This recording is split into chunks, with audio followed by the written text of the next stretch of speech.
We're going to get started here. We have quite a few people on the road, which is really exciting. Thank you, and feel free if you need to fill up your coffee or grab a snack to get to your seat. I invite you to do that. On behalf of Clark County Clean Water Division, I want to thank everyone for being here today at our first ever Vancouver Lake Symposium.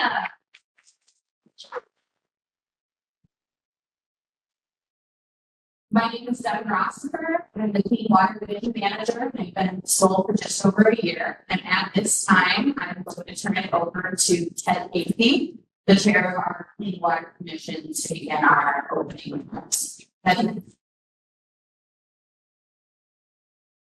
Good morning, everyone. It's great to see you. It's a wonderful turnout today. Our second annual symposium. This is being sponsored by the Clark County Clean Water Commission. I'm just going to say a few words about who they are and what we do. We're a 9-member volunteer board that serves in advisory capacity to the Clark County Council on matters dealing with stormwater and general issues involving water quality throughout the county. This is our second annual symposium. This is a tradition that continues on in the future because last year's lack of a symposium, we have one of our main presenters here. Lack of state was a wonderful presentation. It turned out so well that this year is going to be focused on I want to specifically thank the Clean Water staff who organized and participated in today's symposium, and Clark County for providing financial support so we could actually conduct this.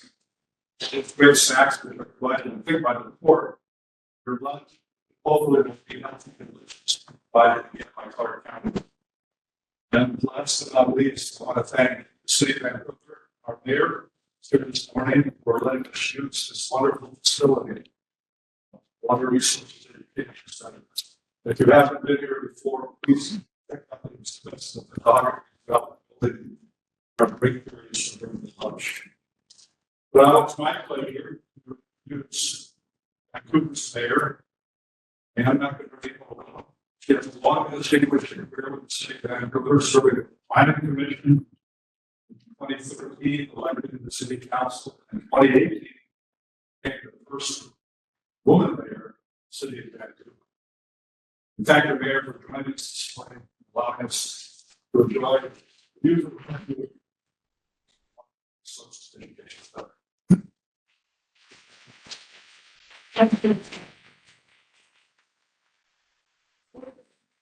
We're sitting in the back of the room about this morning from Mexico City. And I remember those of you who I've been there before, so this was city business.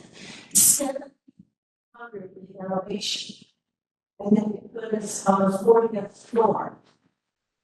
So I'm coming down a little bit there, but it's very nice to come home to rain.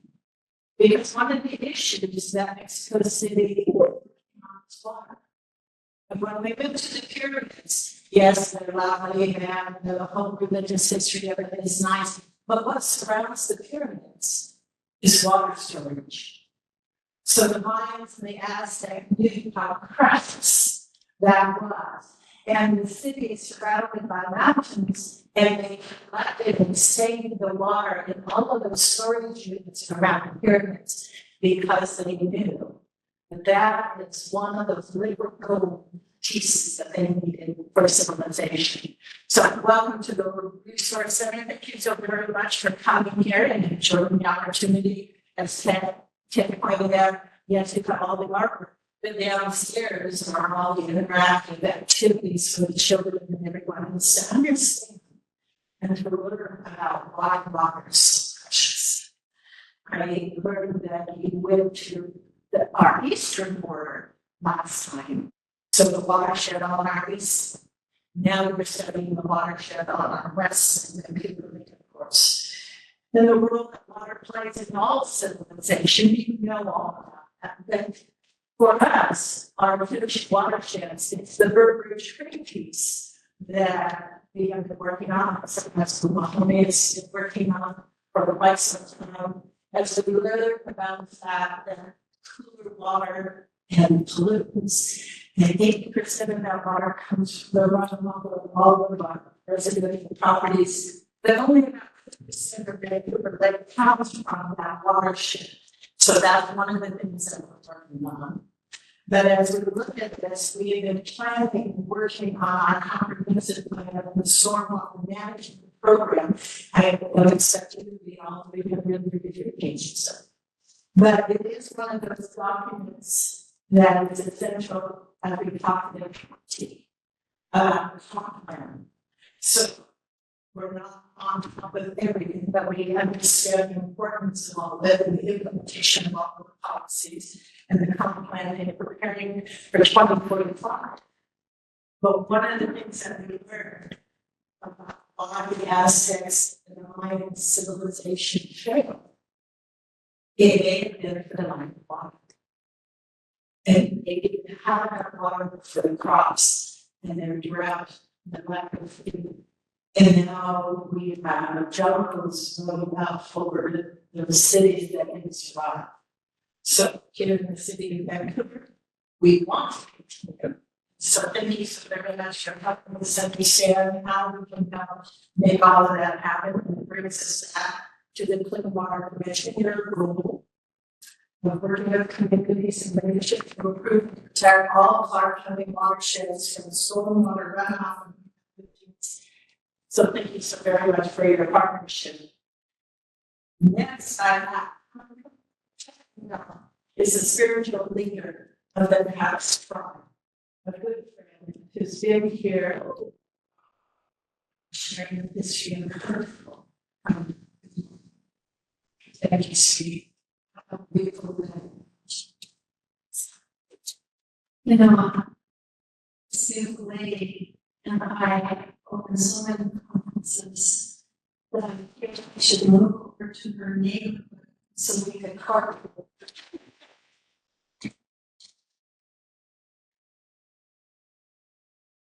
Yes, I'm Tana Engel, I'm a historian, spiritual leader of the Tribal Indian tribe.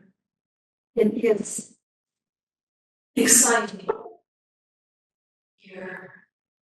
For centuries beyond counting, the tribes have lived on these lands. In fact, our lands were so vast that we have 4 major strongholds, spoke 3 languages, and we're masters. The interior waterways are incredibly well engineered shallow-nosed canoes, united us in a giant network of villages, all along the rivers draining into the Columbia River, between Catalina and Washuko, and boundaries for known to us. I'm sure we have more bridges yet. Wetlands, rivers, lakes, live with their own ecosystems. We honor waterbirds, turtles, and the pigs, and the adjacent wildlife. We gather wetland reeds, trees, cattails for medicines, and weaving materials. Well, that was then. This is now.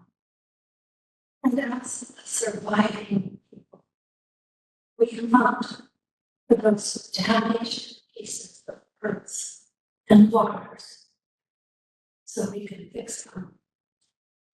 Our natural resources department has poured millions upon millions into watershed repair. We want to worn out here along the tunnels, the Yonsa, Waluski rivers near Astoria, so we can remove old buildings, barns, and rusting equipment. We dislodged river that held rivers of page in the middle century, so we could return the house to its ancient titles. We continue to restore rivers and lakes to their original health. The Wish River, the Breeze, Kalas, the Tule, the Graves. Our greatest feat was taking down a vanity dam that created a fake lake with a unique partnership between Calvin's tribe and the Colonial Land Trust. On Eastern Dam, near the headwaters of the Washington River, was purchased by the Calvin's Indian tribe to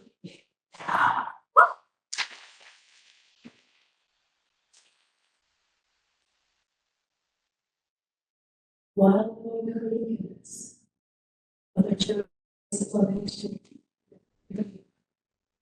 was indeed before the very region, river in this region.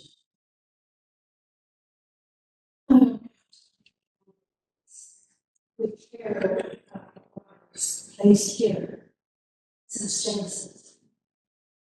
When people money we receive as a federally recognized Indian tribe, we established a natural resources department. So I didn't want to be here to stay because I want to pass it on. I see you. I see you in your presence here. And I place an ancient trust in you. Trust of our ancestors. That you will put your hearts and souls into restoring this beautiful Vancouver thing for its mindful health. There must be a covenant between all of you here. Just like the covenant that we Catholics have with the High God. Thank you.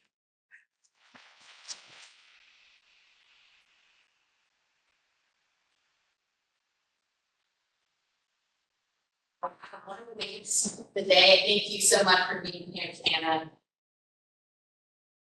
Up next, I have to invite our council chair, Department of Council Gary Medvedev, to the stage to continue our interviews and welcome. So I have a little brief bio that we put together. Council Chair Gary Medvedev was appointed to the council in January 2019 and was elected twice to the council. In January 2024, Council Chair Medvedev was elected as the chair and has a long history of public service in the government sector and a lifelong passion for public service and the environment. His other passion is about clean water and how we can protect and enhance our valuable waterways and watersheds. And I'm one of the first leading Chair Medvedev specifically for his commitment to lakes and his advocacy, because without your commitment and advocacy, Chair Medvedev, I don't think that this symposium in the last 2 years came to fruition. So with that, I'd like to invite you to say you're welcome.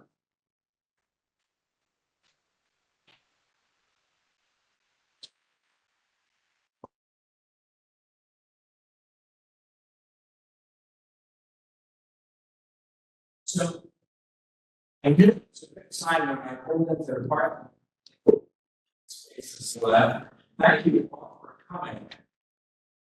I wanted to go back to this slide and she created a long speed form that covered points. I'm not getting used to it. So I hope you're not insulted by it. So I wanted to just from the heart of France, this speed.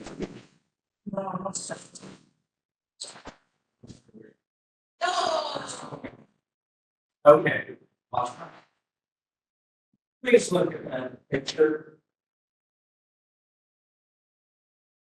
Whether you believe in God or God's country, this is God's country. For me, this is a spiritual experience. Every time I see them, no matter where I am, cascades, lakes, the natural beauty here. Causes automatically fastest growing counties in the state, in the country. So I live just north of Wagner, and started digging water issues. Sometimes it just didn't look too good. Found that there had been studies back in the 60s. No one took it. Same thing for Lake Vancouver. Over the decades, these studies, we need science to figure out best practices.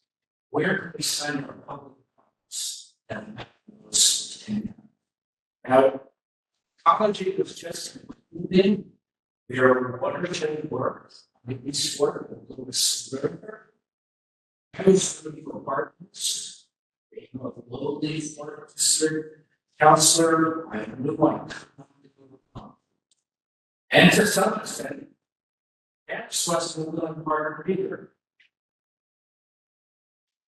And I said, well, we need state help here. And I don't think I needed anything. She was already there. Okay, this is watershed. We're on the state approved it. That's now been included. And we are long on our course. We cross over to have a lake management plan. Long term. We need everyone in this world. We need a lot of people outside of this room. Right? See our local legislative delegation is represented too. The state has been great partners, provides us not only for Black Iceland, but Lake Vancouver. This will take years of action. As we follow the best practices, science may try something, and it may not be as effective as the hope. And then we move on to something else to get the impact we need. Because continuing chemical treatments, they may impact on healthy flows. But we need more than that. Like I said, the Vancouver bird, we need different approaches. But we need that management plan. All the stakeholders collaborate, not only here locally, state level, and at the federal level. I have a dream that once like Vancouver, we're going to diminish our games. And here's what it's going to take, besides all the evidence. Some of this is just my process, so please forgive me. We need it. Whether that means raising the water, different proposals, or direction it, getting us flushing down, opened up, so we have good circulation. We have things working against us. Heat, warming, that comes from our water. So we need those buffers. There are streams and lakes. And all those different streams and can be hold that water as much as possible with ever increasing temperature. It's unhealthy for us. It's unhealthy for our water. Algae blooms love it. So where else can we work throughout the watershed? We need participation of every resident. I find many of my neighbors stay with water for in part, I moved here. Served in Northern California for years. Like water attracted here, we take it for granted. Overused to fertilizer. So residents, you need education out there so people start with fertilizer. Manure management, conservation, district. Smart program, it is key. And our septic systems, to domestic waste, to equestrian format. We had 2 months to get into our worship. So we need to get that down. And the we do that's the biggest challenge is getting building and prospects to face and organization is a big part. So it's going to take years of work on all your part and our legislative organization. Thank you so much for being having this heartfelt desire to make this. This is a showcase for us. We can Southwest from how are we going to get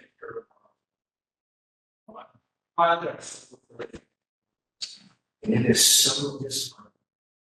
Changes color.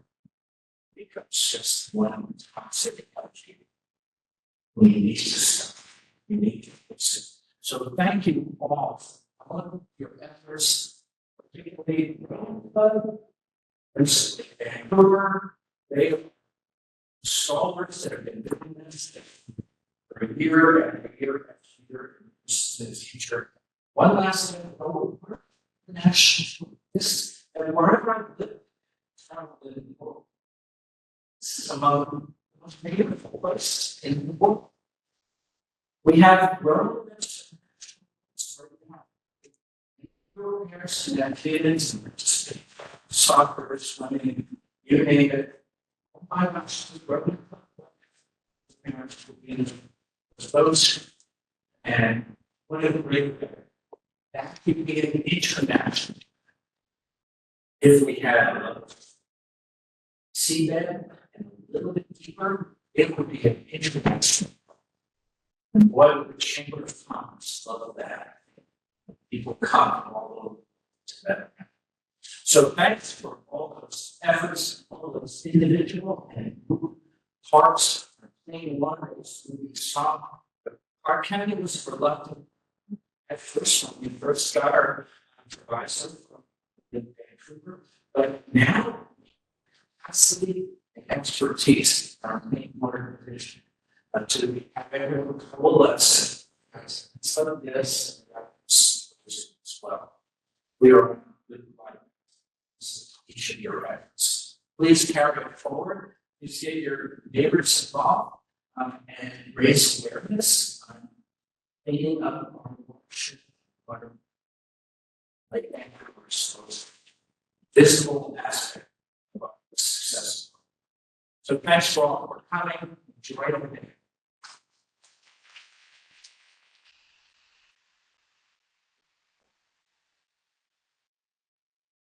Thank you, Chairman. It's been so nice to have the council and that has been interested in the environment. So that's supported why we've been spending lots of time this year. So thank you so much. Up next, rounding out our local representation, we have the Port of Vancouver Commissioner Eric Laurent. Eric Laurent was elected in 2015, underscoring the Port of Vancouver's long-standing relationship with the Yerba Valley neighborhood. He served as president of the Blue Valley Neighborhood Association for more than a decade and actually worked with fellow community members on the beginning of the Vancouver Lake Watershed Partnership. So without further ado, thanks.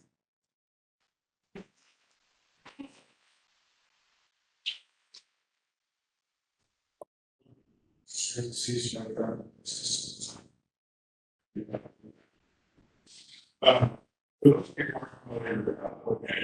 is great we have in and Vancouver is involved in international trade. There's about 49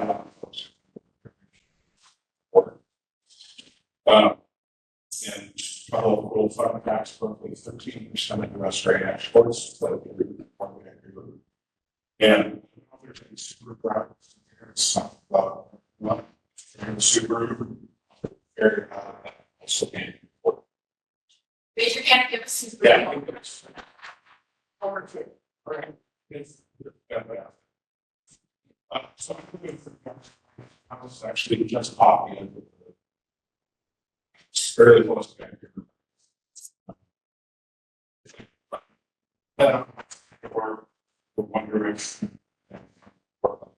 It's really other direction.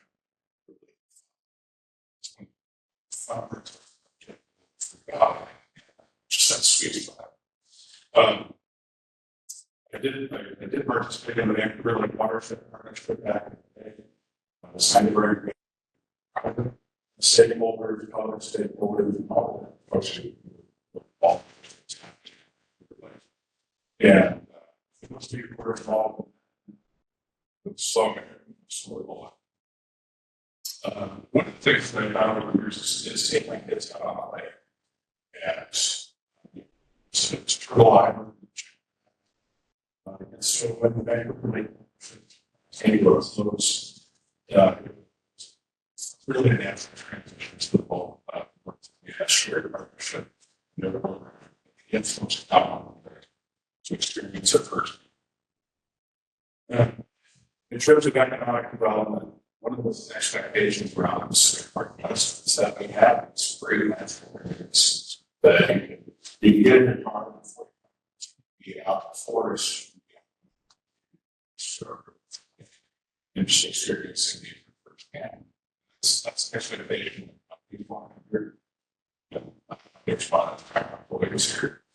And so if you think about the waterfront development, it's an integrated voters.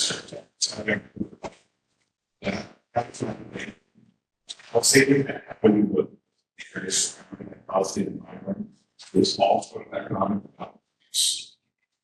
The reason for having this, it's one of those little things that takes something to operate.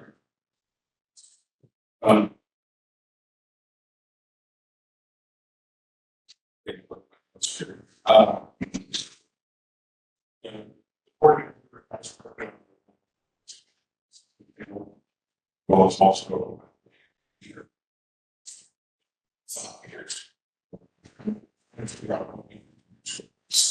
Like, all that.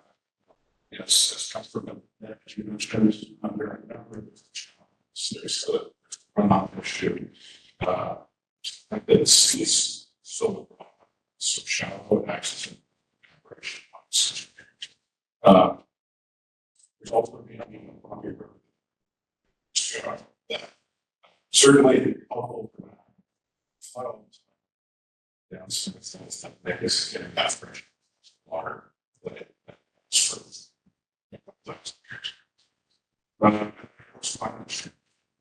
right. So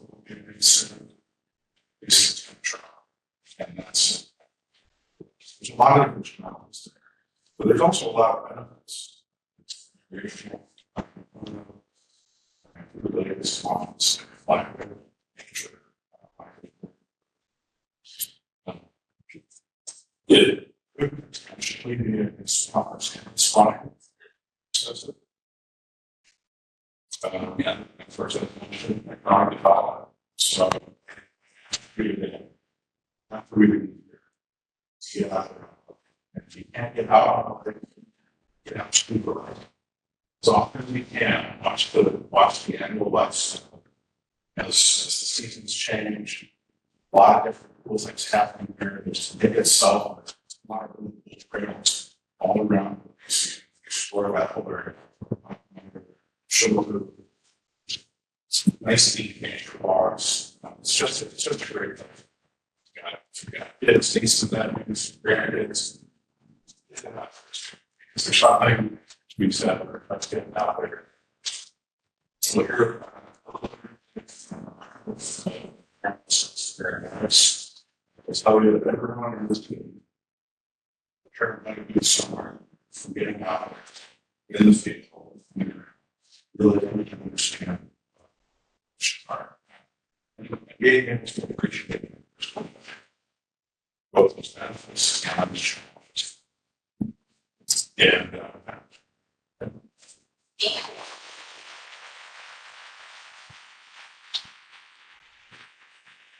thank you again to Vancouver, the county, and the board representing all of our local jurisdictions. And now I would like to shift to acknowledging our representative from Washington State. State Representative Sharon Wiley is here today.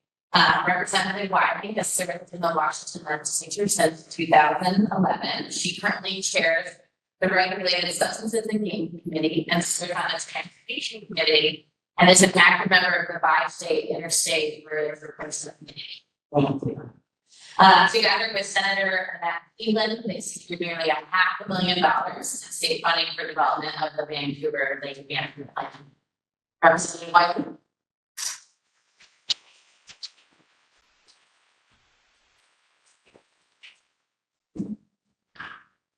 My political colleagues stole a lot of my details, so I'm going to cut to the chase here. First, I want to give another shout out to my senator, Annette Cleveland. It's a lot easier to get money from the Senate because there's fewer people over there to placate. And Annette was all in from the beginning on this. And what we're dealing with is a complex problem. They got more complex because nobody is responsible. So there's a lot of responsibility, but no one is in charge. But we're here today because people live here and recreate here and pay attention to the environment, stepped up and had longer than 15 minutes to contemplate the problem. And it took about 12 years to get it to the point we're at with the Lehigh Bridge. A lot of my friends told me it was hopeless, that we could never resurrect that effort. And we're going to break the ground within 2 years.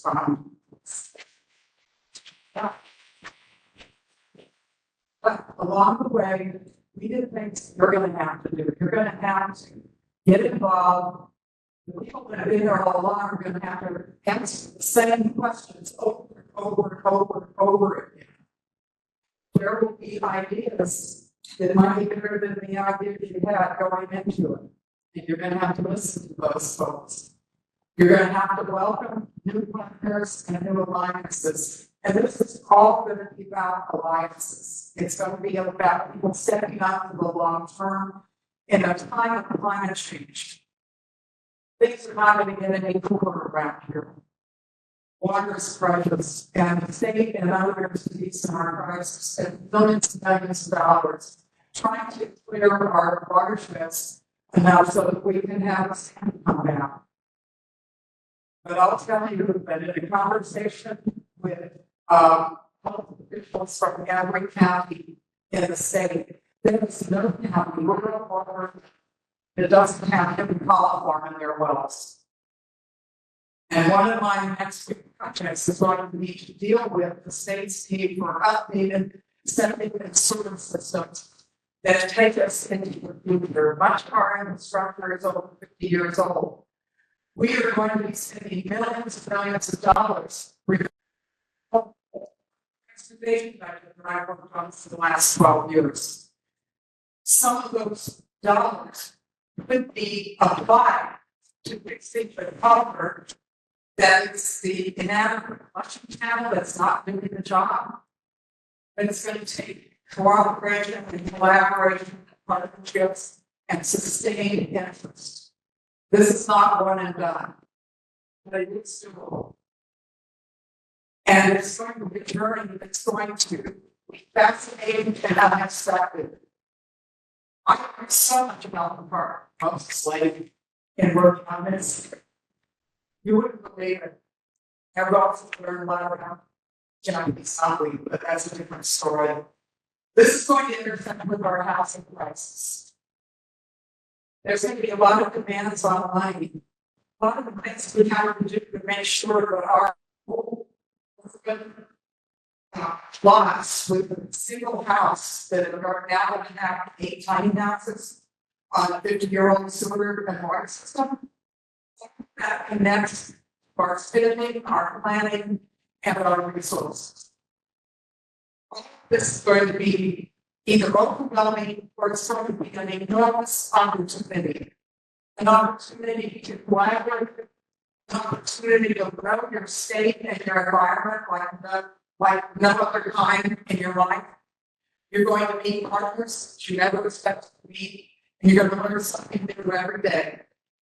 This might be a model for the state. It's the toughest that we have because we don't have a bunch of homeowners in possession who want to clean it up. We don't have industrial folks that want to find ambulance their employees that walk around during lunchtime. We have a community asset, but our community doesn't even know us there. And it's connected to our entire environment. And this could be overwhelming, or it could be an incredible opportunity. I choose to see it as an opportunity. I'm not done. The little bit of money we got is we're going to have to step up, and some folks are going to have to take on additional responsibility, even though it wasn't in their original portfolio. But we can do this. Clark County can do this. Clark County used to have a reputation statewide for intergovernmental and community collaboration for programs that didn't exist anywhere else, whether it was a shared rights department or shared IT department, lots of things that we used to do together that we kind of lost sight of. It's an opportunity to bring people together. I originally thought that the internet was going to be the digital equivalent of knowledge fundraising. Good funding, that's what I had in mind. But we could use technology, science, history, and each other to make this work and show the rest of the state how to do it. Thank you.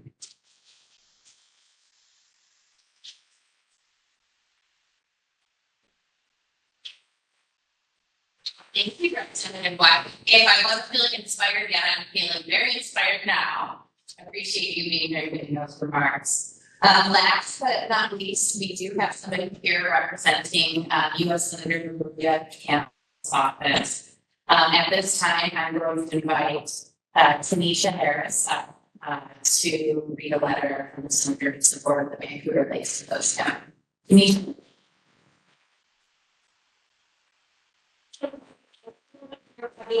I'm Tanisha Harris. I'm the Southwest Washington Outreach Director for Senator Maria Campbell. The Senator sent her regards that she couldn't join me today, but is honored by the invitation. You may not know this about the Senator, but she loves the outdoors. One of her favorite things to do is go hiking. Whether it's the Cascades, the Olympics, the Gifford Conchona Forest, or the Pacific Coastline, the incredible natural beauty and the wilderness of our state is a gift we share.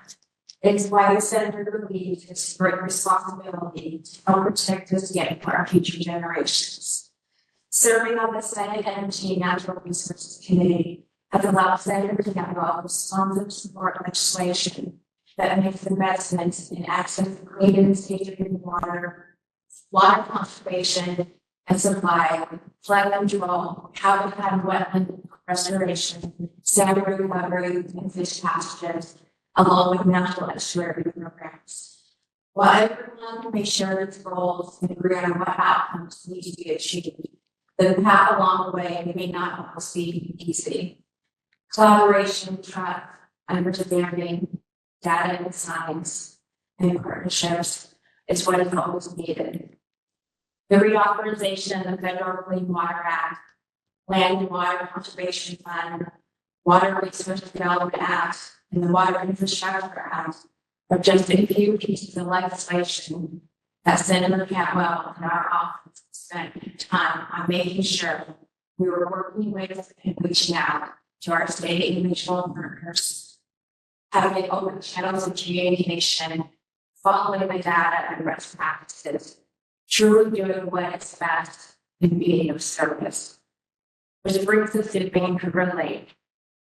Over the years, staff members have been given presentations on Vancouver Lake, updates on lake management and treatment. In fact, our former state director was on a boat tour of Vancouver Lake about 4 years ago, when we got a call from Seattle, telling him that we needed to immediately go back to Seattle for an emergency meeting on a thing called COVID, because we were about ready to go into lockdown. I must admit that I've gotten quite the education when it comes to allergies, natural foods, public health advisories, and jurisdictional matters. But I've been for a senator who is smart, tough, tenacious, and likes to know and understand what is that we're doing, what is going on, and always wants an update about what is happening in Southwest Washington, in her county, and in her city of Vancouver. Senator Campbell would ask the following questions to you here today. One, do we have the right people and organizations who care about the health, safety, and resiliency of Vancouver Lake gathered here today? Two, is economic development goal, recreation, conservation, all three. Third, will our community support this vision and the final plan? Will I support this plan? Something all of us in this room have to ask ourselves. Four, how much will it cost? And who's going to pay for it? Five, will it work? Will it be worth it? While we may not have all the answers just yet, the foundation has been built. Senator Campbell acknowledges and thanks those of you who have already taken the necessary steps to improve the water quality, beach management, and wildlife protection at Vancouver Lake, and all the water, rivers, and streams we have here in Clark County and throughout Southwest Washington. Recognizing Vancouver Lake as a community asset is why we're protecting and doing what we can to preserve it for future generations. Thank you to the Clark County Clean Water Commission, the City of Vancouver, Clark County, the Cal Indian Tribe, Friends of Vancouver Lake, and everyone here for being part of this symposium. Senator Campbell and our staff look forward to what happens here today and how best we can be of assistance at the federal level. Thank you.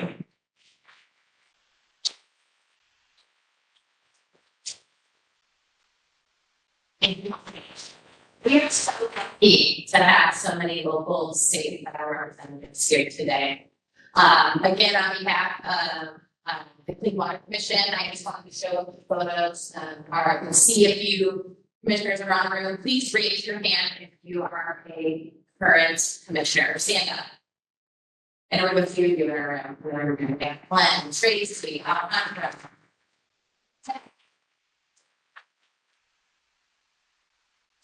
And then you'll get these some of past commissioner, Roger. Roger's a champion for laughing. Today is to bring together community organizations, agencies, funders, and decision makers with the common goal of improving water quality in Vancouver Lake. I also live in the city of Vancouver. I know many have also shared that, as well as the Port of Vancouver. Specific thank you to Julie, who helped sponsor breakfast this morning. So thank you for all the nice treats. Please get up and help yourself. And also, I have to say thank you to the Vancouver Lake for the continued advocacy, the continued loud voice for the lake, and their continued effort to continue to get funding to help us make progress on planning and identifying solutions for the lake. So thank you for the Vancouver Lake. Please, your big friend from Vancouver Lake, if you're going to public zone, please stand up and be recognized.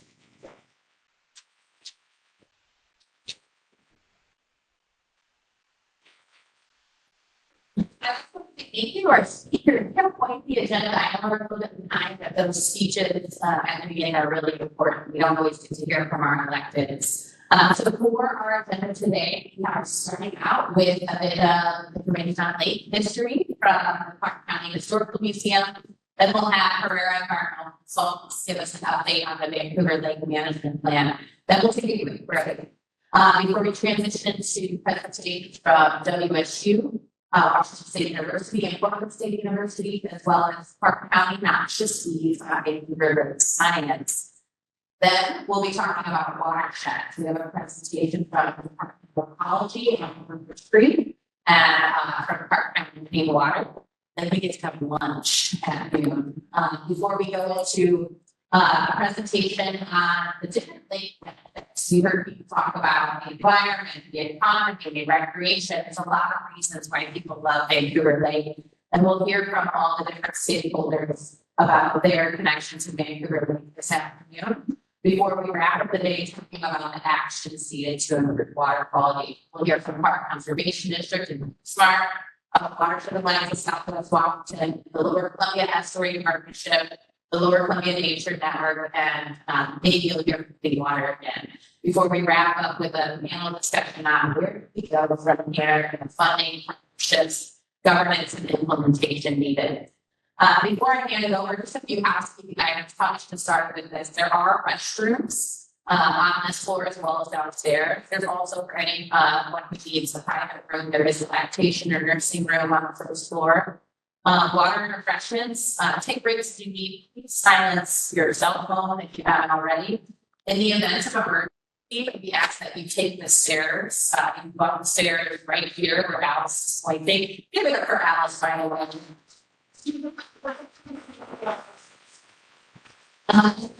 Engineering building, I think it's really important. Please sign in if you have any school questions until the appropriate times. And unfortunately, there has been some history of vandalism in vehicles. So if you have anything valuable or anything inside your vehicle, recommend just taking a moment to take those things away. And don't worry, we have people monitoring, but I just wanted to put that out there. Without further ado, I think I'm going to hand it back over to Ted, as well as who will be introducing Brad from the Historical Museum to talk about history of Vancouver Lake. Ted?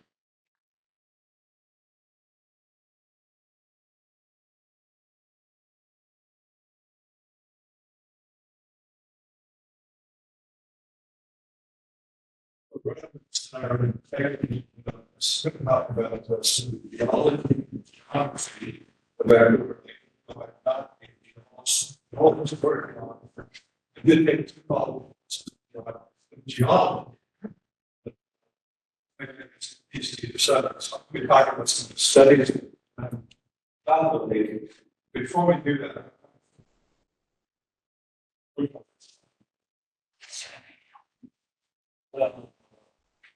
I need a slide to show this on. That's for the shot. Okay. Okay. So we've been to we've been to that Jewel Park and on the west side of the lake. You walk down the trail. I'm not going to go through all the ones talking about funerals. But just the first one says Vancouver Lake is a man-made lake by Shaw. See. I'm going to use that as starting. There's some geological information about the lake. The lake is partly true. The lake has been studied. The initial, the most comprehensive study was the late 60s by scientists at Washington State University. There was a study in 1971 that basically talked about what was happening in the lake, of getting the points through about that. But I like to call it 3Ds, is what happened starting in the English West of our speakers. We had the Amsterdam strike, it's on here, which will ultimately change the quality of lakes, the roots, and of course, effectively, floodplain lakes, waterway quality, which the other piece is, I think, it's extensively amount on the north west side of the lakes, which extended right into the floodplains some of the water courses, channels, sloughs. Third, the south, sensitive industrial development south, primarily. Other policies, including on over floodlines from south, and finally the urbanization is occurring on the east side of the lake, most closely to the 1970s, and everything from subdivisions, both Burger Tree and the Chapel Creek watersheds. Trying to get into lots of activity historically. Like 1971 study recommended pretty large dam to be constructed that would reconnect Vancouver Lake and Long River. But what was actually constructed in 1980s, it was a much smaller version of that with a couple of pipes that narrowed down considerably, left the lake with some improved flow, but not enough to really boost water quality and get the kind of results that had been anticipated. The next study is the sum of borders, was done by a professor at Florida State University in Berkeley, and Peterson and his colleagues did a series of core samples at the lake, and the slide is up there now illustrates a lot of optional where those core samples were taken both from the lake and around the lake. And they used an analysis that describes this is what it is: solar, basal radiocarbon, and chemical chronology. They were done on the soil samples. Conclusion was that the lake is at least 4,000. So the answer is that the family is found no. Obviously, those dates back to 5,000 years. But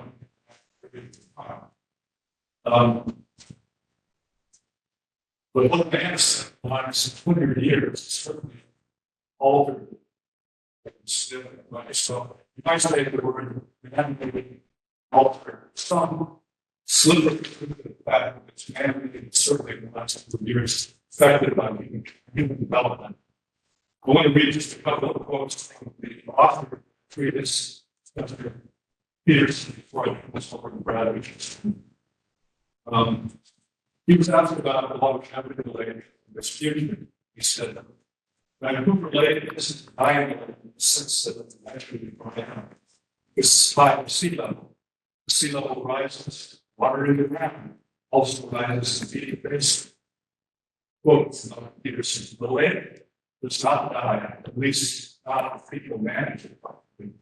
The lake will not go extinct, but give it another 5,000 to 10,000 years, and it will be a solution. So we've got 5,000 years to find this lake and stupid right thing. And so I wanted to introduce Brad. Like historical presentation in the grants, executive director of the Park County Historical Museum, position in Concord, at least a decade, right? Yeah, almost a decade. Rather than the project historian, I'm looking for all things sophisticated part. I think you'll find the presentation to be informative and fun. Right.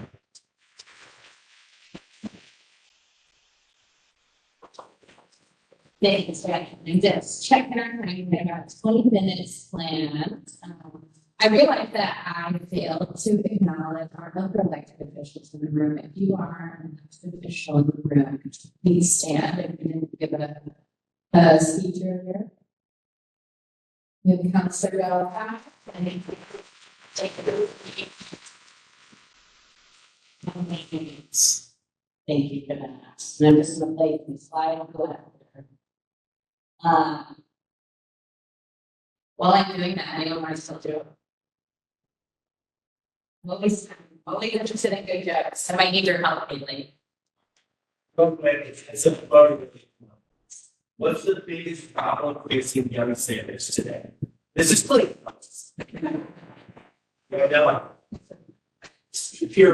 Yeah. agents. You know, the other exit down these stairs here, so we have here and down there. If we so actually drive out of the building by out. So don't go this well, it's lots or it's don't have real ones. Sorry. And everybody keeps to rest the security, yeah, let's start talking. All right, give it up.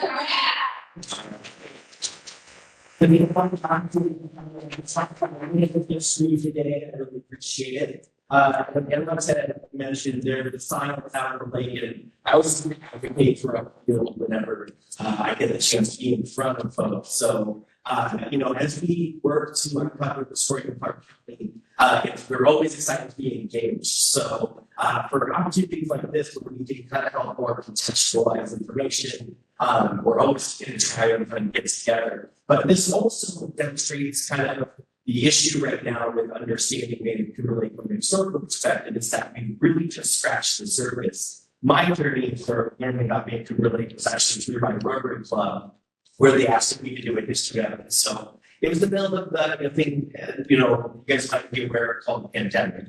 We were shut down for a little while, and so I don't do a little bit of history and some research. But the lake is so complex, the story is so complex that there is a ton for us to continue to learn about this story. And so as you're looking at the lake and what you want to do to try to help, resolve all the issues, just remember that also building an investment and working and consulting with folks that have expertise to dig out these stories is really vital, because that will help you with basically kind of look at what people have done in the past that have succeeded, and then also what has failed, and it can really set forward a great instruction manual for the future attempts that you're working to do. And so one of the things I want to show is just the lake over time. As we look at the maps here, we have an 1896 map. You can kind of see the little black portions of that are developments of the city of Vancouver. And I'm going to kind of city of Vancouver 101 for anyone who was not aware of how the city developed. So obviously 1824, 1825, Hudson's Bay Port Vancouver establishes, and they end up being surveying in the area. And then in the 1840s, we have American immigrants that come to the area, start to establish themselves. Now there's contention because there's a lot of dispute over how the land is going to be managed, who's going to have ownership over the new urbanity that is growing in this area. And so the British Hudson's Bay for Vancouver, they are trying to stake claim to all the land that would eventually become the city of Vancouver. And then we have the Americans that are coming out from state claims. There's a lot of contention. And that story of contention and conflict is really important to understand in the development of Vancouver and there. So it just becomes United States territory, and Amos and Esther Short were able to establish land and sort of class the city of Vancouver. But at the same time, you have the Army Reserve of the military that grows up on the east side of the city. And what that does is that creates a barrier for the growth of the city.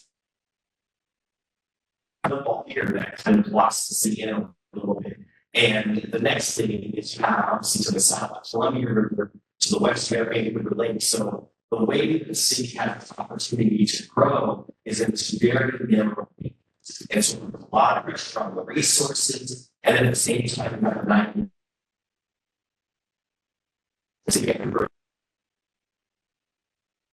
plains on all kinds of different like this land. And so in by 1997, you're looking at kind of very kind of starts and stops of development for the city of Vancouver and for the area. In 1905, you see the city is still pretty small, but then moving forward to mid-century, and we see development of the city of Vancouver grow quite a bit in the 1940s. Then we see 1954, we see the red lines where the city has grown quite extensively and is now starting to get next to the lake. 1961, we have 79, we see a huge explosion in the city, and then 1990 and then 2011. But now we're going to do is reach out to the 1880s. So back in the 1860s and 1880s, we start to see the impacts on the lake that would be considered backwards industrial. So, city of Richfield, say the area of Richfield was established around the 1860s, originally called Sugar Landing, and eventually all the way up and down Lake River, and then you're starting to see impacts on Lake River into Vancouver Lake. We also have to remember that, the economy of Clark County has been historically extractive. So obviously not manufacturing based necessarily, but instead of timber, agriculture, dairy, all of those things are really the main points of the economy. And so that we see going to have a significant impact on the surrounding environment, the waterways, and the lands.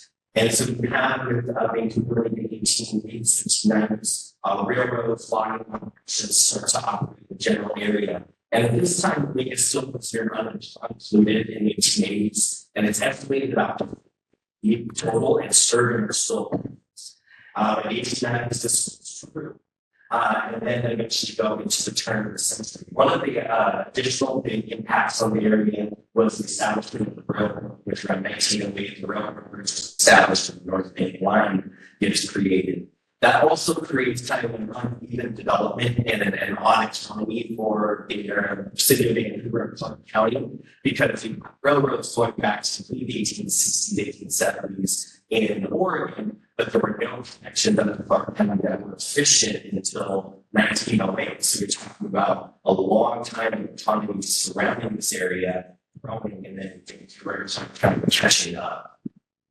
So at that point, it creates a mentality of what can we do to extract from these resources, and what can this resource do for us? So the theme of Vancouver Lake is very much what can the lake do? How can we extract from it? How can we get something out of the lake?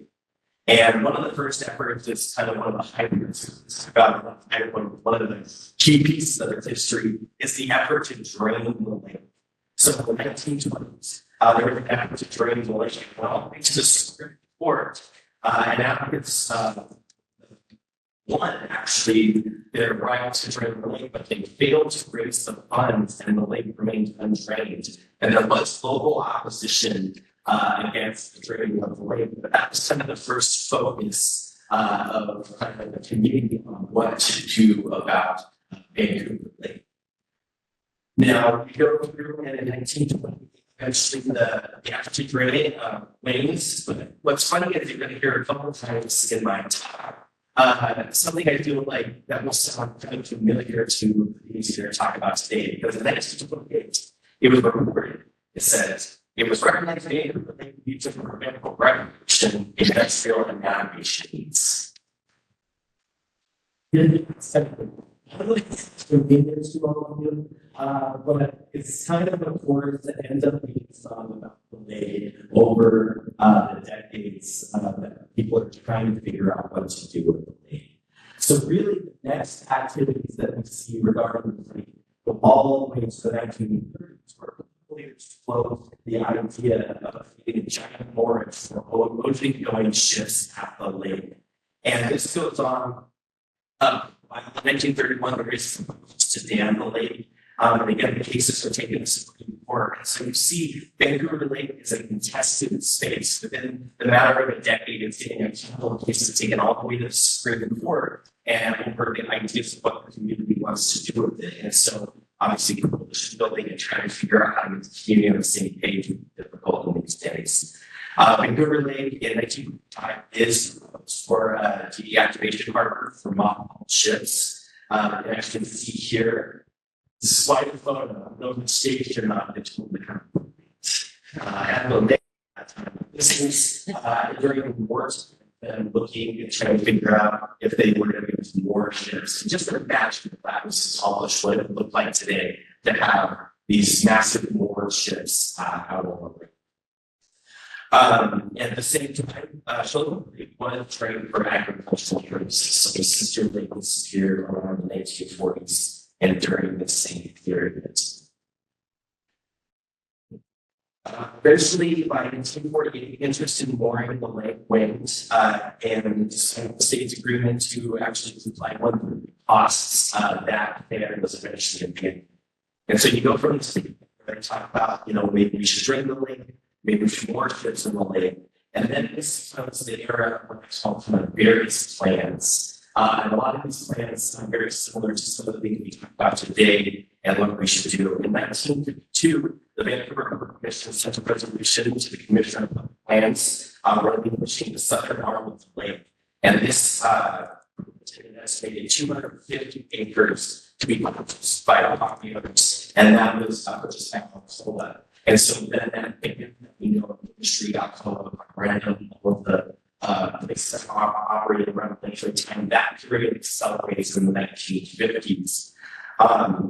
City there also in 1955, the development of a fresh water harbor at the lake's south end, and industrialization between the lake and the Columbia River is a focus. And here we get to see another map of kind of the plans. And so throughout the entire period of the 1940s, 1950s, there's all these plans and ideas that are thrown out about how to manage or use the lake as a resource.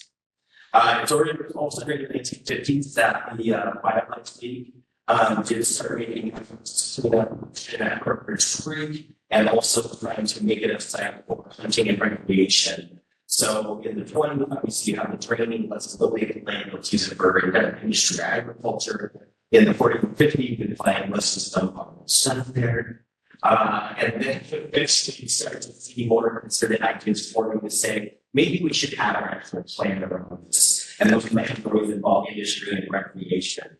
In 1960, there was a the state gaming department that's allowed for access for hunting, boating, and fishing. So our modern era of people having access to the lake starts around that period. This is a photo from 1977 or 1973. Where the Vancouver Sailing Club starts to look at the lake as a place for competitions and moving that to happen.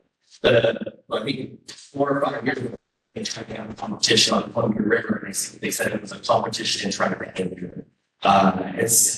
They thought the lake was a much better environment. And so during this period of the 60s and 70s, I kind of call this the kitchen sink era. So there is conflict leaders during this time. They bolster this idea of the fair study and plans to entail a merge, a small road canal at 4-lane highway city through Vancouver, westerly original and I-5, more marinas and recreations. Additional plans include interstates, ships, railroads, truck lines, and a lip that's intended for flood retention and then greater benefits.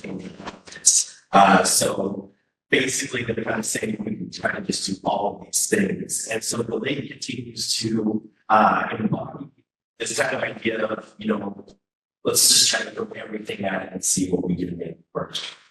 But it continues to struggle in the 1970s with that movement.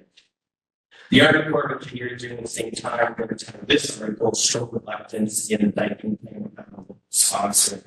And basically they continues to struggle. And then we see eventually that it's the establishment of the lake park that we know today, and the focus on recreation becomes much more during this time. Vancouver Lake Task Force is a mission to figure out what to do, and studies continue to ensue. As you can see, studies for restoration for lake during this period. And then the wildlife restoration projects continues to go forward. It is this time that Vancouver Lake is dedicated in around 1976. At the same time, DDT and mercury are detected at harmful levels to fish, and that people chloroform sea levels considered safe first by about just 100 times. And so, obviously, all of these efforts from the 60s, 70s, continuing now to the 80s, are not making a great difference. And that's when we start to see the efforts for the flushing channel. In 1970, the awards $4 million grant to rehabilitate the lake. In 1978, the utility district established and spent millions of dollars in the Bridge Creek, replacing blocked culverts, installing contaminated and control runoff from the creek. In 1981, the Port of Vancouver's awarded a $1 million contract for the Vancouver Lake rehabilitation. And this is considered one of the first official cleanups, and they're quite an interesting set of numbers here from that cleanup. It says that the cleanup work which took place, and it yielded 737 tires, 30 beer kegs, and now, so I'm terrified because our industry was huge back then. So now we really could throw some beer kegs in there, so let them be careful. 6 sodas, and about 750 gallon of fuel tanks. And again, just to reference to the fact that you have the development on the side wasn't connected to sewer systems. There was a lot of stuff that was feeding into the creek against the lake. And then in the mid-80s, the flushing channel was completed, dredging about 1,000, and then also about 1,000 donut-shaped ring around the shore began. And half the dredge sediment was used to create islands that we now see. And as they were used, they were celebrating the opening of the park, and they were to continue to focus on the lower bands. In 83, there was a story too about a horse that sank to its death in the dredging mud. That was interesting to share with all of you. And the volunteers actually examined the lake and found high levels of phosphorus and other nutrients. And so obviously we're talking about the heavy nutrient loads that was down with the city things being recognized. And then eventually, in the next few decades, you would see negative effects of from the lake. And then August 2003, Clark County had closed the lake to swimming and windsurfing for 3 weeks in response to the toxic new algae plume. So this is just a very quick run through. I don't know what to be this today. I call them up the history folks. But I think this is we have to speak about a lot of names and dates and activities. But the thing that you need to take away from history is what can you do to learn from the successes of the past, from the challenges of the past, to understand how we reach this moment.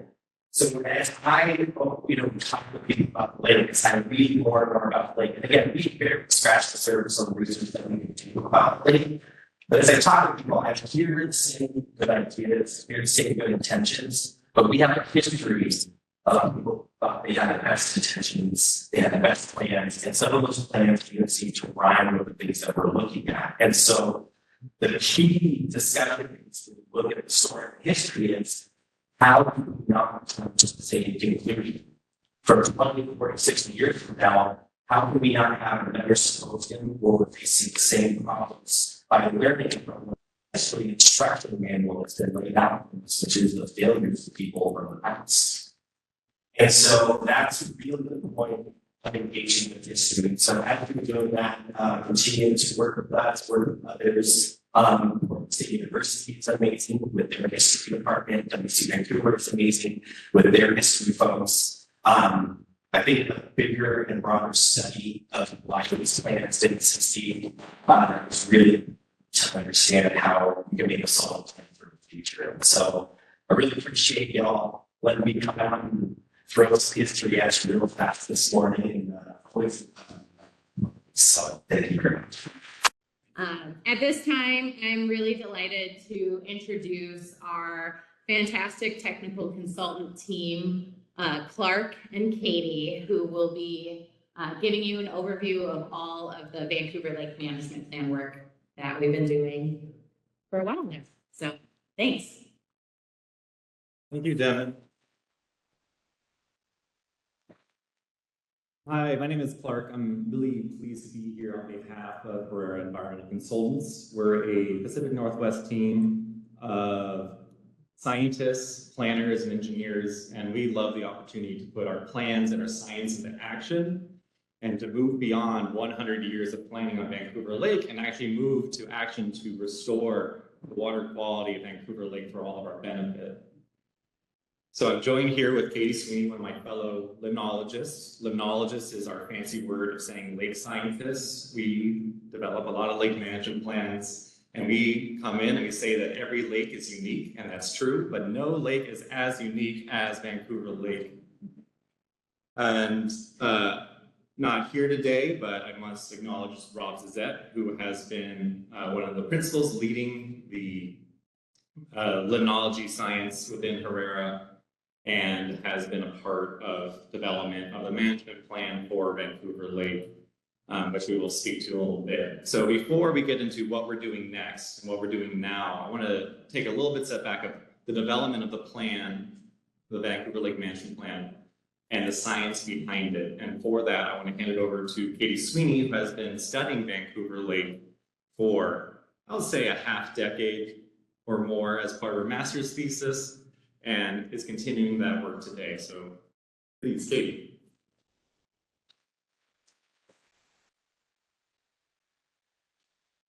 Yeah, thanks so much. I'm really thankful to be here today, and I want to thank all of you for being here today. I think it's just really empowering to see so many people gathered about something we all care about. And I just wanted to say, to quote my partner who says this all the time, it's not meant to be easy, it's meant to be worth it, and I think we all agree that Vancouver Lake is worth it. So again, thanks everyone for being here today. So I'm gonna just take us back to how the Vancouver Lake Management Plan started. Which button is it? Okay, there we go. Sorry, getting used to it. So phase one of the VIN was to develop a Vancouver Lake Management Plan, and it's no surprise to hear that Clark County received a state operating budget appropriation in 2021, thanks to the championing of the Friends of Vancouver Lake group and to our legislators. So again, thank you so much for that.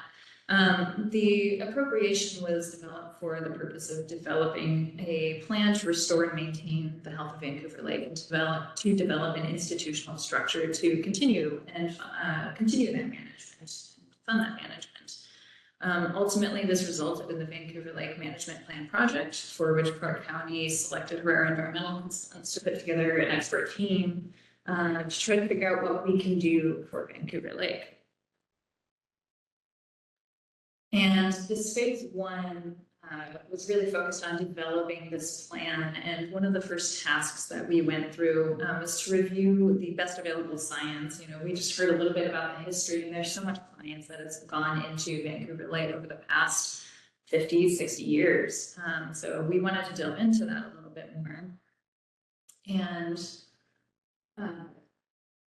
so you are going to see a lot of maps today. There's some beautiful artwork, beautiful maps here today that you should definitely check out. We've already seen a great many maps. And I want to just take a moment to orient us to Vancouver Lake a little bit more specifically. So Vancouver Lake is here pictured in the center. Vancouver Lake is connected to the Columbia River through the Fletcher Channel that was mentioned, that was built in the 1980s. And this was constructed to improve water quality in Vancouver Lake. So that's located on the southwest shore here. Moving along the shoreline, we see Burke Ridge Creek over there on the east side. That's one of the main tributaries directly to Vancouver Lake that runs through the city of Vancouver. And up in the north end, we have Lake River, which is the lake's outlet. And from here, it runs 11 miles northward through through Ridgefield, where it re-enters and connects with the Columbia River. Vancouver Lake, since it's connected to the Columbia River, is influenced by tides and is influenced by dam operations up the river. And as we already heard, Vancouver Lake has experienced eutrophication, which is loading of nutrients and harmful algal blooms for a great many decades. As part of the literature, we looked back to some of these early reports of nutrients. And one of the ones that I want to highlight is a study done by USGS, it was published in 2014. And one of the main findings of this, through their 2 years worth of collecting data on the lake and nutrients and flow data, is that they developed a water budget and a nutrient budget for the lake, which really outlines where all of the water is coming from and where is it going. It's outlining where all of the nutrients are coming in to the lake and where those are going.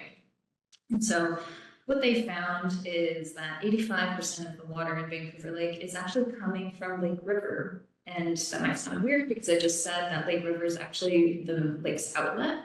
But what this means is that it's actually one of the primary inlets to Vancouver Lake as well. So I mentioned that it's affected by tides. When the tide comes in, that is essentially reversing the flow of Lake River temporarily, and Lake River is backflowing into Vancouver Lake. And so with all of that water comes a lot of nutrients. So as you see here, 91% of the total phosphorus, which is one of the primary nutrients driving the growth of harmful algae, 91% of those nutrients, phosphorus, are coming in through Lake River. And we talked a bit already about the flushing channel. They found that 10% of the water into Vancouver Lake is coming into the flushing channel and 4% of the lake's phosphorus. And so, we've already heard a little bit about the flushing channel, how it was built, and a little bit already about how it was undersized. These numbers just show how undersized it is. There isn't enough flushing through the lake to push that flow back through the outlet to make it a true outlet consistently through the Lake River. And so this is that was one of the primary drivers in how we wanted to understand Vancouver Lake a little bit more and driving some of the management methods that we considered in the phase 1 in the development of the Vancouver Lake Management Plan. The other components of this phase 1 process was to look specifically at how we can manage harmful algal blooms, developing certain preliminary methods for controlling those blooms, looking at aquatic plant management, and developing stakeholder engagement plans and materials moving forward with management implementation. And we looked at funding opportunities for future management implementation as well. And so when we were considering these management alternatives, we need to consider the watershed. To manage a lake is to manage its watershed. It's to manage what goes into the lake. And what this reverse flow means is that we're not just looking at the immediate shoreline runoff and from everything that's coming in through Burbridge Creek, we're actually looking at everything that's coming in through Lake River as well. And the drainage for Lake River is much wider. It encompasses the entirety of the Salmon Creek watershed, which, like I said, flows into Lake River. It contains the drainage from Whipple Creek and Flume Creek. And so, these drainages go into Lake River and either exit into the Columbia, or during those cycles be washed back up into Vancouver Lake before it eventually, at some point, meets the Columbia River. So this is a huge area of influence, and it's part of what makes this lake and this process much more unique than some of those other lake management projects in the state. So I want to clue in a little bit closer to the harmful algal bloom management methods, which follows into what we're doing currently in phase 2. So in phase 1, we considered a vast many harmful algal bloom management methods. We developed, bless you. We developed from that initial list, we whittled it down to 8 primary management methods that we considered, including in-lake methods and watershed methods. And we asked 2 primary questions. Are these methods going to work? Are they going to improve water quality in the lake? And the other set of questions are, what are the other pros and cons of each of these methods? Is it feasible? Is it affordable? Is it going to be safe for recreators? Is it safe for fish and wildlife? And to help us evaluate whether each of these methods was actually going to work, we in phase 1 developed a computer model to simulate Vancouver Lake. And so this helped us understand the existing system dynamics using the multitude of data that exists for the lake to simulate those harmful algal bloom controls and predict ecosystem responses. For this, we utilized frameworks commonly used in those model systems. One of those was to simulate how water flows through the system, and the other is to simulate different water quality aspects in the lake. Then they were linked together and were expanded to encompass the entirety of the flushing channel of the lake and lake river, so we can understand all of those flow dynamics and water quality dynamics in each of those areas.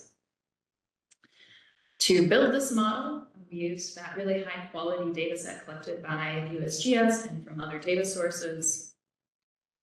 And what we can do with the model then is toggle the drivers of the model to simulate these different HAB management methods to see how they'll impact the lake. And from the model, we can then predict the outcomes of each of these methods on the lake and the lake river in terms of hydrology and in terms of the water quality. And this comes out in terms of these ecological endpoints, which includes things like dissolved oxygen. What's the temperature going to be of the lake and downstream? What's the lake depth, and how are algae going to grow in the lake due to these various management methods? And we can also compare these with costs. So for example, for each unit of improvement, how much would it cost to implement each of these management methods? The graph here on the right shows costs on horizontal axis. As you're going further to the right, it's getting more expensive. And it also shows the expected effectiveness for improving water quality. This graph specifically is for chlorophyll A, which is a measure of how much algae there are in a system. We also graphed these for other endpoints, like I mentioned, like lake clarity, for example, and temperature.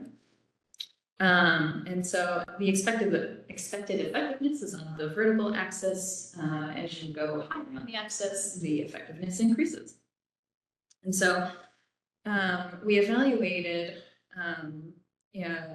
the effectiveness against cost. So we're looking for the most cost-effective options that's going to land us in the upper left quadrant. Those cheaper yet more effective options. And what we found is that some strategies were just really costly. We found some strategies were cheap, but not necessarily super effective. And others were somewhere in between.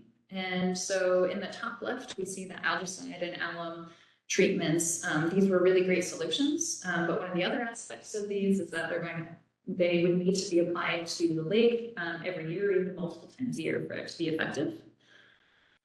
We also found that enhancing the flushing through the lake is one of the most cost-effective solutions, particularly for improving water quality, but also effective at reducing harmful algal blooms. And like I said, we found other options were just really expensive, including lanthanum treatment, which is a way to control phosphorus in the lake.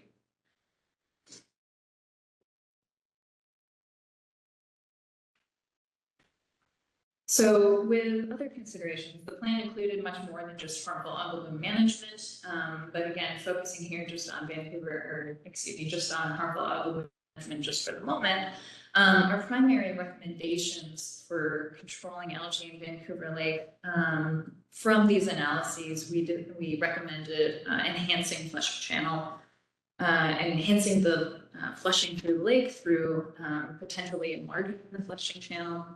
We recommended continued watershed phosphorus management, continuing those programs already in effect through the city and the county. We recommended a beach algicide treatment to mitigate risks to breeders of swim beach. And we recommended continued monitoring and reporting to continue to understand the dynamics of the lake and to track and communicate risks.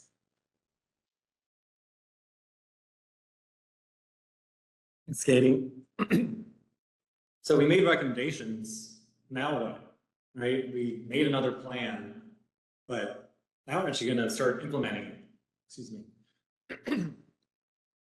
In 2023, we were blessed with another state appropriation awarded to Clark County to implement those recommendations. And this is what we're calling the phase 2 of the Vancouver Lake Management Project. Again, our firm was selected to lead this effort.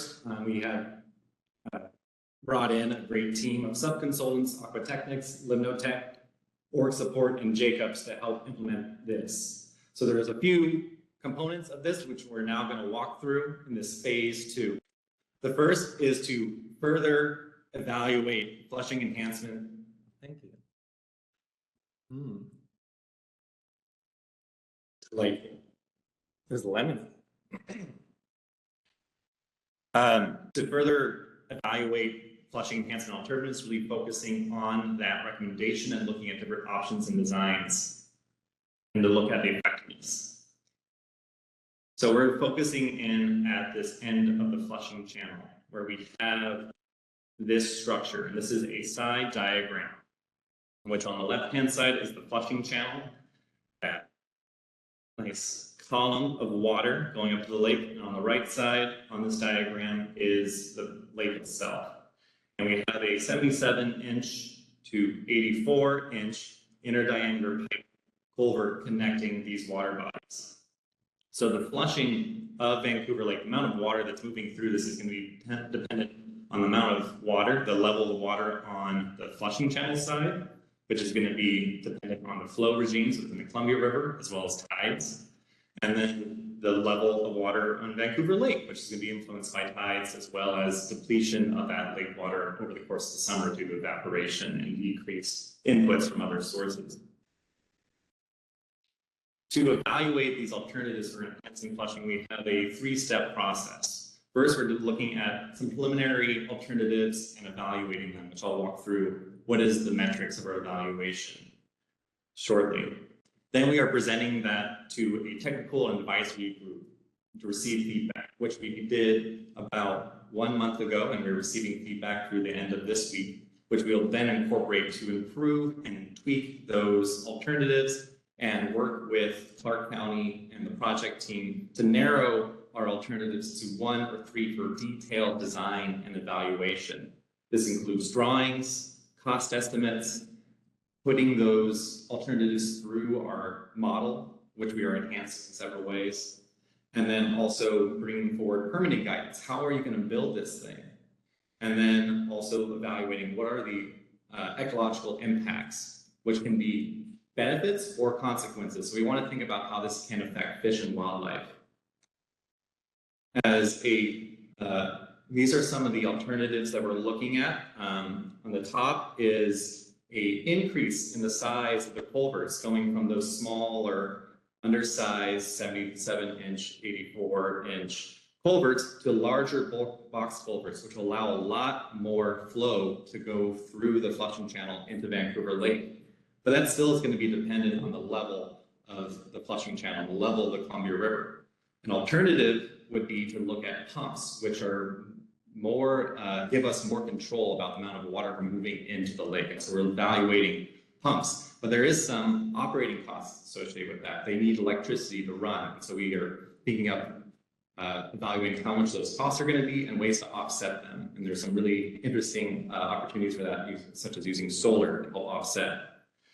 And then on the bottom right, one of the alternatives we're looking at is building a bridge, kind of allowing more open channel flow. We're moving culverts. We're doing a lot of culvert movement throughout Washington State. And so there's a lot of interest in this type of opportunity. One of the things we're concerned around when we're talking about open channel flow is that backflow. It's a flushing channel. If we reconnect it, there can be more water that comes in from Lake River because now we're going to have a stopgap or a stop. Prevent that from going out of the flushing channels, and then more water may be able to come in from Lake River. But we're looking at different alternatives within that, such as backflow prevention devices. To evaluate these alternatives, we're looking at costs, both the initial capital costs for the design and construction. We're looking at operational costs. How much is it going to cost over the long term? We want to think about permitting, whether or not stakeholders are going to like this option, and if there's need for land acquisition, and the people we want to acquire that land for are interested. But then ultimately really interested in how well it's going to work, the operational considerations. How much is the harmful algae blooms going to be reduced? What are the ecological benefits and consequences to salmon and other wildlife? How is it going to affect downstream lake river in terms of temperature, dissolved oxygen, or even algae blooms that are being exported from the lake? And how will it affect recreation? There's many uses on Vancouver Lake: swimming, rowing, sailing, birding, hiking, just enjoying the gem that it is. And so we want to evaluate what are the outcomes, both positive and negative, of these alternatives.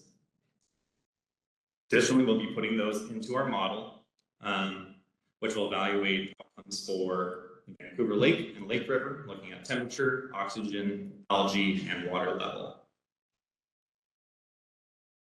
After we've narrowed these alternatives down, we're going to develop some detailed designs. This is an example design for the open channel flow bridge for pulling the lower river road, replacing it with this bridge. And we'll be developing that for those alternatives. And this is one of the questions we heard Tanisha Harris echo from Senator Cantwell is, well, who's going to build it? Who's going to pay for it? Who's going to maintain it? And also what we heard from Representative Wiley is, right now, nobody's in charge. Clark County is really taking action to help support development of this plan and effort, but eventually there needs to be a responsible party to move forward in management of Vancouver Lake. And one of the aspects of our plan, of our effort here, is to develop a framework for a special district, to develop the governance structure, how Vancouver Lake will be managed, who are the responsible parties. So we're developing this governance structure for the Vancouver Lake Management District, which will be compliant with legal standards, which is always great, and reflective of the community's needs and goals for Vancouver Lake. This includes the formation needs and methods. How can this special district be formed? Identifying how this governance structure will work, what are the internal policies and procedures, and how will they engage the stakeholders. And stakeholder engagement is not just during the implementation, during the existence of this special district. It also needs to begin well beforehand, because this is something that may require property rate fees on entities and properties within the special district boundaries. And in order to enact any sort of property rates, you need to have a large coalition that is supportive of that action. Because this can either be led by voters or it can be led by the council. But in all cases, you need to have support in order to start to use people's money. But both of these things, developing these flushing enhancements, and then once they're decided, and it'll take time to build as well. And so will this development of a special district. These take time. But right now, we're continuing to have harmful algae blooms in Vancouver Lake. We saw all through this summer, the lake turned green. In previous summers, the lake turns green. So what do we do about it now? I'm going to turn it to Katie to talk about what we did this summer and what we are proposing for going forward for this short-term management action. Yeah, thanks. So yeah, what are we going to do about it in the meantime? Well, in the meantime, we can focus in on beach management. So the third major task of this phase 2 project period is to develop a beach management plan. And our objective for this, like I said, is something that we were looking forward to this year. We looked at various beach management plan elements. What goes into managing the beach. What things should we be considering? And from those elements, I would work with the project team in Clark County to select a strategy to pilot for the summer of 2024. And that's exactly what we did. So right now we're evaluating how the pilot went, and I'll be presenting a little bit about that here in a moment. But from the 2024 pilot strategy, we'll then recommend future changes or enhancements to the strategy for upcoming years. And that will all be written up in a tiny beach management plan. So one of those elements that we considered for beach management is we needed to understand, what was the area that we're going to manage. There's no current designated swim area at the swim beach at the Vancouver Lake Regional Park. And we ultimately decided on an area of about 2.2 acres, which utilizes and maximizes a long shoreline at the beach, but also provides a little bit of that deeper swim area. And still retains a little bit of that shoreline for launch of handcraft like kayaks and paddleboats and things. The other elements we considered was the addition of a barrier at the beach. And we're considering this because we'd like to minimize the accumulation of harmful algae bloom scum. And we believe that a barrier at the beach would help do that. And we also were looking at a barrier to help improve the efficacy of any other beach management strategies within that swim area, within that management zone at the beach.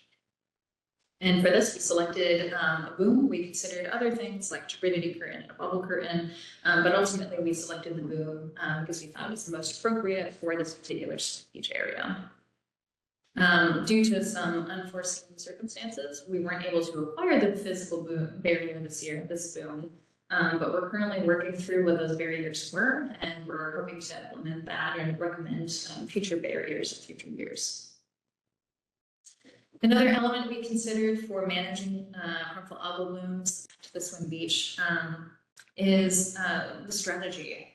So in implementing algicide, which is a product that kills algae cells and essentially breaks them open, we wanted to know if we were going to be applying algicide reactively or proactively, or in advance of blooms, or once we see a bloom that's already there, or is it some combination? And ultimately, we chose a combination of the reactive and proactive approach to be triggered by certain conditions, right? And so some of these prompts include cyanotoxin levels and expert verified algae scums or anticipated worsening conditions. And finally, we considered monitoring elements. We decided to utilize existing public health programs and testing cyanotoxins and E. coli at the beach.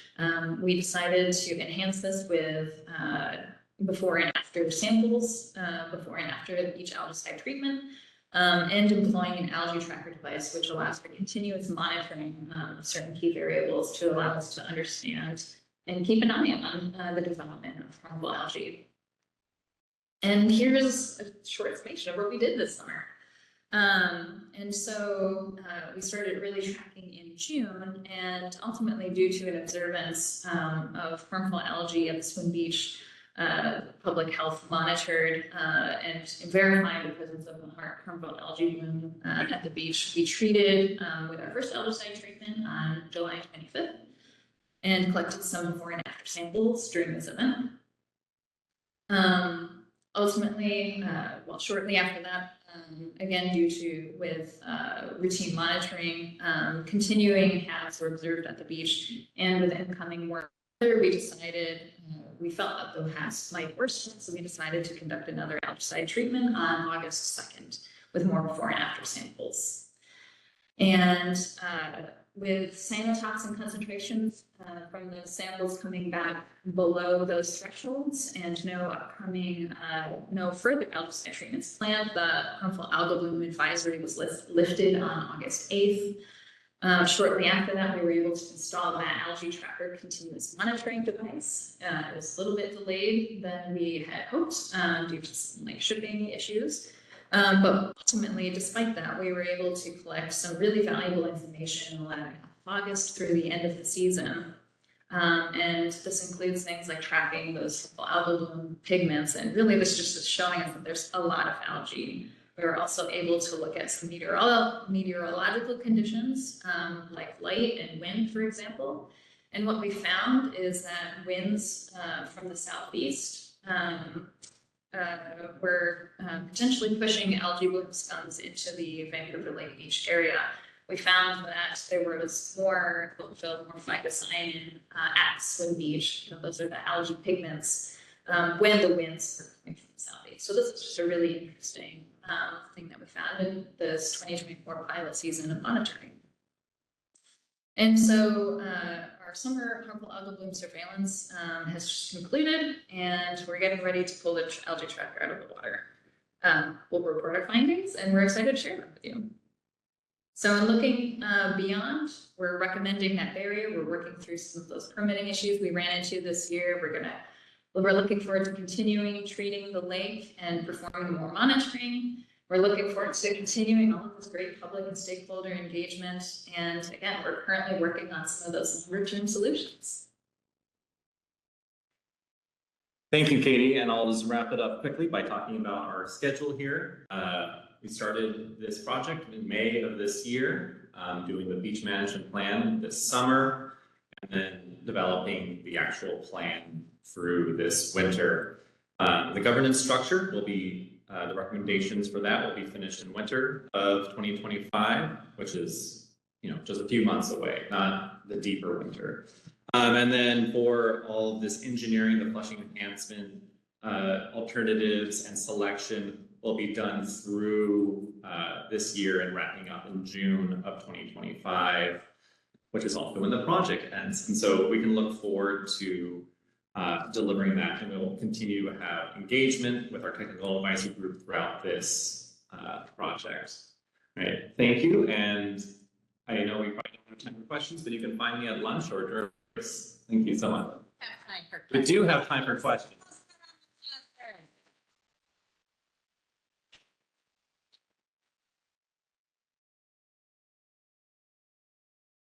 Great.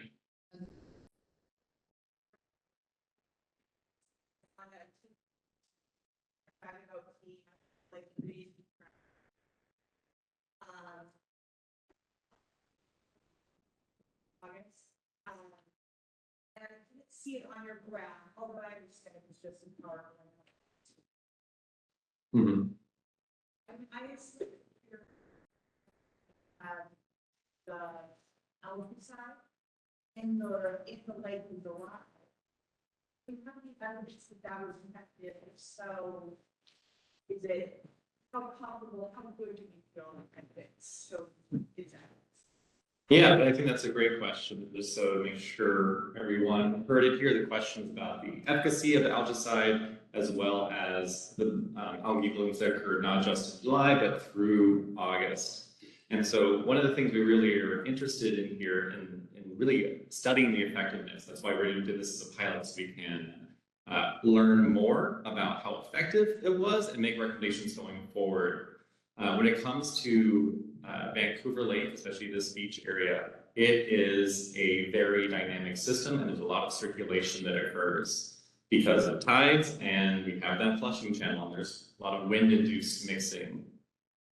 And so when we're looking at managing just that swimming beach, we really wanted to have a physical barrier in place, because we know that shortly after any kind of treatment occurs, more water will move into it. And we can see that through that algae tracker. We have really great data record to show how well mixed and how well circulated the lake is. So we really recommend for the swimming beach to have a barrier in place in order to increase the endurance of that algicide treatment.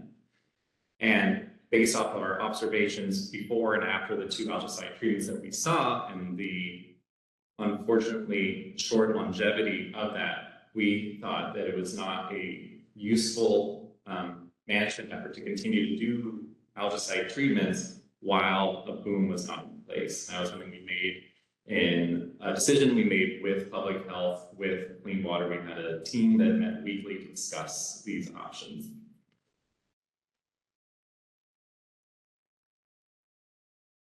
So that area. I understood.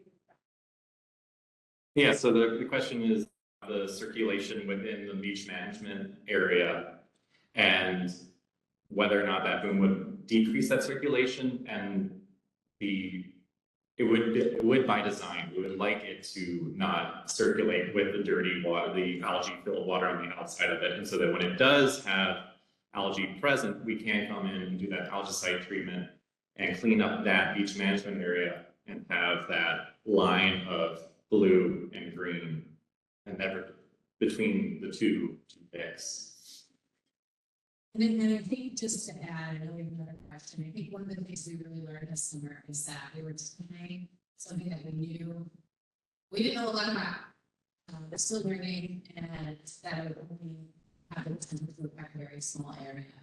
And I think what we learned is that in order for, that's why we're also flushing and other enhancements to the lake, because rowing happens beside of that beach management area. So there are definitely other longer term, more expensive solutions that need to be explored simultaneously with any beach management. So I think we have time for one more question, and then I'm going to suggest that we move on. My name is Adriana, and I'm going to add on to what Jordan mentioned. When we get the test results, and so there's, when you're now doing the lake, and so we stay off the lake the entire summer. Even stay off the lake in the open because we see it. We saw it a week ago. It was going to look that long. And so anyway, it's great, small steps, right? But it's a lot worse. It's all difference. And so we just can't go around the area. It's very limited about how it's going. And same with them. Everybody we're all out there. And so anyway, we're working at this and we should probably bigger. Anyway, so the other thing I was going to mention is two of us here, we wrote on it for 30 years. And it's gotten long. We used to stay out the lake a week or two, we're off the lake being Princeton. So, anyway, just out on the lake.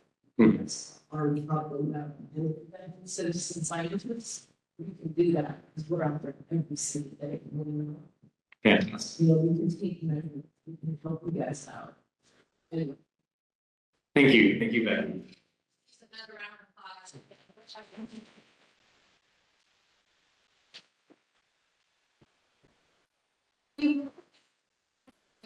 And lunch as well. So if you have some questions, I would encourage you just to take a chance to get to know your neighbor, get to know the people in the room, and hopefully the symposium is just the first of more gatherings like this with multiple people together. Up next, we're still an hour from lunch, and again, if you need a break, get up, go stretch your legs, use the restroom. But we're going to move into our next section, which is focused on Vancouver Lake science. And we have 3 speakers queued up for this section. And we're just gonna get the presentation loaded. But next I'm gonna introduce a speaker from Washington State University, Gretchen, to talk to you. Sorry, I don't want to mess up yours. I know, I'm sorry. To talk to you about all of the work being done by WSU on the lake. Yeah, is this the? It's weird. You gotta push it backwards. Yeah, or you can use this. Okay. So thanks very much. It's great to be here. I've actually lived here for 20 years, starting in August. I moved here in August of 2004, and my husband, Steve Mullins, and I co-direct the Aquatic Ecology Lab at WSU Vancouver. And when we first visited, when we took the jobs, trying to decide, are we going to live in Portland? Are we going to live in Vancouver? Our kids were teeny. And the realtor kept driving us up Lakeshore Avenue, and we're like, what is that? Look at that beautiful lake. And our realtor said, oh yeah, it's really dirty, And I was like, what are you talking about? And who uses it? It was just, our neighbors didn't know about it. It was really interesting to me because that immediately piqued our interest, of course. So we started studying like in 2005. And it's not dirty, it's a wonderful place, and it does need a better reputation, I think. And we can do that by sharing it with our neighbors. But I wanted to talk, we're plankton ecologists, and it was also interesting to hear that history, which I knew a little bit of, but not all of it. And I have to say, it's nice to be in a community that's thinking about what can we do for the lake, as opposed to kind of the hubris that is characteristic, not just in Clark County, but all over the place, of what can our environment do for us? You know, how can we change it and modify it to suit the needs we have at any one moment? And I think, you know, we spend a lot of time undoing those kinds of things, but I think if we keep the focus on how do these natural systems actually operate and understand the sort of basic principles and behaviors and things that the organisms that live there and the way the systems kind of manage themselves, if we start understanding that a little bit better and managing in a way that takes advantage of those natural processes, I think we're, you know, moving in a direction. So, all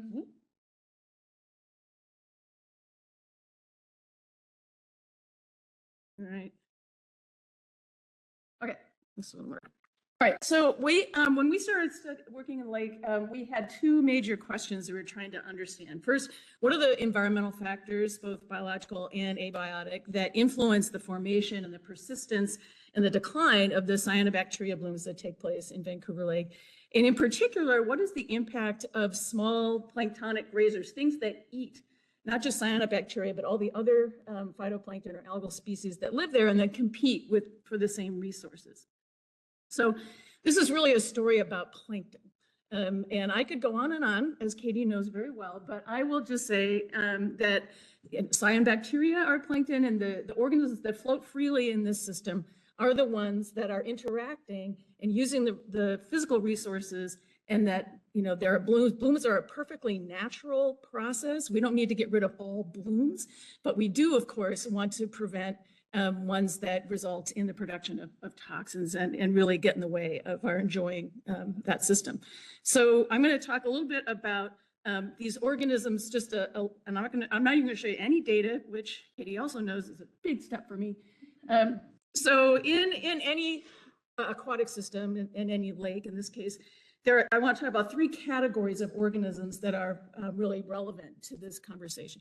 First are phytoplankton, and I'll use that term because it refers to they're photosynthetic. So these are what you might loosely call algae, and they're planktonic organisms, they're photosynthetic. Then there are zooplankton, which are animal-like organisms that eat those phytoplankton, and I put them into two different size categories, the mesozooplankton and the microzooplankton, because size actually makes a big difference with these guys. So first, the phytoplankton, so it's not just cyanobacteria that are present in the lake. There are a lot of different kinds of algal taxa. They're unicellular, so one cell is the entire organism. They contain chlorophyll, which is how we can measure them, because we can measure that pigment very easily. There's diatoms, dinoflagellates, cyanobacteria. They all require sunlight. They all require inorganic nutrients like phosphate and nitrate, silicate, and various others. They have all kinds of cool adaptations. But their size range is about 0.2 to 100 microns. And I'm just going to put this little scale bar down here to note that, wrong button. So phytoplankton, this is the micron scale. So it goes from 0 to 10,000 microns, which in fact, if I put it in millimeters, this may be a little bit easier to visualize. We're less than 0.1 millimeters. So they're really small individual organisms, but they have incredible adaptations.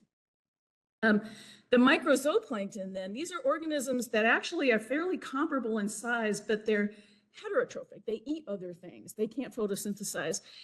These are both unicellular organisms and multicellular ones, ciliates, dinoflagellates, and a lot of rotifers. They grow really fast. They're very motile, and they have all kinds of different feeding strategies that allow them to take advantage of these phytoplankton. And their size range is around 5 to 200 microns. So you see there's a lot of overlap. So we have an interesting system here where the predators are pretty much the same size as the prey. And so they have to use a bunch of different strategies in order to get energy from these organisms.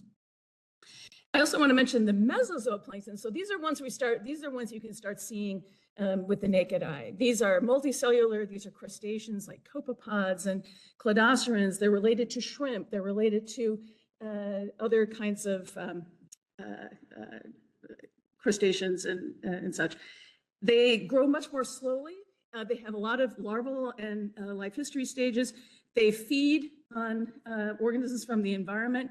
And their size range is around 20 to 2,000 microns. And I only show this size category here because in general, when plankton are eating things that are floating around them, they can really only swallow things that are smaller than their gape, right? So the general rule of thumb is that you generally have to be about 10 times bigger than the thing you want to eat. And if you're worried about being eaten, you want to worry about things that are 10 times bigger than you, right? So mesozooplankton, we would generally consider they probably are eating microzooplankton, but they could also consume some phytoplankton, the microzooplankton eating phytoplankton. So there's this really interesting dynamic here where we can think of a simple food chain where at the bottom, here we've got nutrient availability, phosphate, nitrate, so forth. In this case, I'm showing some diatoms, very typical kind of phytoplankton, get eaten by copepods. Copepods are actually a really important food resource for juvenile fish. But we know that there are a bunch of different kinds of phytoplankton. They all use these same resources. They can compete with one another. And copepods will eat cyanobacteria sometimes.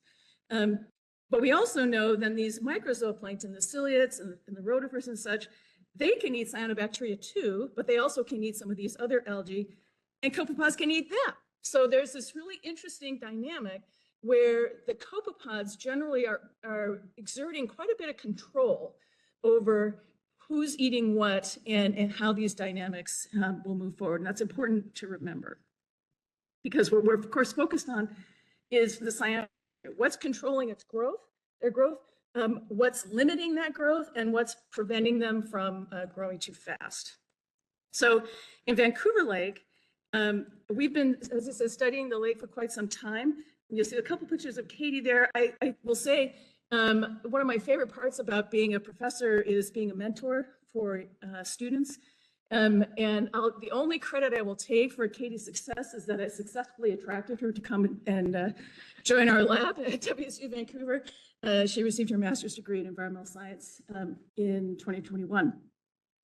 So we've done a whole bunch of experimental work and observational work in the lake. And I just want to point out kind of a conceptual model that we put together to help us understand what is this relationship between the environmental factors and these biological ones that leads to a bloom and leads to its decline.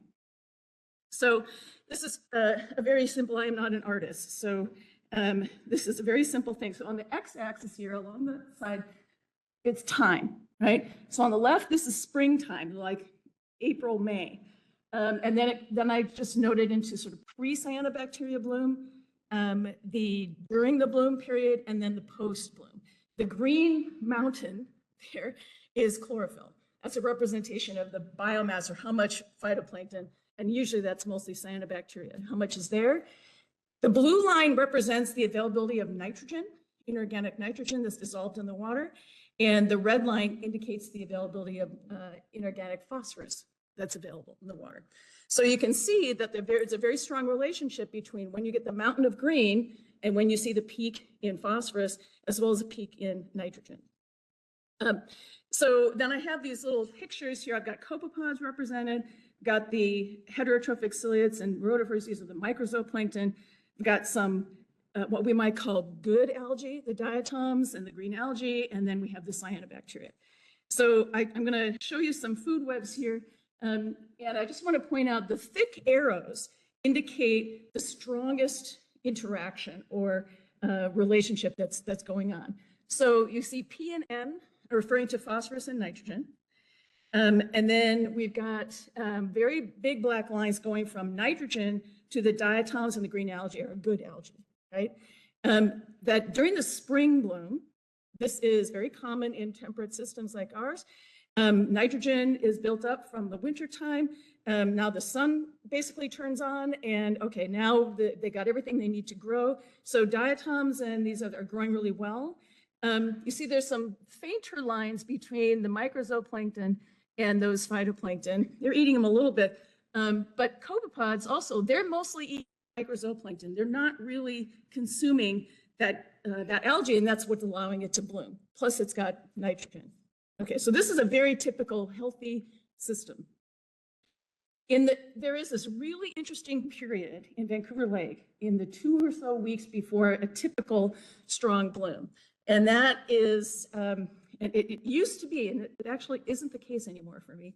I used to be able to predict when the bloom was going to occur. Usually it was one big bloom and we're on the end of August. You needed sunlight, a couple days of sunlight, low wind, and then the wind picks up and it stirs the bottom. You get a lot of increase of phosphorus that is being resuspended from sediments, and you get this enormous bloom. And what's happening here is that in this pre-bloom period, nitrogen and phosphorus are pretty low, right? There's not a lot of it, and there's usually not enough. And so the algae now have to compete with each other for these limited nutrients. And so we see that the big lines are heading towards the grazers, the microzooplankton and mesozooplankton. They're eating everything. But what they are preferring to eat are the good algae. They really don't want to eat the cyanobacteria. So we have the beginning of a system here where, okay, cyanobacteria are now able to grow pretty well because they're not being eaten.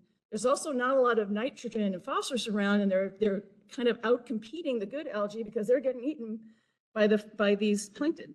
So then we get that some sort of wind event usually, and you see this big increase in phosphorus. It can happen just a couple of days, and the cyanobacteria now, which they have this special ability to take nitrogen right out of the atmosphere and convert it into a form that they can use. So if they have enough phosphorus, they can get their own nitrogen and they just take off. They outcompete all of the good algae and they pretty much overwhelm the zooplankton. There's so much of it, they can't manage to eat it, right? It's very filamentous, it's full of these colonies, you get those scums.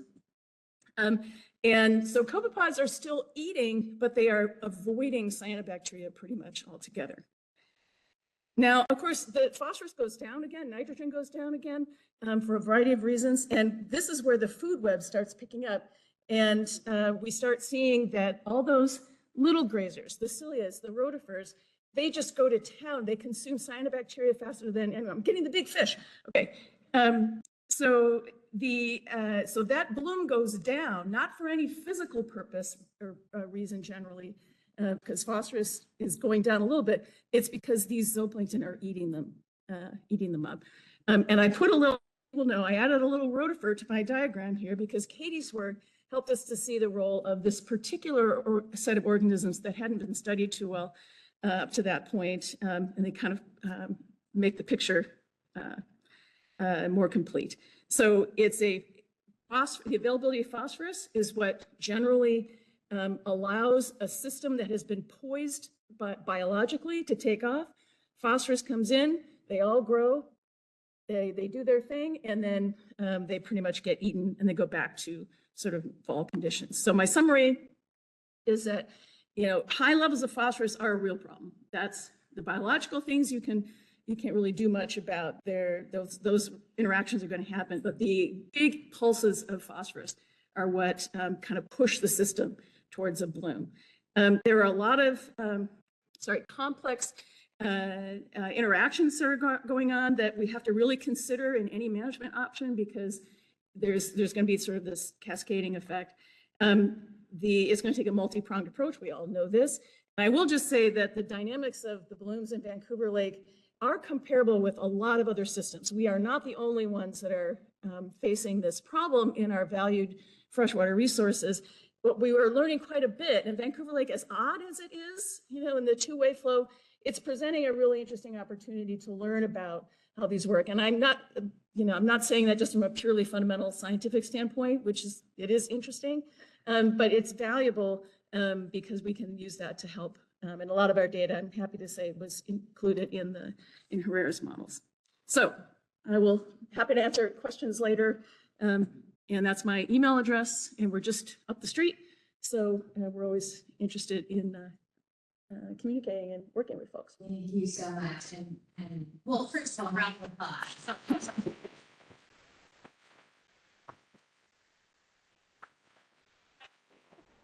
I think especially with someone interesting, who would have known predators seekers. We're having a little party in Vancouver Lake to dumb it down a little bit.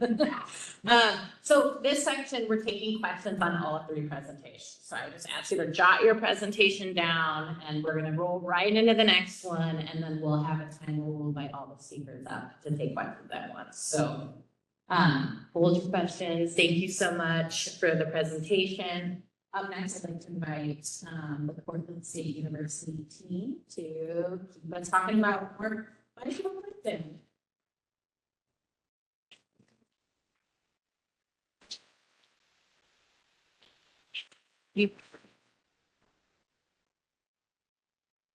So you can advance the slides right on the screen, or you can use the. Just press that. You can press down, or you can advance right here. Here's your presentation.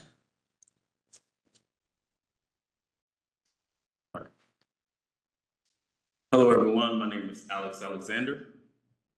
And my name is Fergus Tyler. We're electrical engineering students from Portland State. All right, and so today we'll be talking to you guys about cyanobacteria and data control. A little introduction about us. Like Fergus said, we're both highly motivated electrical engineering students at Portland State University. We also love outdoor activities like hiking, swimming, things of that nature. And we're also very strongly into our environment and technology.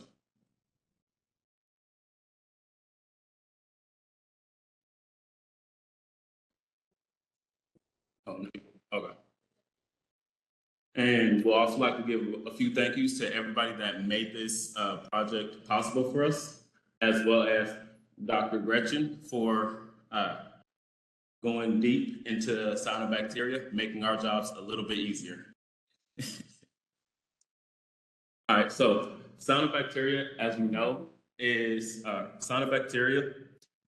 does not have to be toxic. So just because there's a bloom does not mean that it's toxic. But we are noticing an increase in the toxic kinds of cyanobacteria. And this is causing more and more harm to our environment, making it to where lakes and ponds are shutting down. The U.S. economy loses about $82 million per year fighting this problem plus. And then also there's a decline in outdoor recreational activities, which is horrible. But then also, it also is harming us and our animals, right? So we know that harmful algae blooms can affect us, causing us to become sick, as well as possible death. So how do we address this? Like a bunch of people said earlier, we have clear water project and chemical projects, but I am not a scientist, so I will not go too deep into any of that. What I would like to talk to you guys about is early identification. And what is that? We'll be talking about NOAA, PMN, and volunteers. How the PMN network works. Photo monitoring network works by working with NOAA satellites to be able to find out where the blooms are at. And then PMN also, which is a system that helps train volunteers into gathering the samples. It shows them how to gather the samples. It shows them how to decipher whether a bacteria is toxic or not. And then it also shows them how to document those samples. It also has the equipment to allow you to go out and gather the blooms or gather the bacteria that you will need, the samples as well. We have a world live working of PMN and Lacamas Lake, which they have volunteers to go out, get samples, take photos of the samples, and then also send that documentation to NOAA. But we don't have that at Vancouver Lake. And so we wonder why. Why is that? Part of the issue might be because Vancouver Lake is about 10 times the size of Lacamas Lake. So you'll need more volunteers, you'll need more samples to be able to do these things.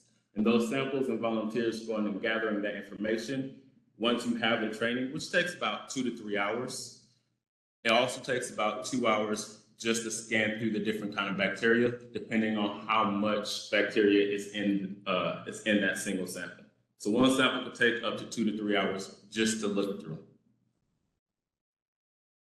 How do we deal with this? Well, one of the solutions that we came up with is a 3D printed microscope that automatically takes images and scans through the sample size that you have, as well as integrating it with our AI machine learning system that will allow it to organize, categorize, and document its findings. Some of the benefits of this is training time. So shortening that training time from 2 to 3 hours for one sample down to a few minutes or less. It also is cost effective and then also allows us to gather more data for one volunteer. Now, this is the microscope that we'll be using or that we suggest using. It's an open flexure microscope. It's 3D printed, it has Raspberry Pi, and it already comes with the technology that we are looking for. Here is a blood sample of a project that they're working on in Africa, where they're taking blood samples and looking through different kind of diseases and bacteria that might be in your blood sample. And here also is a same kind of blood sample, but it's stitched together. So you have the option of either just looking at one sample or having it to where it stitches everything together as a whole so you can see the bigger picture of the sample.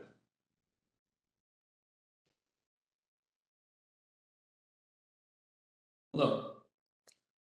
So when we came to recognize this as a problem, we first decided, how would we approach it? We're not biologists, we're engineering students. So to overcome these obstacles, we developed a machine learning model that uses image-based analysis to detect the count on these bacteria. This project is Python-based, if you're familiar with software languages, which is what we used as the backbone for our machine learning model. It uses an efficient net and gets performative results. The model is fed images collected by volunteers, and then it is taught what those images are and learns what those specific bacteria are and sends them to a database based on what it reads in a sample. So when the sample isn't analyzed, it'll be able to identify how many of the toxic bacteria there are, how many of the non-toxic bacteria there are, and how that concentricity leads to toxicity in the sample. The challenges for this included a lot of, here's how we trained our model.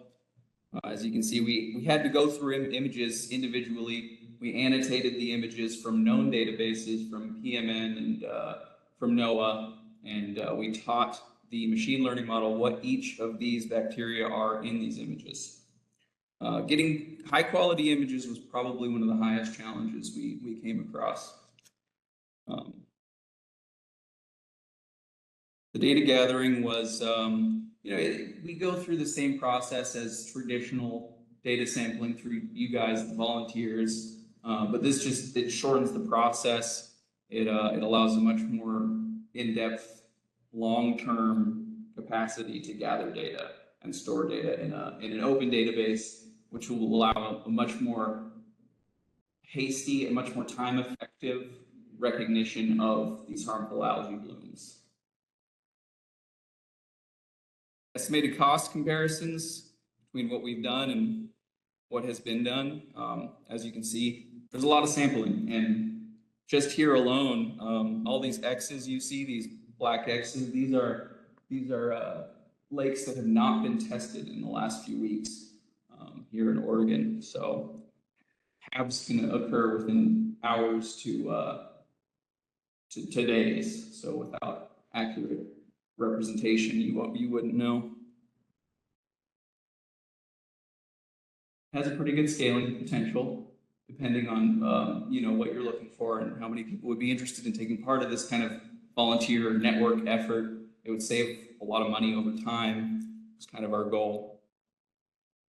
And the next steps, this is the very beginning of what we were trying to accomplish. We were very excited to hear about this issue from Friends of Vancouver and get involved. And we're just here to network, talk to people, see who wants to get involved, see what we can do for you guys, and move forward on this kind of environmental monitoring system. Here's our links and resources. Questions? Thank you. Give it up for our see. Thank you for facilitating bringing in this group. And again, we'll hold questions on the past two presentations until we get through our next one. And we're behind, but lunch won't be behind. So we had a few people in the afternoon actually not able to show up. So we're going to catch up, I promise, because all good meetings end on time. All right, so up next, we get to hear from Clark County noxious weed staff on everything related to aquatic and shoreline noxious weeds. So give it up to Blaine and Justin. Your best bet is. And then should have the video in there. It should be. Okay. Yeah. Wait, you see you click down? Yep. Okay. Oh, You can try to click down on this one, but okay. Hello, everybody. My name is Justin Colell. I'm the coordinator for the Clark County Noxious Weed Control Board. And honestly, most of what I do is terrestrial. So this is a little different for me. And this is Blaine Kistler. We're in Clark County Public Works, and we're the Noxious Weed Management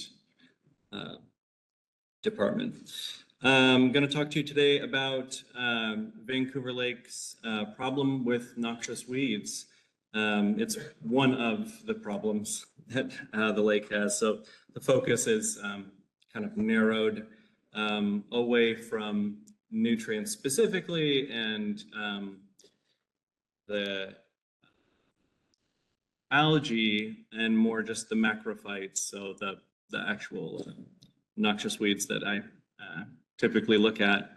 So these would be listed weeds with Washington State, the ones that are designated for control by the state, and then also can be selected by Clark County for local management. So first I'd like to just sort of touch on the past problems that the lake has had with noxious weeds, and we'll kind of go through to where we are now.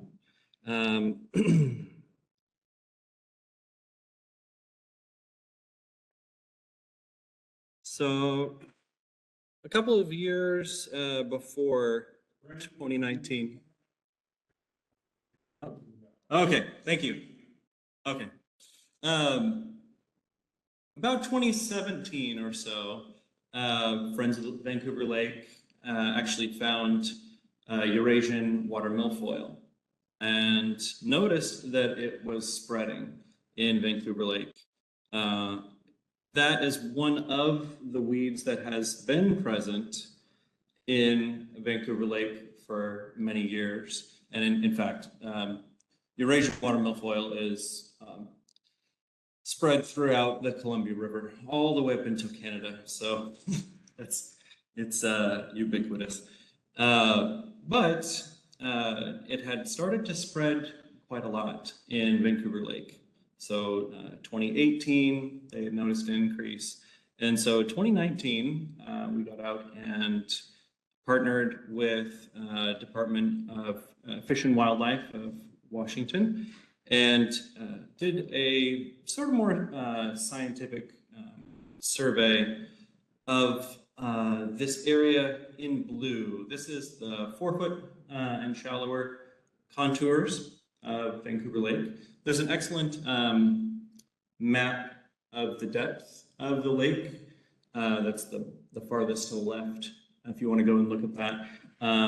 That's an excellent map because it shows, just like this area in blue, where you would expect to find aquatic weeds. They need sunlight, and they also need to be rooted a lot of times. And so the shallower areas are especially vulnerable to noxious weeds. It's kind of like many other man-made disturbed areas. If you think about like a construction site or a logging operation, anytime you open up this area with a disturbance, then that's prone to weeds moving in. So that's where we see those weeds a lot. And a shallow lake is especially prone in the shallow areas. In this picture, the Eurasian water milfoil is the lighter blue squares. We did find other species of aquatic plants, and those are scattered throughout. And we've been going back every year and looking again in the lake, but after we did this survey, Friends of Vancouver Lake were able to treat the lake, and Aquatechnics was the contractor, and they wiped out all the Eurasian water milfoil in the lake. And we hadn't seen it for several years. Up until this year, the Eurasian water milfoil is back, and the survey that we just did this year looks pretty similar. We're still working on getting that data to be a nice map like this. But it's very similar. I would say the area in the southwest, that little sort of bay area, doesn't have Eurasian water milfoil, but the area around the island looks much the same. It has recolonized all through there, which is pretty much exactly what I expected because of the flushing channel, Lake River. We're going to have Eurasian water milfoil come right back because it's going to be continually reintroduced. Let's see. Some of the other species that are present as far as noxious weeds go, we have purple loosestrife, and that's a riparian emergent sort of a species that you find on the shorelines. And false indigo bush, we have that all over the shorelines. And so in addition to yellow flag iris and reed canary grass, there are many noxious weeds that are on the shorelines as well. And there's also some curly leaf pondweed that's an aquatic species. So we worked to put together a plan to address what you can do about these noxious weed species. And that plan recommended several different options, and herbicide treatment was one of the options. And we are back again, and this year we are working on those riparian species. So I'll turn it over to Blaine, who can talk about that work. All right, so yeah, emergent and terrestrial species. So yeah, Justin already listed off purple loosestrife, false indigo bush, and yellow flag were the three main ones. We kind of treated it like an early detection rapid response, although this is far from early detection. These species have been down here for a long time. One key point about the false indigo bush is it's not locally designated for control. So this is one species we haven't really spent a lot of time on. County has a lot of property surrounding the lake. Besides the regional park, there's a lot of legacy lands on the east shore and the northwest shore. Almost all of the false indigo bush falls within the DNR shoreline. And like I said, it's not listed for control, so it's one we really haven't gone after outside of this grant opportunity. As far as the area goes, I'm aware that the legal definition of the shoreline is the ordinary high water mark, but because of the way this system works with the tidal fluxes, we basically, as you can see here in this picture, this is the freshet from May of 2017. This is at low tide, so it was actually several feet higher than this at points, but the water stretches all the way from the BNSF railway to Buckmeyer Slough, basically. So that was our survey area. As far as parameters go, we were using basically our phones and tablets to collect points, so our accuracy was limited to 16 feet. We only have one sub-meter device, and it's shared with Clean Water, so as far as getting more people out taking points, it was the easy way to go. So if species of the same, individuals of the same species were closer than 16 feet apart, they were marked as 1 point. And then we only did polygons for patches greater than 32 feet in diameter. As far as treatments went, we did foliar treatments for the entire West Shore. So based on the map, the West Shore looks about as high density as places on the East Shore, but there was no polygon data basically on the West Shore. These are all individuals that were easily treated with a backpack, head height or lower. Occasionally we found a false indigo bush that was taller. We just bent it over and sprayed it that way.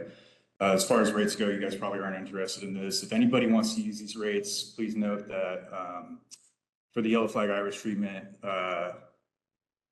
you need to use the ammonium sulfate if you're going to go as low as 3 ounces a gallon on aquatic glyphosate. As far as the large clumps of false indigo bush, we did cut stump treatment on those to avoid collateral damage on other tree species. So that included basically just cutting them as low to the ground as possible and coming through with a 15% imazapyr mixture and treating the stumps. And then we also piled the cut material up on the high bank. This was just based off observations out in the field, but there were trees that were snaking along the ground under the reed canary grass for about 8 or 10 feet. They did not root like willow does, so that was great to see. You don't have to worry about those stems re-rooting. A bit more of a close-up on the northern part of the lake. You can see all the point data on the West Shore. I also included, it's interesting, there's this stretch of mature Pacific lowland canopy, riparian canopy on the West Shore. And as you can see, with the exception of one point, which I think is a data collection error, none of our weeds really extended into that area. And that's because of the the heterogeneity of the stand. It had the full mature canopy as well as the robust herbaceous and shrub layer that prevents those species from moving in. Reedgrass wasn't included, but just to highlight kind of how prevalent it is out there, I just made that big black polygon up in the top. There's a little bit of a data gap up in there. There were 2 yellow flag points, and there's a couple of false indigo points along the shore there that I didn't get, but I did treat them. Yeah, in fact, so just because there's canopy doesn't mean there's reed canary grass too. Looking like 100% coverage under that Pacific willow canopy. We also didn't map up south of Flight of Moorage as well as we should have because it's getting up into the Lake River a little bit and the weeds were so atrocious up there, we just kind of didn't do that. But we are treating them. Also, the lime green is actually Wapato patches. So we got a really nice Wapato patch up there next to the moorage. And the green hatched polygons down there on the southeast, those are a mix of purple loosestrife, false indigo, reed canary, and yellow flag. And the 3 species that we were after greater than 50% in those areas. So here's the southwest shore. I threw the tax lot lines in on this one just so you can kind of see where the state-owned aquatic land is. For some reason, the county owns out into the water on this strip. But then down in the south here, you can see that the DNR line extends pretty far off the shore there. A lot of those points fall on the DNR shoreline. We just recently got out and cut stumped all the false indigo around the flushing channel and moved up towards the sailing club.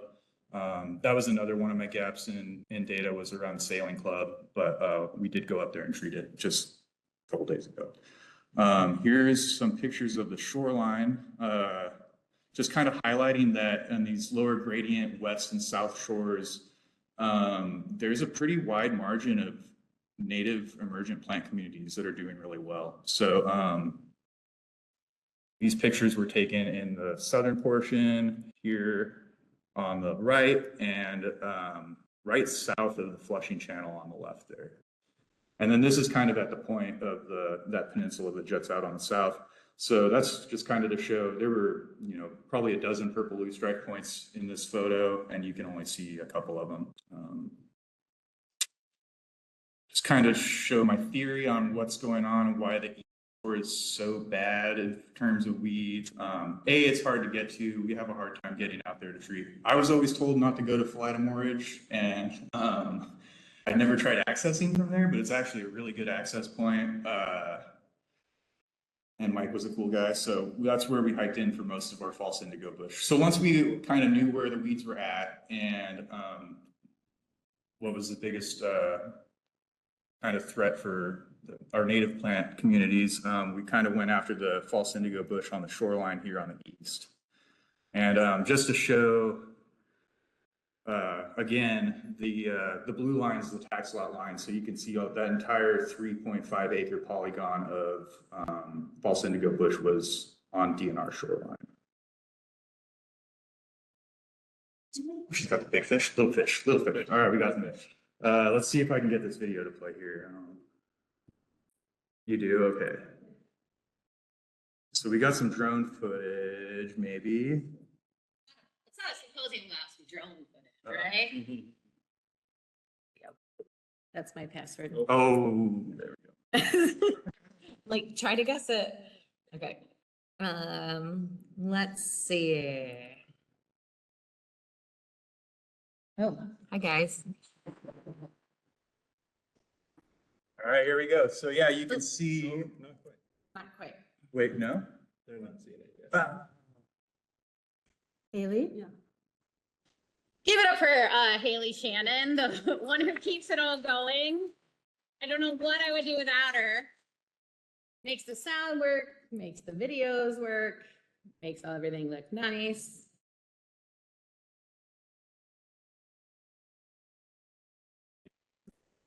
It's so We can do it.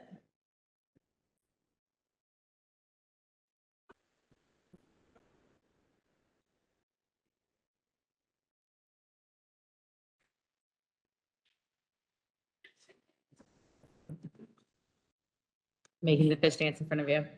I think if you go to the, okay, well, while we're at it, what do you call a fish with 3 eyes? A fish. Right, wasn't that a good one? That's my go-to. All right, what do you call a fish with no eyes? Good one, you guys are a quick crowd. Okay. Can you just share? Where would it not come from? So if you go to share screen and then just share go to the PowerPoint.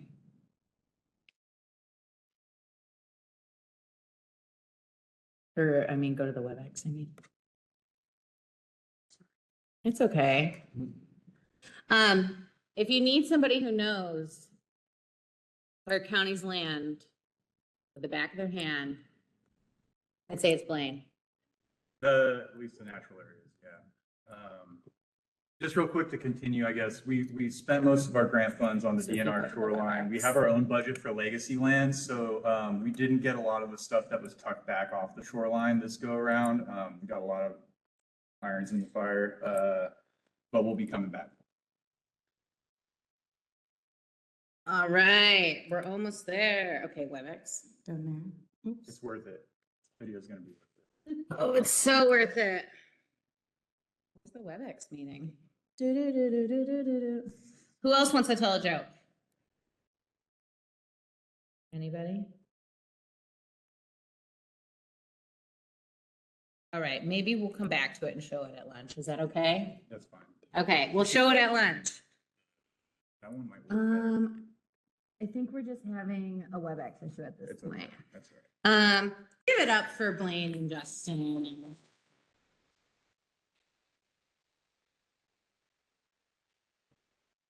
Something funky happened. We don't know quite what. If you can log in from that login that gave you better. We'll show it at lunch. Thank you. Yep. Okay. Okay, I told a little fib. I'm sorry. I said that nothing would stand in between lunch starting late.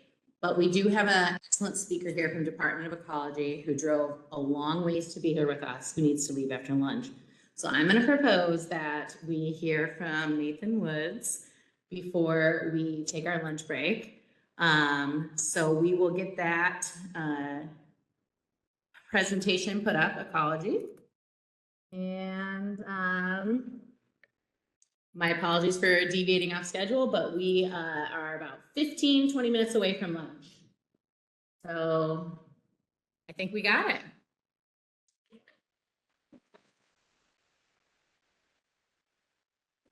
It's all about being flexible. All right.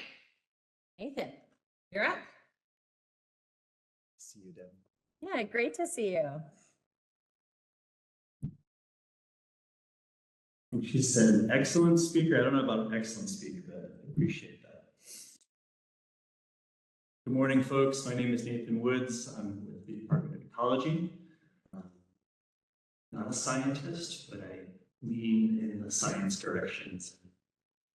Science mind, I'll say that.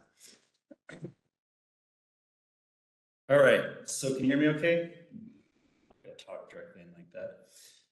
All right, we're gonna talk about the Burnt Bridge Creek watershed today. And I guess in some ways how that relates to the Vancouver Lake. Doing okay? Down right? Oh my goodness, what is going on? No, I can try to. So,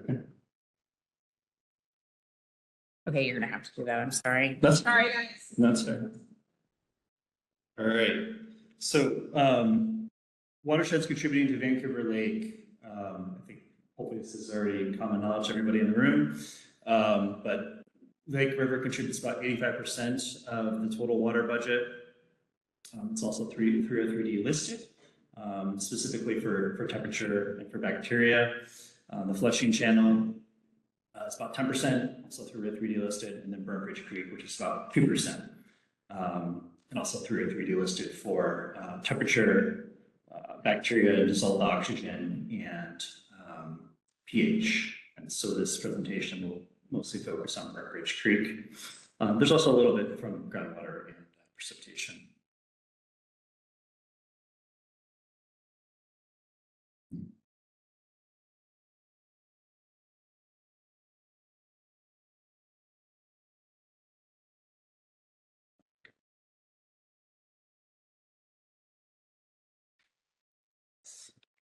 Done.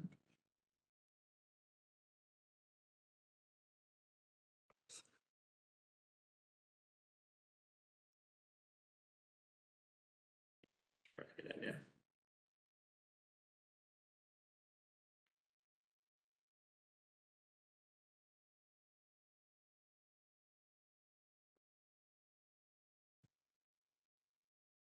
We were on such a good roll. I'm gonna just. Okay, there you go. Yeah. Woo! Thanks. All right, back to Burnt Bridge Creek. Just a little overview of Burnt Bridge Creek. It's 12.7 miles long. There's three major tributaries that feed into Burnt Bridge Creek, which I don't have listed. Two main jurisdictions that are, I guess, quote unquote, responsible jurisdictions in and around the Burnt Bridge Creek watershed, City of Vancouver, Clark County, and then, of course, Burnt Bridge Creek drains to Vancouver Lake.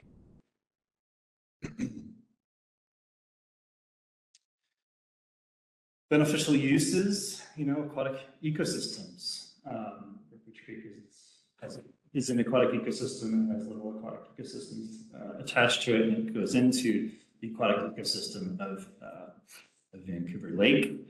There are salmon and lamprey that have been detected in Burnt Bridge Creek. It's a highly urbanized stream with somewhat of a heavy pollution load.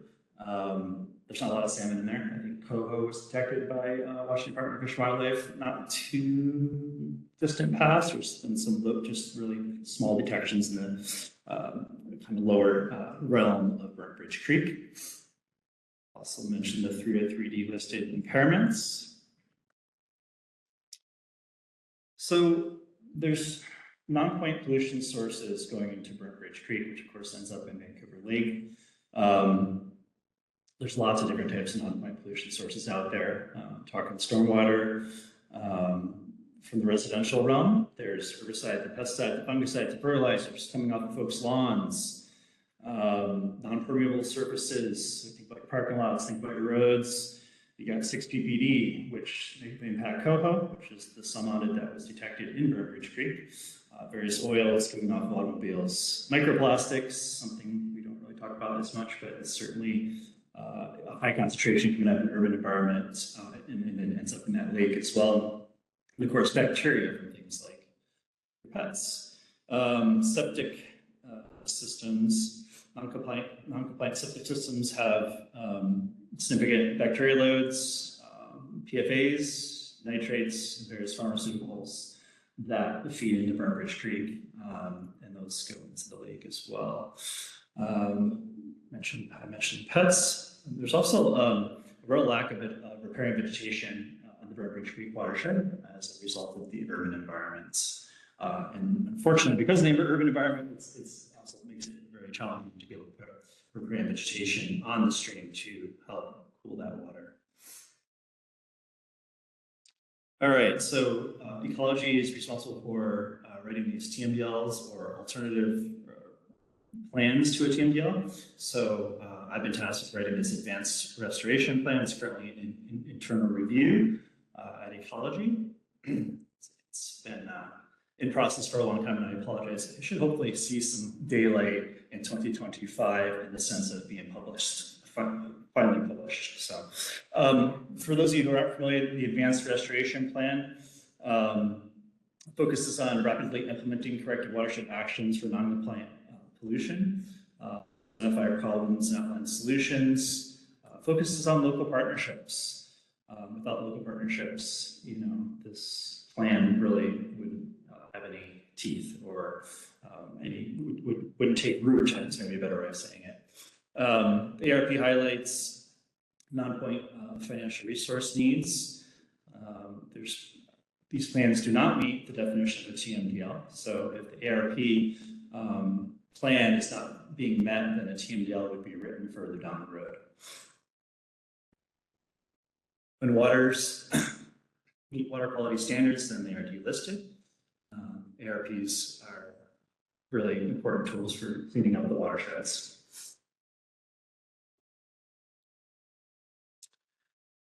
So just really quick, what does the ARP include? There's 8 elements of TMDL and 9 elements of Section 319. Identification, analysis, action or implementation plan, available funding opportunities, stakeholders and partners, estimation of when water quality standards will be achieved, effectiveness monitoring, commitment to reevaluate the plan. And then the obvious goals here at the ARP are to meet water quality standards, strengthen watershed eligibility for funding through development of a watershed plan, strengthen partnerships. Externally, state, federal, local governments, tribal nations, nonprofits, watershed groups, industry, and private landowners are all part of the puzzle for making the ARP a success. All right, taking action in your community. So I say taking action in your community, I'm talking about anybody here who is in the Vancouver area, who's tied to this Burbridge Creek watershed, tied to the Vancouver Lake and beyond, whatever watershed you might live in. This is for you and for your constituents. Support your local water protectors. I like that term. It's been used in different ways over the years. These are some organizations that you can donate to or volunteer with, and then I don't know if you can necessarily donate to the city of Vancouver or Clark County. You probably could. They might take your money, but you can certainly volunteer with them. They have tree planting events, so get involved.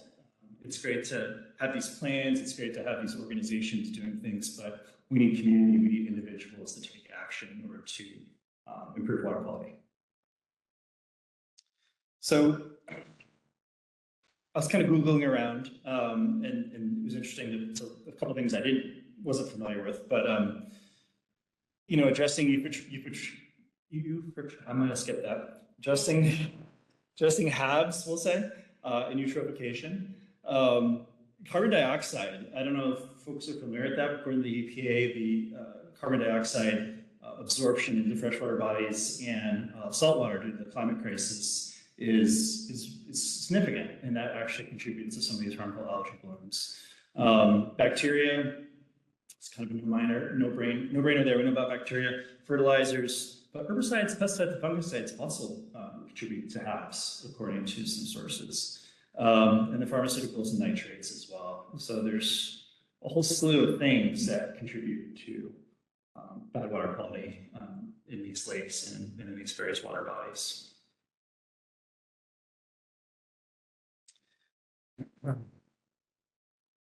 I found this photo off of the WSU Extension website. It was really, I really liked it. So I stole it, give you guys credit there. So ensure your personal actions are aquatic ecosystem safe. So this may sound kind of out there to some folks, but consuming organic food, certified organic food, helps to reduce toxics in your watershed. It helps to reduce nitrates. It helps to reduce sucralose. These things go through wastewater treatment plants into fresh water and into the lakes and contribute to water quality issues. Use biodegradable, phosphate-free, non-toxic laundry detergent and soaps. I don't know about you, whenever I go to the grocery store, I have to avoid the aisle with all that laundry detergent because it just burns my eyes. It makes me feel sick, and there's a lot of resources out there that you can look into for that, but there's a lot of very affordable, biodegradable, phosphate-free laundry detergents out there and soaps. It's better for you, it's better for the water quality, and I just want to encourage folks to rethink about their personal uses there. Disposing of pharmaceuticals, there's take-back locations. I know it's not something we want to do on the weekend, but putting it down the toilet into the water system is not good for water quality. It comes out the other end and negatively impacts Vancouver Lake and other water bodies. Herbicides, pesticides, fungicides, please don't use them. There's plenty of alternatives. If you've got some sort of issue with your garden and there's a pest, look for an organic option to manage your pest problem. There's so many great options out there these days. The marketing for these herbicides, pesticides, and fungicides have gotten folks thinking they need them. We don't need them, and it's negatively impacting, again, water quality. What else? Invest in fossil fuel products and machines. Minimize CO2 emissions. So get an electric lawnmower, or better yet, just get rid of your lawn, plant native plants. And also, along the lines of fossil fuel, plastics are created. Most plastics are created by fossil fuels, unless it's a plant-based plastic, which is biodegradable in that case. All right, we might have went off the out of the river a little bit there, some of that, but please let me know if you have any questions. When it's question time, I'm not sure if it's question time. Thank you. Thank you. All right, so let's bring our last speakers up to the front. It'll take about 10 minutes for some Q&A before we all have lunch. So if I get it, like, go to start kind of knocks the seeds up. All right, so I saw Steve from them earlier. For any of our speakers. All right, here we go.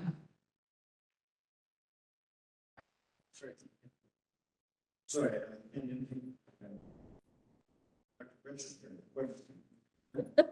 Forget the last name. The question has to do with evaluate three alternatives, and all three of them made an estimate of how well they would push back against Lake River. Looking at it, 91% of the phosphorus coming into the lake is via Lake River. There's also the cyanobacteria we're simply using, I assume, the phosphorus that's in the sediment. So, given the source from Lake River, if theoretically you could prevent the phosphorus from coming in from Lake River, what impact would that have on the foods during the 8 to 12 season? Well, is this one? I can use this. I think, I can't specifically say, you know, there's legacy phosphate in the sediments that is left over from dredging, and from uses there. So the flow in and out of Lake River is not going to change that. And indeed, you know, there's lots of pluses and minuses, and I'll leave it more to the engineers about the efficacy of actually trying to disrupt that in and out flow of Lake River into Vancouver Lake. I think, I don't recall model results, but the main thing I would say is it's dilution, right? You know, it's an old phrase, right? The salt. Solution to pollution is dilution. And so I think it's increasing the flow and the circulation in the lake. So whether that's widening the flushing channel, because there will be blooms. I don't think that's something that they're not going to go away totally, and I wouldn't aim for that outcome. But we can make the conditions less favorable for the harmful blooms, and for you know, the toxic species that occur when you get scums and stuff. And a lot of that has to do with really just being able to circulate that water. And hopefully, you know, water from the Columbia is lower in phosphate. And so than it certainly is in the lake right now. So I think it's going to be more about trying to increase the circulation. Other questions? Feel free if there's another one. We only have time for a couple, so we're going lunch, but. Yeah, try to be fast. This is for the noxious week, guys. So in looking at the environment around the lake, it treated it. Do we need to be thinking in terms of building in our plan, that as a continuing mitigation strategy that will go in the future? Ever see the native plants eventually bringing the bigger reward? Is that a strategy of bringing in native species that will, we know will overtake some of those? Yeah, that's a hard one. Oh, yeah, okay. Remember, we don't have to have one answer, that's why we're here. Trying to figure out the answers. Yeah, so that's a very complicated question. You know, the areas where we have really established native vegetation, the chances of those getting displaced without extra disturbance are low. But in these areas where the reed canary grass is really dug in my opinion, of the three species we surveyed, the yellow flag, the purple loosestrife, and the false indigo bush, the false indigo bush is really going bonkers. And I was actually up at Green Lake, further up the Lake River system yesterday, putting up no hunting signs, and it's really moving up that whole Lake River system. The entire bank of Lake River's covered with it up to Green Lake. So I also forgot to mention the beaver are preferentially browsing around it. In that really wide strip, they will tunnel through the false indigo bush to find the willow and the cottonwood and the ash. So, you know, with these overstory stands, mature canopy like ash and cottonwood, where there's reed canary grass in the understory, essentially if beaver come down and mow down those trees, or say emerald ash borer comes for all the ash, we're not left with anything besides reed canary grass. The reed canary grass suppresses the stumps from resprouting. You know, a lot of times when beaver chew on a cottonwood or a willow, they're going to resprout from the stump. But when they're completely crowded out by reed canary grass and other invasives, they can't do that. And in fact, you know, mature cottonwood will coppice into bare ground whenever it gets a chance. But yeah, I'd say as far as restoration goes, avoiding the east shore for now, just because if we were to open up, try and treat the reed canary grass to get more native vegetation in there, the seed bank for all those other species is just insane over there. It's also really hard to access. So we were actually, if we have funds and time remaining this winter, once we get all our other planting projects finished, going to go put some willow stakes and cottonwood stakes in where we cut all the false indigo bush down. I would say focus on the west shore. It would be really easy to squeeze out the reed canary grass in these narrow bands where you have the native emergent wetland on the lake shore and the mature riparian canopy, and there's a narrow band of reed canary grass in between them. you could close it out pretty easy. Yeah, that sort of thing. All right, we have one more question and we're going to, go over some details for lunch. Hi, this is our mayor, let's see, this is for you, David. First, just want to make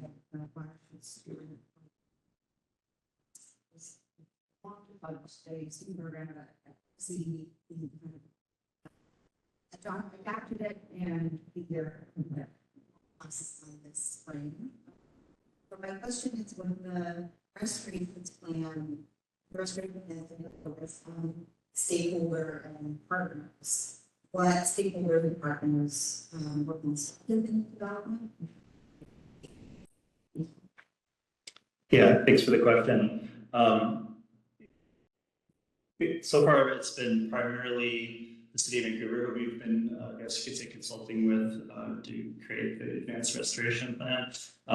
Though knowing the conservation district and the watershed alliance and the other partners in this room, I've kind of filled in the blanks and anticipated what you want in there, and also highlighted what you're doing in the watershed. And so once it gets to internal review, it'll go to external review, and at that point in time, we'll invite everybody to the table to participate, comment, and then edit if you see fit. And then after that, there's some meetings to discuss collective stakeholder efforts to implement or support the advanced restoration.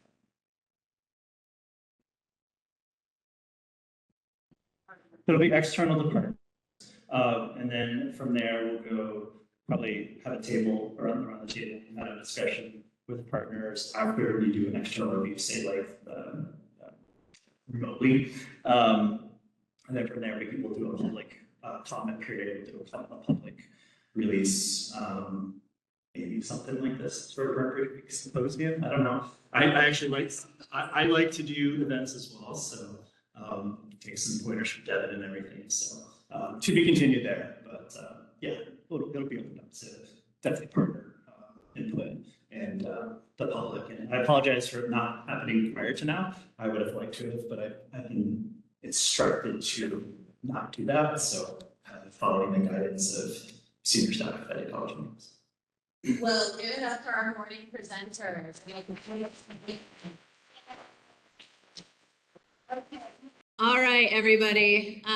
We're gonna bring it back for a post-lunch presentation. But this next section I think is really interesting and diverse. Again, we had science this morning, but now we're gonna be talking about all the different benefits that the lake provides, whether or not that's economic benefits, recreational benefits, fish and wildlife benefits. And we're also going to hear a bit from neighbors on the lake, which include the Port of Vancouver. And I know Fish and Wildlife isn't presenting today, but they're a neighbor on the lake. Clark County's a neighbor on the lake. We got Porter Ridgefield upstream, neighbor on Lake River. So we've asked the Port of Vancouver to come talk a little bit about what they're up to and what their relationship to the lake is. So without further ado, I'm going to invite Mary to chat with you all. Wait, one more important note. We're switching things up. We're saying goodbye to the salmon. Number one source of bacteria in watersheds, dog poop. So we're raising a little bit of awareness. So this is your 2-minute warning. Please scoop. Your 1-minute warning is from Buddy, the clean water dog. This is our mascot. He's been our mascot for 10 years and he does bite. So this is your 1-minute warning. So here you go, Mary. And how do you advance? Push that. Push this or this? You can also point down, that's down. This or this? It's, No. it's Okay, that or down. Give it up for Mary one more time. Port of Vancouver. Woo! Can they see my arrow when I do this?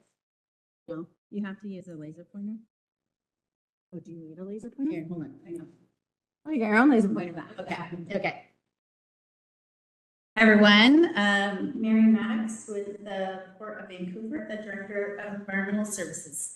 Here to represent the port today, and maybe you've wondered, what are all those blue warehouse buildings as I'm driving down to the lake? What's that about? Ports are very mysterious to a lot of people, and so I'm here to maybe just shed a little light about what it is that we do. That sounds horribly loud. And talk about, as a neighbor to the lake, what we have going on around the lake. All right, now let me see if I can do this. No. Did that work? Yes, sorry. I tried the thing. Oh, got it. Got it. Okay, thanks.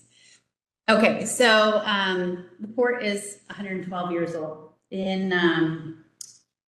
112 years ago, the citizens of Vancouver, my math maybe not that great. That's why I went into environmental studies. So it was 1912. The citizens of Vancouver voted to enact a port district in the city. And basically, they did not want private or special interest groups to have control of the waterfront because it's so important to the economy of cities adjacent to the waterways. So that is why they said, let's make this a public port that controls the trade there that's happening along the waters of our city. Fun fact, Washington, the most trade-dependent state in the nation, 40% of all Washington jobs are tied to international trade. So what ports can do is specific. So we can't do whatever we want. It's very much tied to economic development. So we have to be involved in economic development. That is our charter, that is our mission. So that could include job creation or things like tourism as economic stimulus as well. We're a little bit different from a lot of the other big ports. When you think about ports, do a lot of container ships and big ship carrying lots of containers. We don't do containers at the Port of Vancouver. We leave that to the Port of Portland across the river. We do bulk, break bulk, special cargoes like wind components. You might have seen all the wind turbine blades rolling through Vancouver, coming through the port. That's kind of the stuff that we stick to. We are governed by, we've got two of our commissioners here, publicly elected commissioners, three of them. Don Orange is here and Eric LeBrant spoke earlier. And so we are, and we'll go over a little bit more about our financial structure, but we are definitely well, they call us a quasi-governmental agency, and I'll go over that, but we definitely have a public board that steers us. So where are we? What is the Port of Vancouver? Oh my goodness. Here, so we start, like too bad of an angle, not work. Down, okay. I-5 bridge is the bridge that you see furthest away from me. And we start there where the red line in at the quay used to be. That's port property. There's about 12 acres there of commercial. But otherwise, we sort of skip some property and then start about the BNSF Railroad Bridge, which is the next bridge closest to me that you see on the river there, and follow along the river all the way down to the Flushing Channel. That's kind of our boundaries. And then there's some stats there, 800 acres of operating industrial and marine. And then there's 600 acres for future development, and I will try to point that out because I think it's really relevant to the lake. This is this property. So that is the Flushing Channel. This is about 500-ish, 450 acres set aside for future development that we call either Parcel 3 or Columbia Gateway. And then we've got some property over on the other side, about 50 acres, set aside also for some future development. And this big sort of green blob here is a wetland mitigation bank that's 150-ish acres that we set aside for, it will always be a wetland in perpetuity, set aside for mitigation banking. And we're kind of broke up into two main areas. We've got a marine terminal space. That's everything south of our rail corridor. Everything along the river is involved in maritime operations. So that's using river road and rail to move cargo.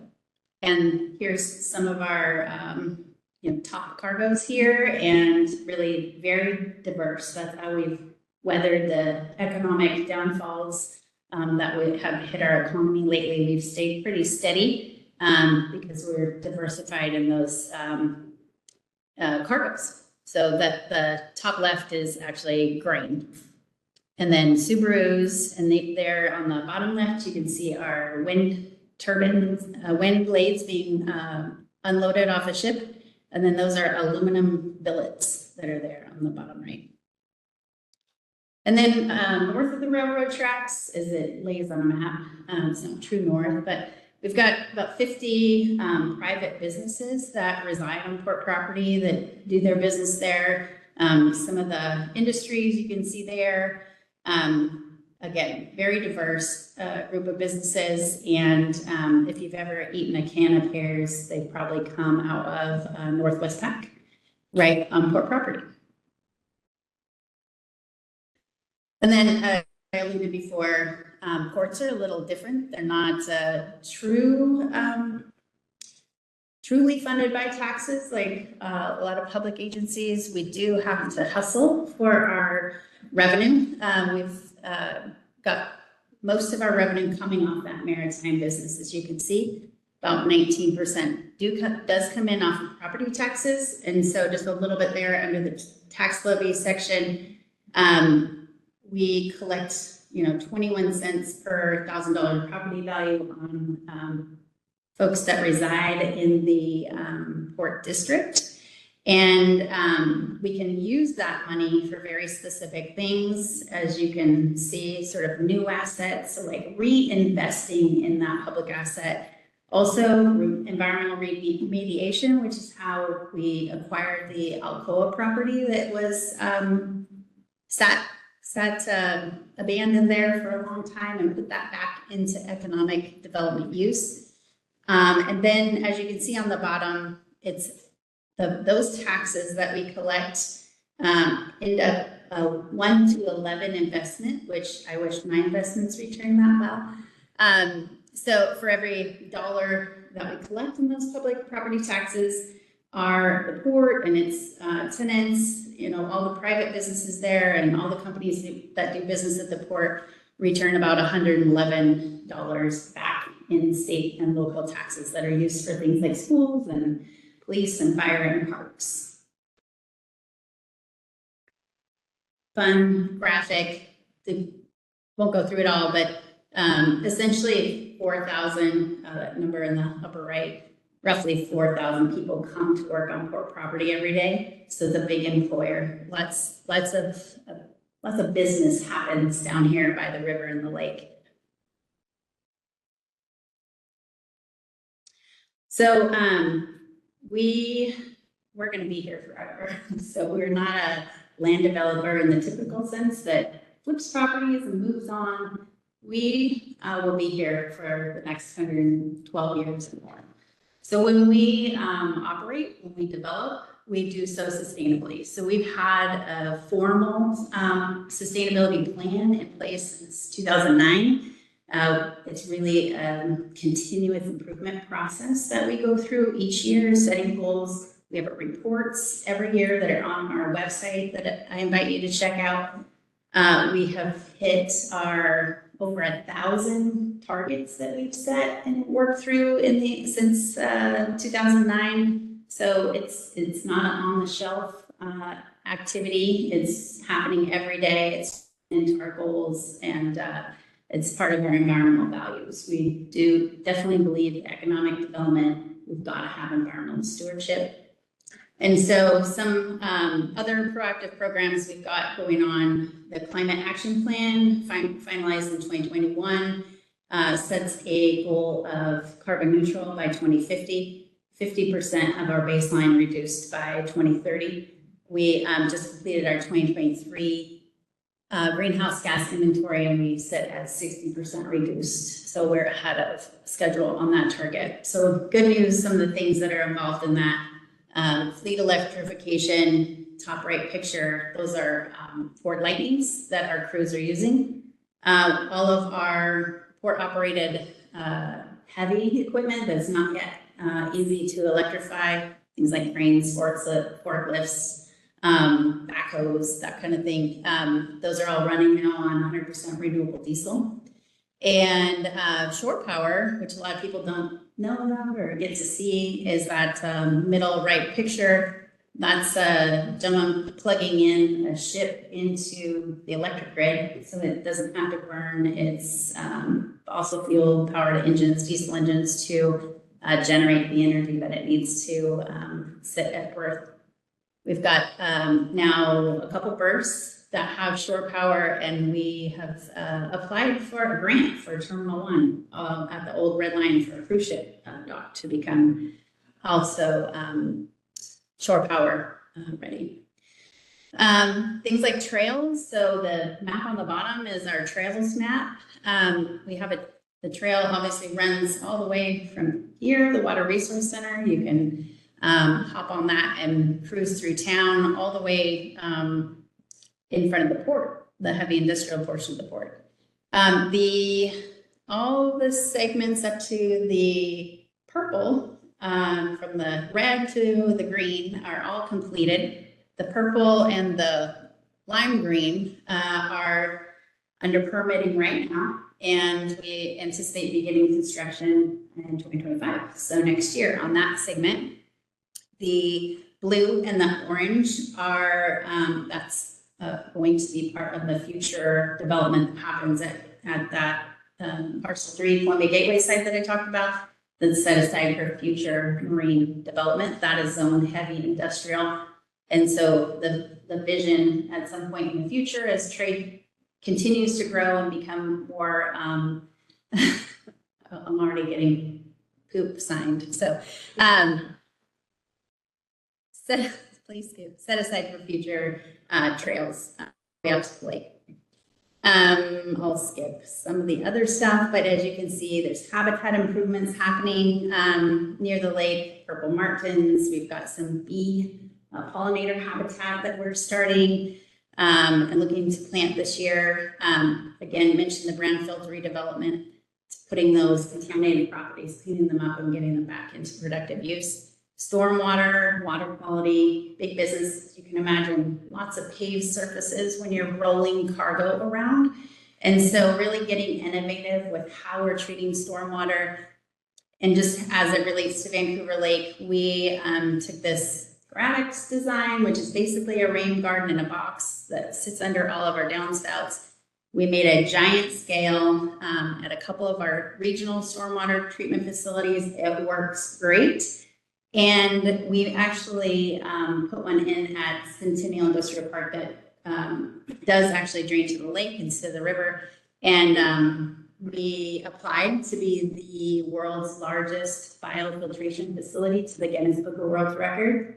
And we got denied, but it's a big deal and it works really good. So we're thinking about how to be proactive when we're building developments like the Centennial Industrial Park and where that drains, and then it drains to the lake, and we need to be way above and beyond regulation with what's going on with stormwater. And we get creative, oyster shell, magic croutons, biochar, we're doing lots of stuff. Flushing channel, I know was the topic of conversation this morning. We do own and maintain the flushing channel.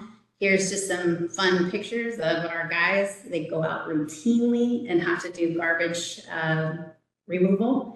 Accumulates in front of those trash racks that are in front of the pipes that carry the water into the lake. There's dredging. So these bottom 2 pictures, we just dredged the mouth of the flushing channel last year, December, and to keep that mouth open and the water flowing through as designed. We also go in and do all kinds of lubrication and working on gates and sluice gates and all kinds of other fun things that are in the belly of the flushing channel mechanism itself. And then just to highlight, and this feeds into the next presentation that Columbia Land Trust will give, We did, this is the Flushing Channel, and on the bank, we call it the South Bank, there's the lake in the distance. We have created a earthen berm that we built in agreement with Columbia Land Trust and a corporation called Columbia River Alliance for Nurturing the Environment, CRANE. And that is built really as a buffer, visual and sound, to, like I mentioned, Parcel 3, Columbia Gateway is zoned heavy industrial and envisioned to be marine terminal use in the future.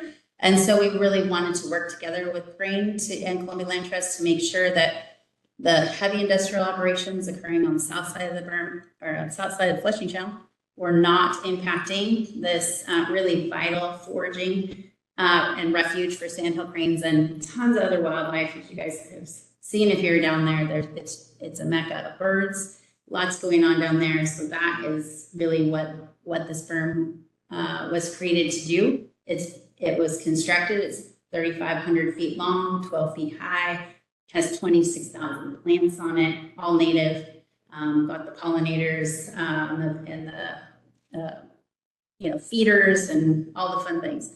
So it's working really great. We just saw a pheasant out there the other day from, no doubt, escaped from the pheasant release site, but lots of hawks and that are using the berm. And then the bottom picture is just like a side cut profile of what that looks like. This picture is before all the plants started growing. It just looks like a green blob now. So I thought this one was kind of fun to see the structure of it, what it looks like bare before all those plants are growing. It will be managed in perpetuity per our agreement with Columbia Land Trust and CRANE. And so with that, I will turn it over back to you or to Sonoy. Give it up for Mary. Okay.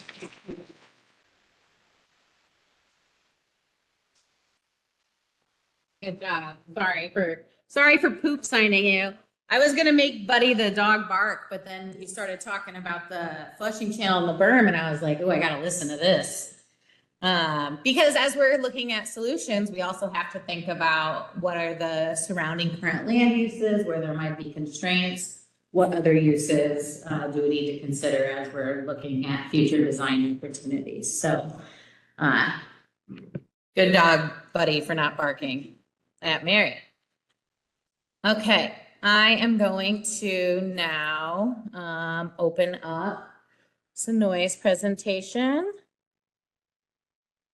I'm realizing, Haley, I might be having the same problem that I had earlier with the display being extended. We don't want it extended anymore. Where is Kaylee when you need her? Can you help us close the extend?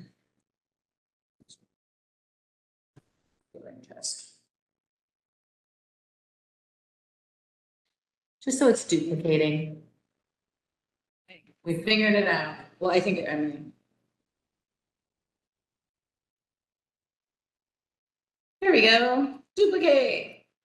Yay. Perfect. All right. Can't share content. Now can we reshare? There we go. Just share the screen.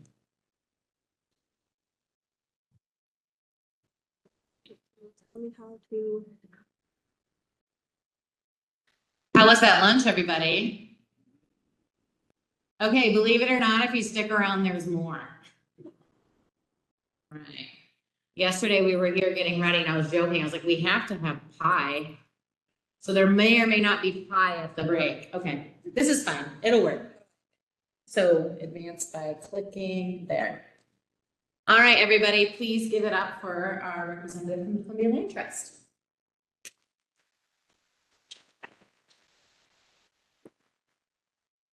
Hello, everyone. My name is Sonoy Inoy, and I'm a natural area manager for Columbia Land Trust. I'm going to be pretty fast and furious today, but I'm just going to let you know who we are and what we do, and then I'm going to zone in on Crane's Landing.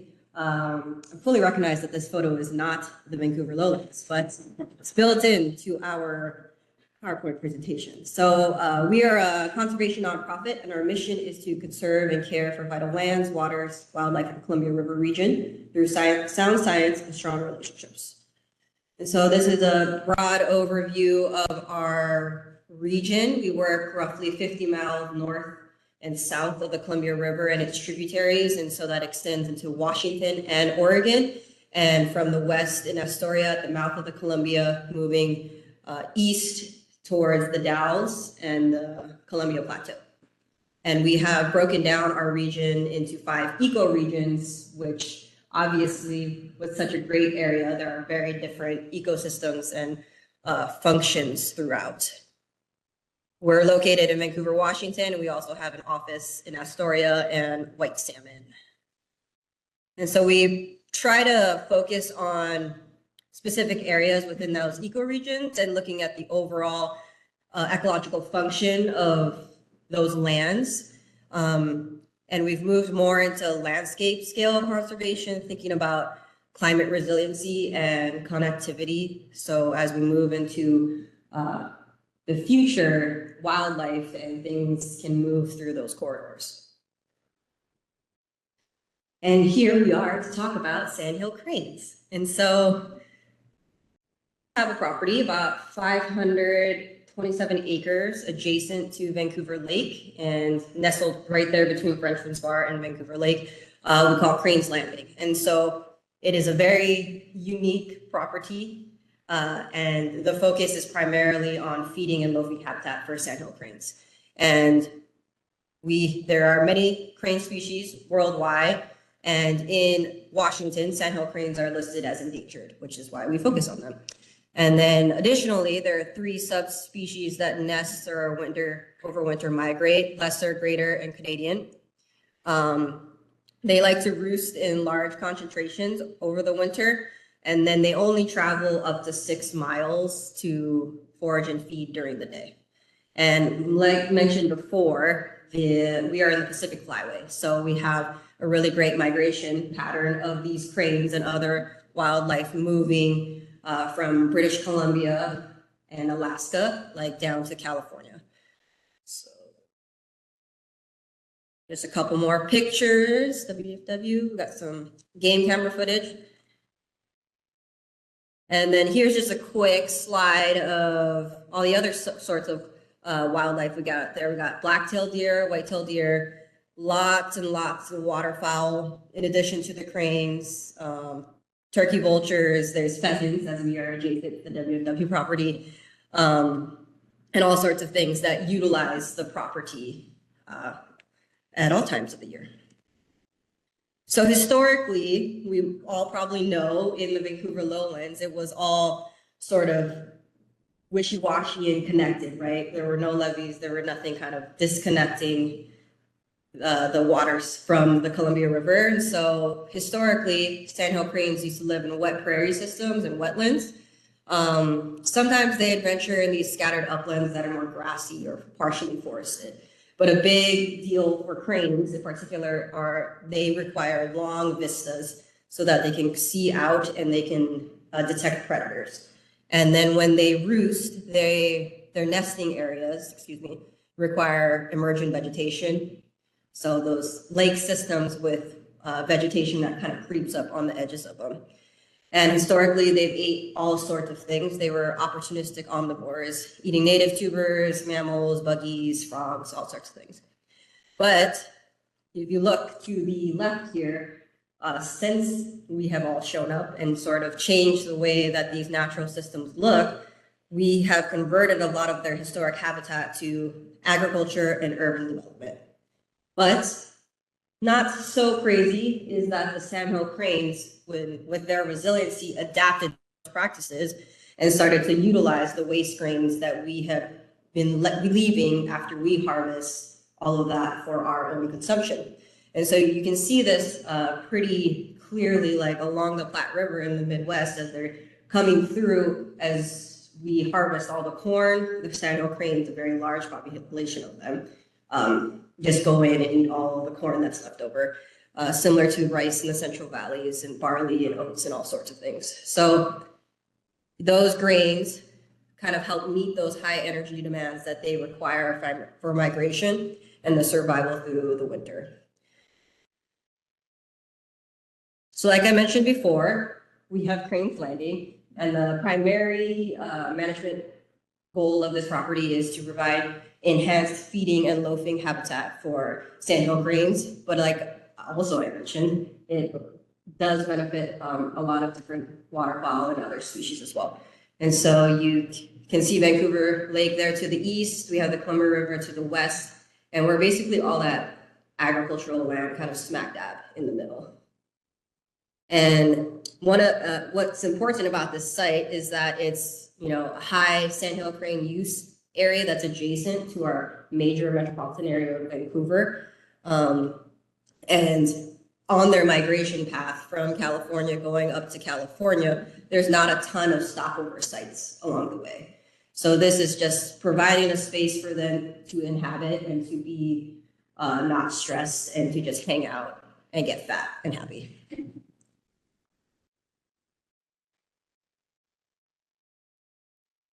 And what does that mean? Well, Columbia Land Trust has taken up farming. And I like to call this a bit of conservation farming because we are mimicking what is happening in the Central Valley and in the Midwest, in that we are farming the land using those grain crops, but we're leaving the majority of the grain for the cranes. So, and if we do harvest, which in some cases we do, it serves a specific purpose for the overall management of the property in terms of a cover crop to suppress weeds. Or in the case in the picture on the left, you can see these long, we call it the runway, through the central part of the property so that they can land and have those long vistas and sight lines. And then on the right there, you can see that they're picking through the corn. And it is a funky, funky plan. So color coded, I do this every year. We have a contract farmer, an agronomist, soil scientist guy. We also have input from a technical committee and things like that, and a monitoring. Cindy will talk about in a minute, but we throw this buffet of crops out there in these random configurations to benefit the cranes. And it's been a lot of trial and error. We acquired the property in 2016, and we initially started by just throwing big blocks of corn and just thinking that was going to be enough, but it wasn't. And we learned that through monitoring things, and then we adapted our management style. So as you can see, like through the middle, kind of labeled 11, 13, 7, 5, that's that long runway of spring wheat that we harvest before the cranes come. And then it's left with stubble that they can then go through and probe and look for inverts. We had some barley in this year. We have corn in strips because when they were big blocks of corn, they did not venture and utilize the corn because they could not see. So we have learned to adequately space and plant the corn in a way that makes them comfortable to utilize the corn as food source. So yeah, very colorful and crazy. My farmer loves me. In addition to the large farming practices that we have, we also implemented other habitat enhancement around the property. And so similar to what the port did on parcel 3 with that screen berm, adjacent to all of the roads and trails on the property, we have constructed large berms and then planted those over with native trees and shrubs. And then some areas, they're just planted straight into the border of the property. So this picture is right next to Frenchman's Bar here, and there's no berm, but we planted it with all these native species. And again, the purpose of that is to protect and shield the birds from a lot of outside noise and like disturbance. And when these were put in, I believe in 2018, and we noticed a 25% increase of use of the fields once we put those screening berms in, because they were no longer afraid to approach the fence lines and the trail lines because they were shielded from all that noise. We also removed 6,000 feet of overhead power line in partnership with Clark Public Utilities. We have done some low area depression enhancement, essentially scraping parts of our ag field to pool water so that the cranes can have a space to be. And we have started doing a little bit of prairie grassland restoration in some of our ag fields. So here's just another picture. On the left there, you can see the site preparation. It was mowed down and sprayed. And then on the right, that was last year, where you have a really large shrub barrier. And then adjacent to that, sunflowers, which our birdies and our songbirdies and bees love. And then adjacent to that, corn and a cover crop. And here's just another one, 2015, before the construction of the berm. 2018, a berm that runs along the entirety of Lower River Road. And then 2023, you can kind of see the planting. It's not the same angle, but it's there. And then just another example of the berm building and things that we did on the property. So I'm going to turn over to Cindy McCormick. She's my monitoring scientist and helps me figure out what we do for the birds every year. Hi, everyone. I'm Cindy. This is just real quick because Snowy kind of went over almost everything here. One of the reasons that we did put that berm is because cranes don't like people. We're just a big predator to them. And so Vancouver Lake Lowlands is a really high use area. You know, we got bicyclists, joggers, birders, photographers. We got people racing their cars down the road. So you've probably seen that there's rumble strips on parts of the roads down there just to slow people down. But this was to help protect them. And part of that is from monitoring. Because we monitor what they are doing, what fields they're using, what crops they're using, what disturbs them. And so the berms have really helped that because it shields them from the big trail that goes through the Vancouver Lowlands, from the traffic. And the native plantings have really, since they've really grown in, they've really helped shield some of the areas that we couldn't burn, like the fence line with DFW where the goose and duck hunters are set up right now. So part of my job is just being out there when the cranes start arriving at the end of September. I start beginning of October. I'm out there monitoring what they're doing, what fields they're using, and how they're utilizing our property so we can actually make a plan for the next year. So that farm plan that she showed you is modified every year based on what my monitoring shows. We're getting close. Yeah. Does anyone have any questions about the crane use of the property? I guess also though, I just want to say it's working.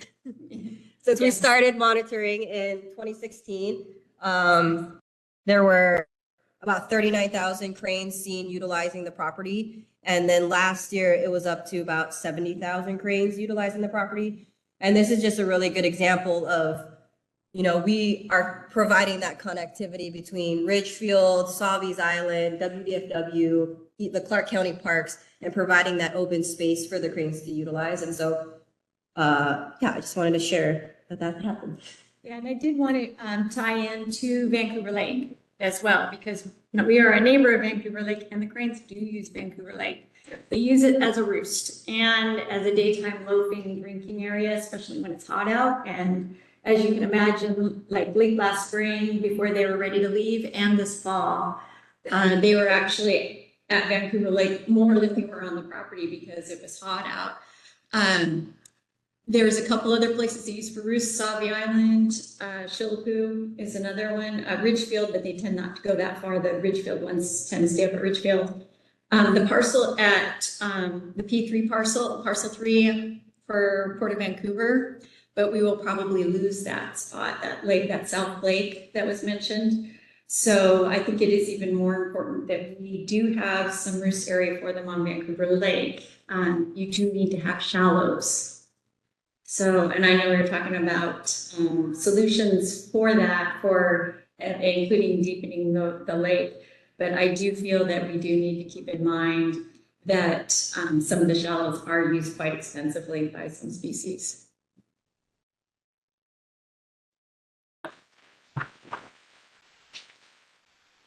I mean, we can show the video, but. Oh, yeah, let's show, who wants to see a video of cranes? Right? Everyone wants to see a video of the cranes. I don't know how one.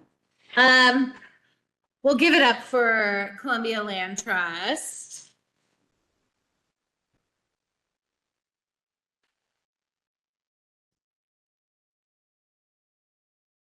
When you said that cranes don't like people, I really related to that. And so did Buddy the dog. Buddy the dog doesn't really like people either. I'm just kidding. I love people, but, oop, is it showing?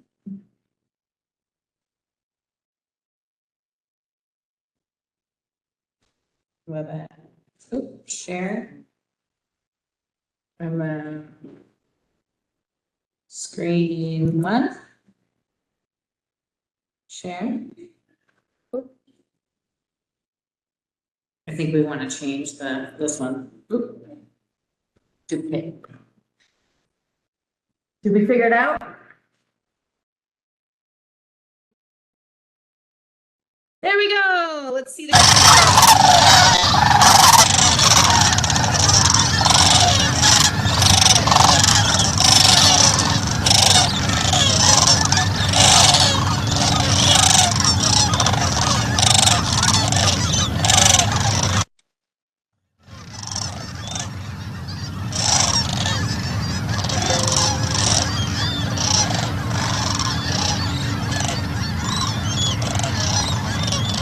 cranes love being put away too.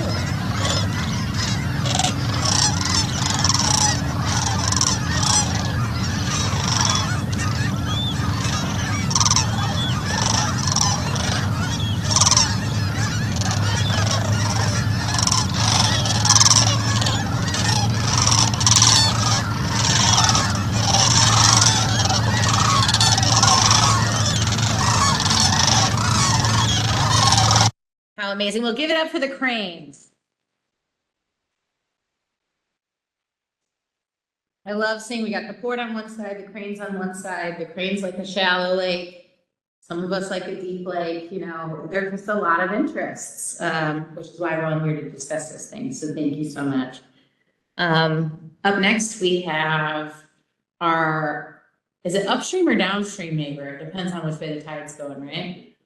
The Port of Ridgefield to come talk about what they're doing on Lake River.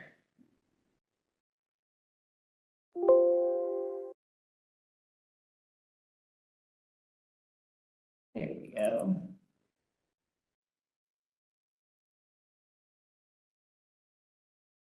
So does the Port of Ridgefield have its own, Ridgefield has its own cranes? The Ridgefield and Vancouver cranes don't hang out? I don't like to drive to Ridgefield either. Oh, just kidding. I love Ridgefield. I'm sorry. All right. Do you need some? Yeah, just a minute.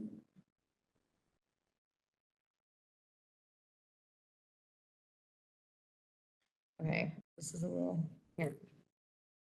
Press down. On that, the down button. There we go.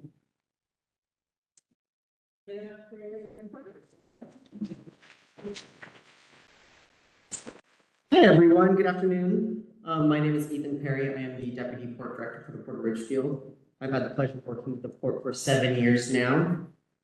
And I'm excited to be here today to talk to you about the Ridgefield waterfront. I'm joined by my colleague Penny Hughes, our Environmental Project Manager. And by the way, Penny has actually been the port's lead on the derelict vessel removal. So she's removed about 8 boats that were at risk of polluting our waterways. So kudos to Penny. I'm pulling some more, so let's dive right in. The Ridgefield waterfront, it's a project that really has been decades in the making. I just want to orient ourselves really quick. The Ridgefield waterfront is about 3.3 miles off of I-5. I can't see over there anyways. We're about an 8-minute drive off of I-5, 6 if you're Penny, slow down. And And then, if you start at the Columbia River, we're approximately 2.4 river miles south. And then it's an additional 8.8 river miles down to Vancouver Lake. So before diving into the future, I just want to briefly touch on the Ridgefield waterfront's past. The port and the waterfront's history really began in 1940 when the community voted to establish the Port of Ridgefield. Our town was originally supported by industries like timber and agriculture. This is actually an image from 1932 on the Ridgefield waterfront pre-Port of Ridgefield, but it really shows you what you would have seen on the waterfront. Really a hub of labor, source of timber, and a center of industry. You'll also notice that out of the 76 mill workers here, only one smiling, and it's management in the corner.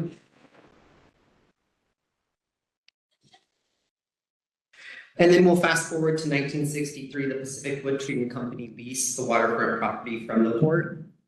You can see the outline of the Ridgefield waterfront here. It kind of looks like a backwards Oklahoma.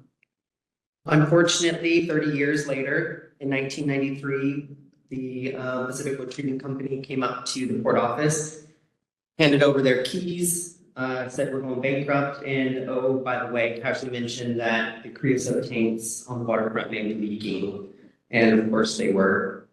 This did lead to an environmental disaster, but we were able to partner with the Department of Ecology, and with strong support from our legislators, we began an extensive cleanup.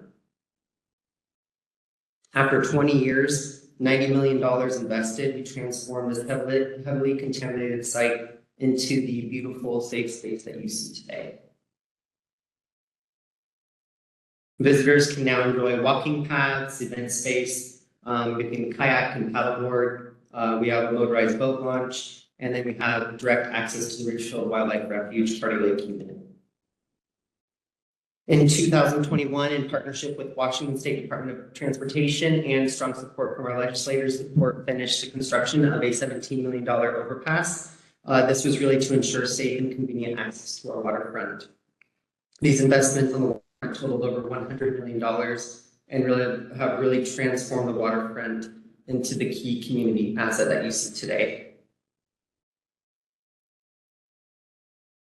Now we have around 2,000 linear feet of Lake River frontage. It's a compact area, but really holds a tremendous amount of potential for both development and recreation. The commission and staff have really been exploring what a 21st century working waterfront looks like in Ridgefield, and now we're ready for the next step. So this really is a three-phase project. We have the Ridgefield Waterfront Park, we have the Ridgefield Waterfront land development, and then we have the Ridgefield Waterfront in-water improvements. So first, let's talk about the park. The Port Commission has made this our top priority. We've been collaborating closely with our partners at the City of Ridgefield to develop a master plan that really outlines our vision for what this could be. The park is about 9 acres in size and includes water and beach access, play space, event space, boat lockers, picnic shelters, overlooks, open lawn space, and my favorite, if you look at the little pink dots, it's actually an art walk where we can put sculptures on display from local artists. Next, we have land development. The port owns about 29 acres of developable land on the waterfront. After an extensive process involving requests for qualifications and requests for proposals from developed firms, we are now in negotiations with Palindrome, which is a local development firm, and I believe you're the first to know that, so do with that what you will. Their proposal includes a mixed-use development of office space, hospitality. This includes a hotel and restaurant, retail, apartments, makerspace, so like manufacturing, and then temporary use, upscale van life camping. I don't know if you know about what van life camping is. It's a social media phenomenon. I don't know how many of you run TikTok. I don't know how many of you would admit to being on TikTok, but it's a social media phenomenon. And I just want to note, this is not the final concept. This is for planning and negotiation purposes only. And here's a 3D rendering. Again, this is not the final concept, but it can show you what could be on the original waterfront. Lastly, we have our in-water improvements. This is a newer phase of our project. We've received a $75,000 grant from the Community Economic Revitalization Board, otherwise known as PERB, and we've matched with the port funds to explore the feasibility of in-water improvements. Our main priority here is an ADA kayak launch, as well as adding day docks and water lookouts. The vision here is really to create a space where boaters, kayakers, paddleboarders can come, dock for the day, enjoy the park, grab a bite to eat, maybe have a glass of wine, glass of Pinot Gris for me, and hang out, enjoy themselves, spend some money, and be on their way. But for the Richfield waterfront to thrive and prosper, a clean lake river is essential. It supports safe boating, kayaking, fishing, and safeguards the environment for future growth and enjoyment. So I just want to say thank you for your time and thank you for being a part of the conversation.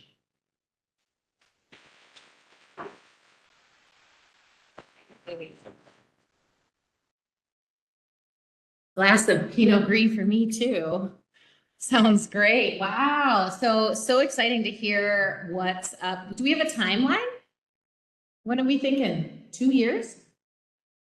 Oh my goodness. Development will start in 2 years. So very interesting to consider given, if we are anything we do on the lake, anything we do on Lake River, we have the Port of Richfield downstream and will be those, the hydraulically will need to talk to each other. So very cool. We've talked about the Port of Vancouver economic development, south of the Flushing Channel. We've talked about cranes, north of the Flushing Channel. I don't know if that's the right direction. Lake River. Now we're going to take it back to the swim beach. So we're going to talk about recreational swim safety and water quality for primary and secondary context. So Haley, you want to come help me out? Give it up for Haley. She's really sticking it with us.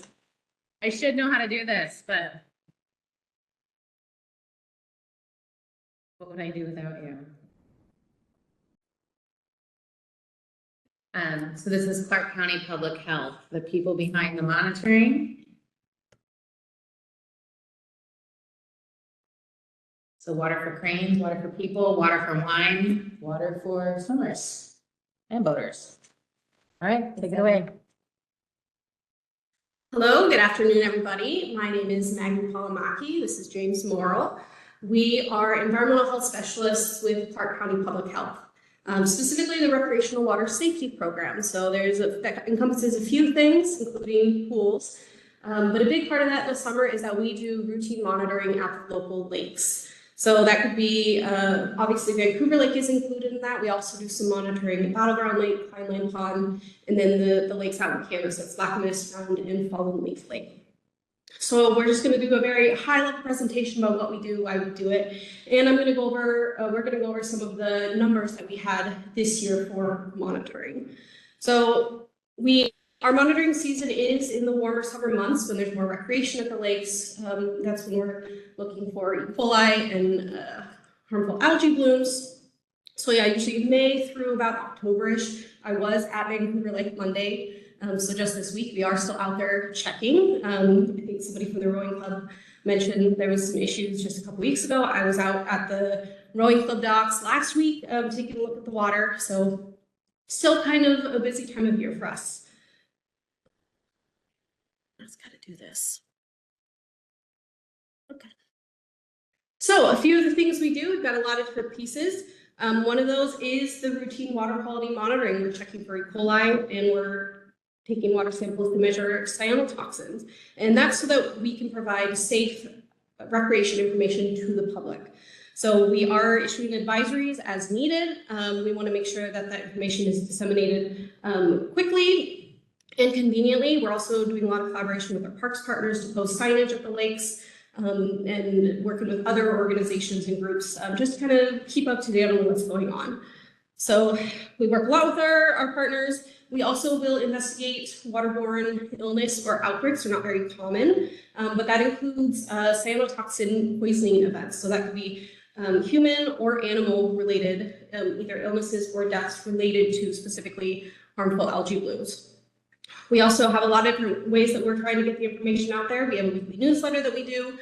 We work with our communications team at Public Health to do social media posts and issue press releases, as well as keeping everything on our website. So more specifically, looking at Vancouver Lake, like I mentioned, 2 different water quality parameters that we are testing about on a weekly basis. We have 3 monitoring sites that we're going to regularly. Of course, the Vancouver Lake Swim Beach is one of our main recreational use areas. We also monitor the flushing channel, but on the Vancouver Lake side where the flushing channel connects into Vancouver Lake. There we will pull, those 2 sites are where we pull samples that will go to the lab, either for cytotoxin or E. coli. And then the Shillapoo Wildlife Area at the southern end of the lake, that one we do not use for laboratory testing, but we do pull microscope samples there. So we will, when there's algae blooms, we pull water samples, look under a microscope, see if we have cyanobacteria present that could actually produce the toxins. We typically find out about blooms for the first time from members of the public. So we have some good relationships with some of our parks, some of our partners. So like Lacamas Lake, for example, usually it's the Lacamas Watershed Council that are the first ones that will tell us kind of when the blooms have come in for the season. Typically, it's later in the summer, July, August, that we start seeing the cyanobacteria blooms. The E. coli that we test for usually happens earlier in the season if we do have advisories related to that. So just to go over some of our numbers this year for Vancouver Lake. This is the swim beach. When we test for cyanobacteria, we're not actually looking at a count of cyanobacteria. We are having them do tests specifically for the toxins. There's 2 types of toxins that cyanobacteria produce that are an issue for us. Microcystins is one of them, Anatoxin A is the other. So this was our sample data from the swim beach, again, weekly sampling basis starting from when that first bloom appears. And then there's a specific threshold, which is what's shown in that red line. That's the level at which we will issue an advisory.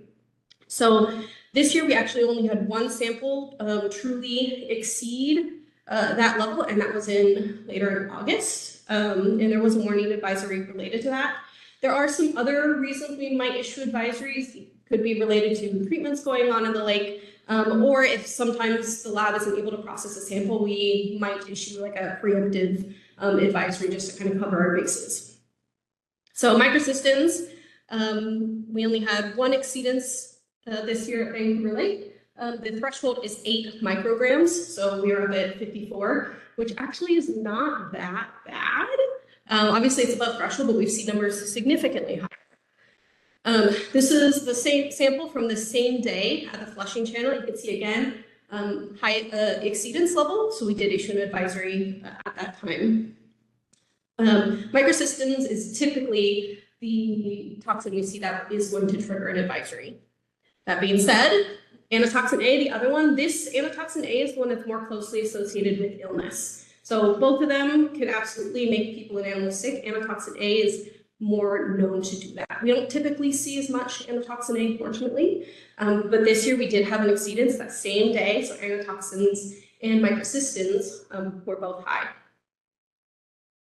And same thing at the flushing channel. We saw the same exceedance. So seeing all these numbers that are over, you might wonder, what did the water look like? Well, not great. So this bloom stood out as one of the worst that we saw this year. We had a couple pretty intense blooms. That first slide, you saw another one. So this is what the water looked like when those samples were collected. So a very characteristic green scum layer on top, pretty thick. And these can come and go very, very quickly. We've seen these develop in a day where at 8 in the morning there was no bloom, and by 2 p.m. it looked something like this. So these can come up very, very quickly. We are a little bit limited in our sampling capabilities. We are limited to 1 sample per lake per week. We got a special exception by the King County Environmental Lab to do 2. We would love to be out there every day checking and collecting samples, but we work with what we got. And this was one of those times that we just had a really bad bloom present. So I'll hand it over to James to keep on going. Thanks, Maggie. All right, so moving on to the second parameter, E. coli. So E. coli comes from animal poop. And I mean, this year we had no exceedance for E. coli. So there was no advisory for E. coli on Vancouver Lake this year. So unlike our cyanotoxin monitoring, our swim beach E. coli monitoring has concluded for the year. Our last sample was taken in September. And so traditionally the E. coli monitoring starts Memorial Day to Labor Day, but we've adopted an adaptive management approach. So we're starting to monitor as soon as it gets warm. So this year we started in May, so a couple of weeks prior to the classic Memorial Day start. And then something about the data, about these data, we have a geometrical mean, which is a type of average, and those are the smaller bars. And then the orange dots are the highest hits. So our E. coli samples are processed by BSK Labs, and our current protocol states that if we get an exceedance above 236 MPN, most probable number, then we'll issue a warning advisory. And if we get 2 exceedance from that sample set, we will go to a red danger advisory. So enough brief overview of the frequency of advisories for the past 5 years. So in the past 5 years, we've that's the most routine monitoring that we've done at swim beaches. And so you can see the frequency of what type of advisory was issued, and then total combined. So enough advisory talk. On to some projects and milestones. So we had 3 academic interns, which is a milestone for Clark County Public Health for our recreational water safety program. So a huge shout out to Olivia, Adam, and Hannah for supporting our field work this summer. We had, throughout the year, we had 9 outreach events where we reached a total of 1,609 people with a fun-free family activity based on recreational water safety, including 177 people at the Vancouver Lake Rowing Regatta in May. So we've also had a huge shout out to our collaborations and partnerships. There are so many of them that we've worked with, but the folks here today, Vancouver Lake Sailing Regatta, Friends of Vancouver Lake, Clark County Public Works Clean Water, Parks and Lands, and Barrera. And finally, the table at the bottom is just an overview of the amount of visits our team visited, the total amount of site visits we did and what type of site visits. So we visited 40 times so far. And that was either doing a visual assessment of the lake, grabbing a water sample, or observing the lake treatment that occurred. So lots of ways to get information about advisories. You can go to our landing page, visit Public Health's current advisory page. You can sign up for our newsletter if you haven't already.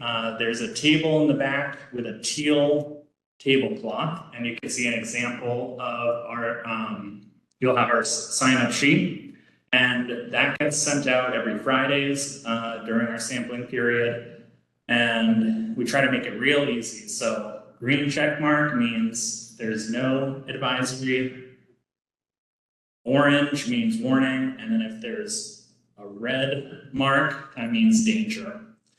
And then you can always look at our weekly data updates. The 2024 Swim Beach Monitoring Dashboard, all can be found at this website, including news releases and our social media. So thank you all very much. And yeah, another huge shout out to our seasonal support staff. We couldn't do it without you. Thank you.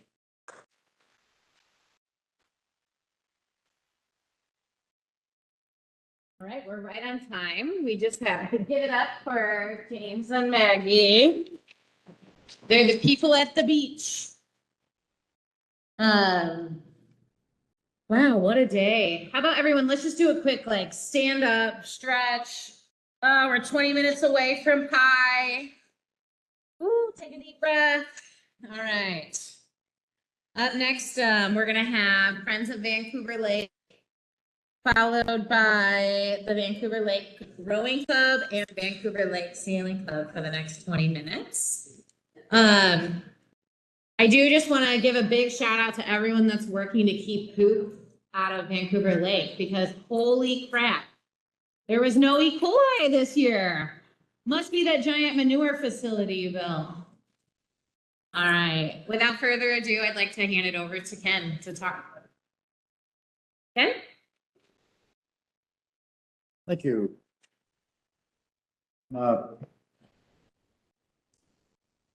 Ken Nimsey, Board Chair, Friends of Vancouver Lakes, and Devin asked me to give a brief history of Friends, as we call ourselves, where we are now, what we're doing now, and our vision for the future.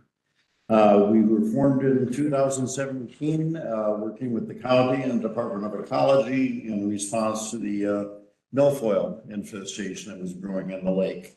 We obtained the necessary permits, raised the money, and a few years later treated the milfoil successfully and held it at bay until, unfortunately, now, and in supporting what the weed control people said, an informal survey just 2 days ago around the island showed milfoil is back, has grown, and in the same place as it was in 2017. The first slide is our ad that's been in the Columbian recently. The Columbian, it's a shout out. They have not only supported the efforts around Vancouver Lake editorially, but they provide this as a part of their community support for nonprofits. So we very much appreciate what they're doing. The next slide is simply something for you to look at besides me. So anyways, in 2020, the board changed directions to, we had been looking at individual problems like milfoil. We decided to step back and look at the lake on a holistic approach, and not only just the lake, but the entire historical ecosystem, which is from the south end of the lake, north 10 miles along both sides of Lake River, all the way up to its mouth with the Columbia by Ridgefield. And this includes the Salmon Creek watershed, which drains about, for the side that's on the Salmon Creek Trail, 85 square miles of Clark County, which is about 1/6 of the county. So it's a huge, huge area. When we took a look, a couple issues became very clear. The first one is that the responsibilities for some portion of this watershed were among so many different entities that the responsibility was so diffuse that no one entity could justify spending the time or the money on their own.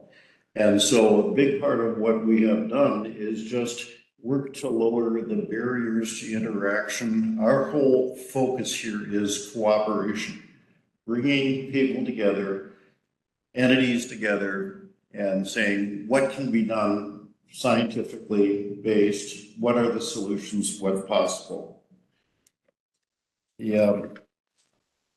Toward that end, we first engaged with a company called Jacobs Engineering. And for them, our directive was very simple. We just said, tell us what's possible. Look at 60 years of research, tell us what's possible. They began by modeling Vancouver Lake and the southern end of Lake River.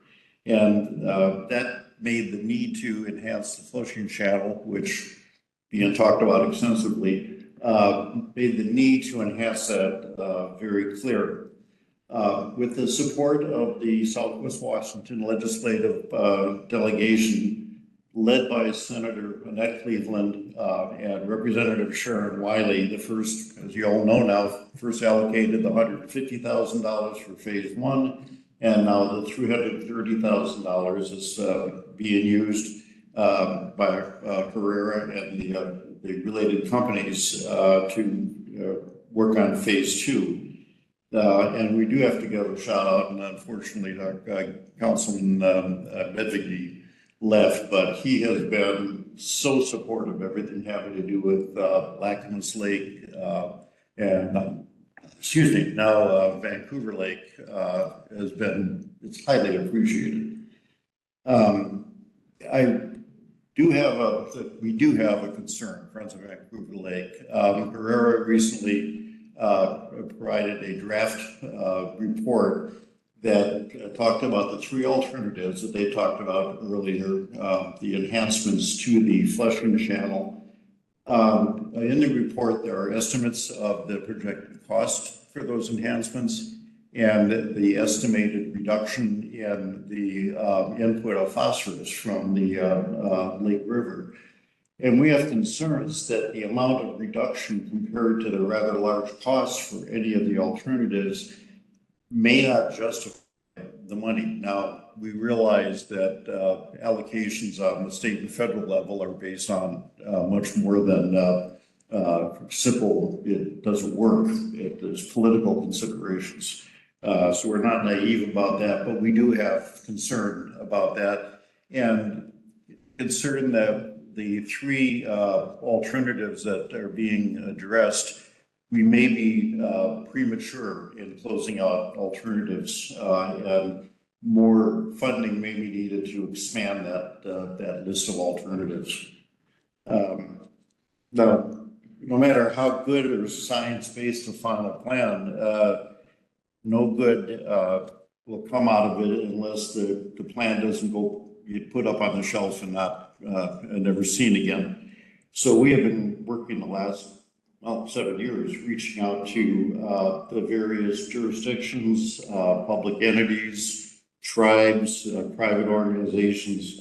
And again, we are the facilitators. I use the term burr under the saddle, which is an old Western term, but we just trying to get people to understand that this is a common issue and we need to work together to cure it as best you can. As for the future, Friends of Vancouver Lake, we plan to be there. We plan to be here for the future to continue on through implementation and completion of whatever the plan is chosen to be. In our vision, those of you that have been around, I'm looking around the room, probably not that many remember 30 years ago, like I do. But Esther Short Park, 3 decades ago, was an overgrown, dark, unusable space that nobody would go into. The mayor, back at that time, Royce Pollard, set up the Public Works Department, told them to clean it up and clean out the trash, trim up the branches and so on. And what was left was what you see now, a very hospitable looking park. But it would have been unused, relatively speaking, if the private entities had not decided to step forward and start having events and concerts and so on. And so the park is now Clark County's living room.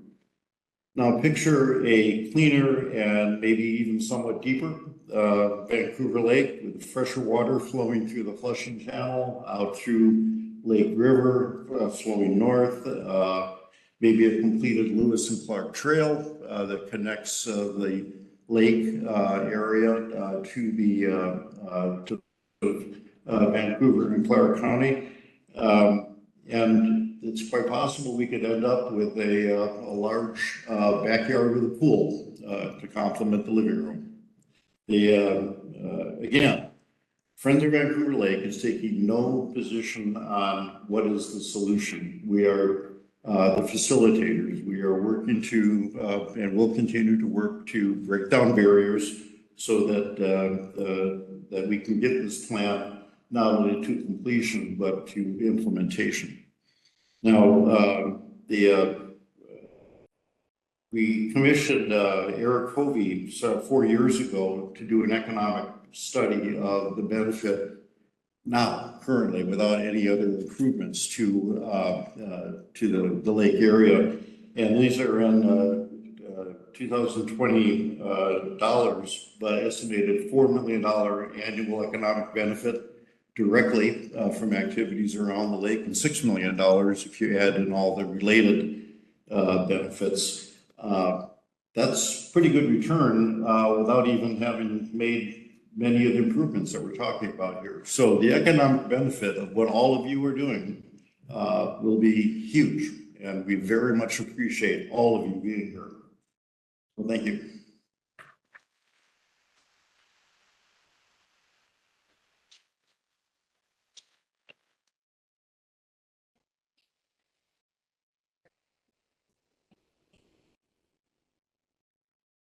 Wow, nice segue. I like to, I had to think after Ken referring to, we have a pool for our living room. I really like that. All right. Rowing club, right? Rowing. Up next, we have the rowing club.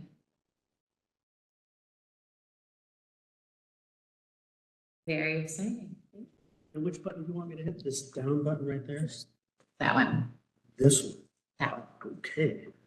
All right, good afternoon, folks. My name is Sirik Braun. I am the parent liaison board member at the rowing club on Vancouver Lake.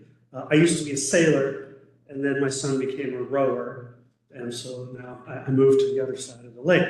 So I'm here to give you a very brief overview. I'm going to be mostly unscientific and glass half full. We've heard enough this morning about all of the challenges, and it's a little bit doom and gloom. So I hope to be a little more positive in what we've got. So Vancouver Lake was established in 2002 with obviously the primary goal of youth rowing, and then also adult rowing. And we also have adaptive rowing. We serve youth with, at-risk youth with challenges. And the club has grown significantly since then to also include others, but I'm going to leave that for the end. I'm going to focus primarily on the youth section. We're a 501c3. It's an all-volunteer board. Am I having the same button issue? Maybe I'll turn it down. I can talk without it too, but get them with pretty pictures. Oh, yeah. You should be good now. All right, cool. So what's unique about Vancouver Lake, and in all the pictures you can't see it because the buoys are really small, so they don't show up. But we are unique in that we have an Olympic level race course on this lake. It's one of the only Olympic level race courses on the West Coast. And 99.99% of people in Vancouver don't realize that we have that asset here. So it's 7 lanes, it's 2,000 meters in length. It has several US sanctioned rowing events that happen there every year. And though I am here as the rowing club, there are many other interests on this lake that we also don't hear about. For example, PVRA, the Portland Vancouver Rowing Association, is actually a separate entity, a member organization of all the rowing clubs in the metro area, and they manage the race course itself and maintain the buoy system that's placed according to GIS coordinates and those sorts of things. So it's bigger than we might think, and it's bigger in the metro area than we might think. So by way of example, I'm going to focus on the US rowing Northwest youth regionals that happen here. It's amazing if you've ever gone to sea, and we got some press last year for the first time. I don't know if I'd say this long, but we have, I'm going to put this plug in, that launch from the beach. We have 300 to 600 rowing shells over the course of 3 days that launch from the beach. We have among the rowers and the parents and great parents that come to support, probably about 3,000 people that spend the weekend there. The rowing club, kind of like the Bad News Bears, we have a lot of boats that are new to us, but not new, but we do well. We generally podium, and that's pretty exciting, and every once in a while we get to go to nationals. The club has 6 active kids, really, at any time, and we're growing. It's made up about 60-40, 60% girls, 40% boys. They row all year long. Even when there's snow on the ground, they're rowing. A little less so in the summer because of the algae blooms. But we row all year long. The middle school kids, which are the kids that are 12 years old, they row 3 days a week. And then we have the high school kids, and they row 5 days a week, 2.5 hours a day, every day. They're in pretty good shape. We also do quite a bit of community outreach. So many people don't know that the rowing club is there and that the lake is there, but we've become very active in the last few years with outreach to the schools. And what we have is our ERG Ed program, and ERG is just a really funny name for a rowing machine, and there's not really anything ergonomic about it. Kids really think of it as a torture device, but we've reached out to a bunch of the local schools. So our catchment area for the club is all of Southwest Washington. Unlike maybe the Puget Sound area where schools have their own clubs, we pull from all of the schools in the area. We even pull some people from the Portland area. So we've got partnerships with 18 schools, and we, the club, loans out 20 to 35 of our ERG machines on a rotating basis to all the schools. And some of those kids decide that they also want to try rowing on the water, which is fantastic. And then,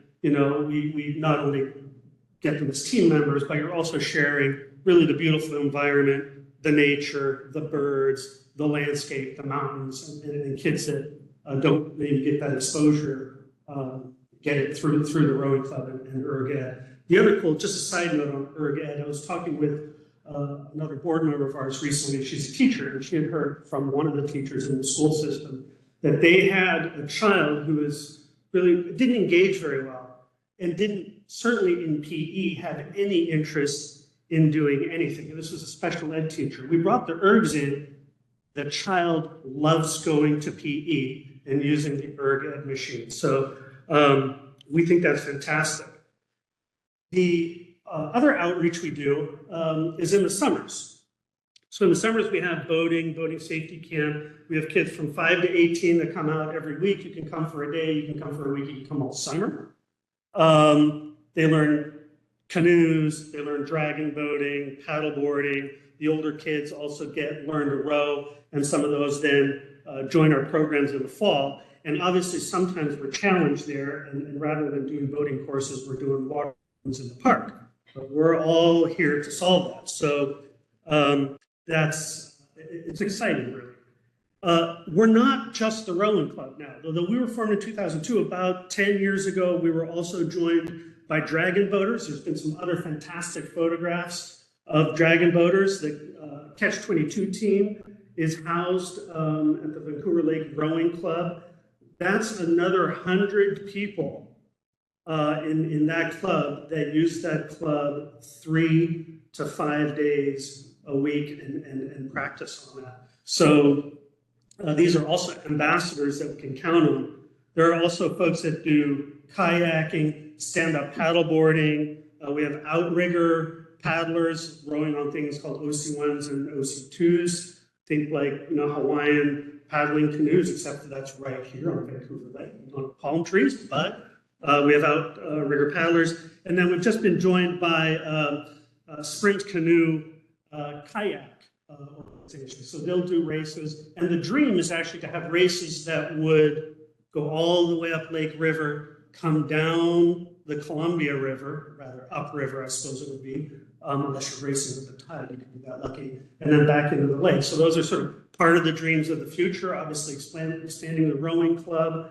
As was mentioned earlier, those events, the U.S. Rowing Masters events that are held on the lake, the youth regionals, those bring millions of dollars into the community, because you've got families that come and rent hotel rooms and spend money at restaurants and stores for 3 weeks. So there's an economic driver, but really more importantly, we have this wonderful asset, and it'd be nice to have that available selfishly, not just for future rowers, but really, for hikers, hunters, fishers, and everybody else that enjoys. And I think we can do it. I think this is the start. So it's exciting, and I thank everybody for giving up almost an entire day for us to at least get to know each other and know that we can pick up the phone and call each other and try to speak with one voice as we work towards the future. So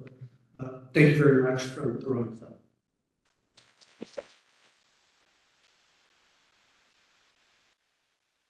Thank you.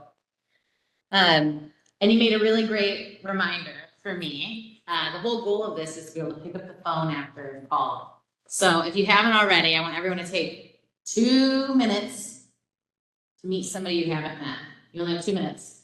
Introduce yourself, and then we'll get the sailing club. Somebody you haven't met?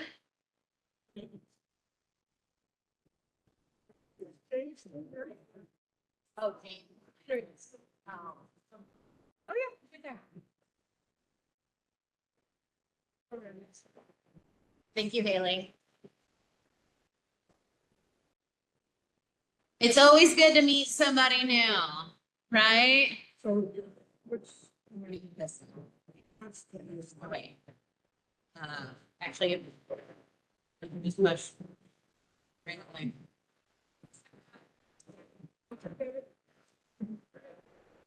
All right, now that you've met somebody new, say goodbye. See you later. We'll meet somebody new at the next one. All right.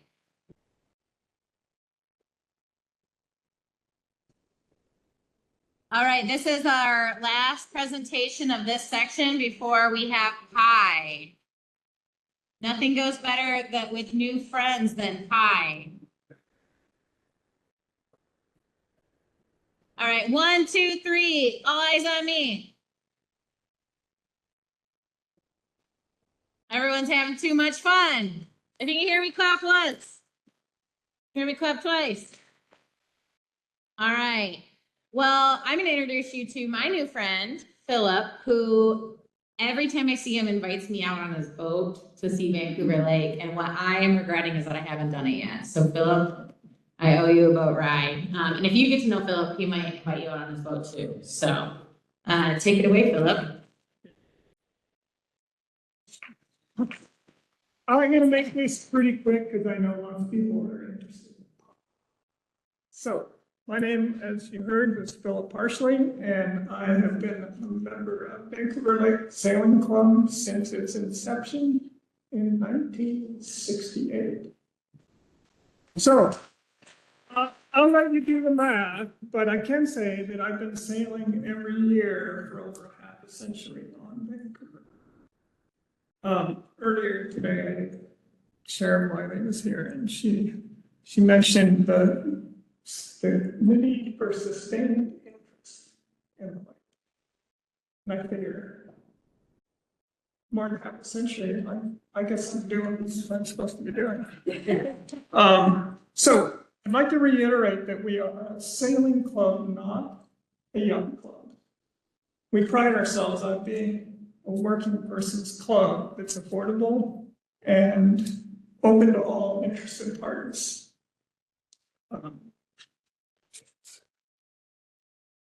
Our mission statement, I can get this page. Our mission statement is really simple: promoting the sailing and racing of one design centerboard boats.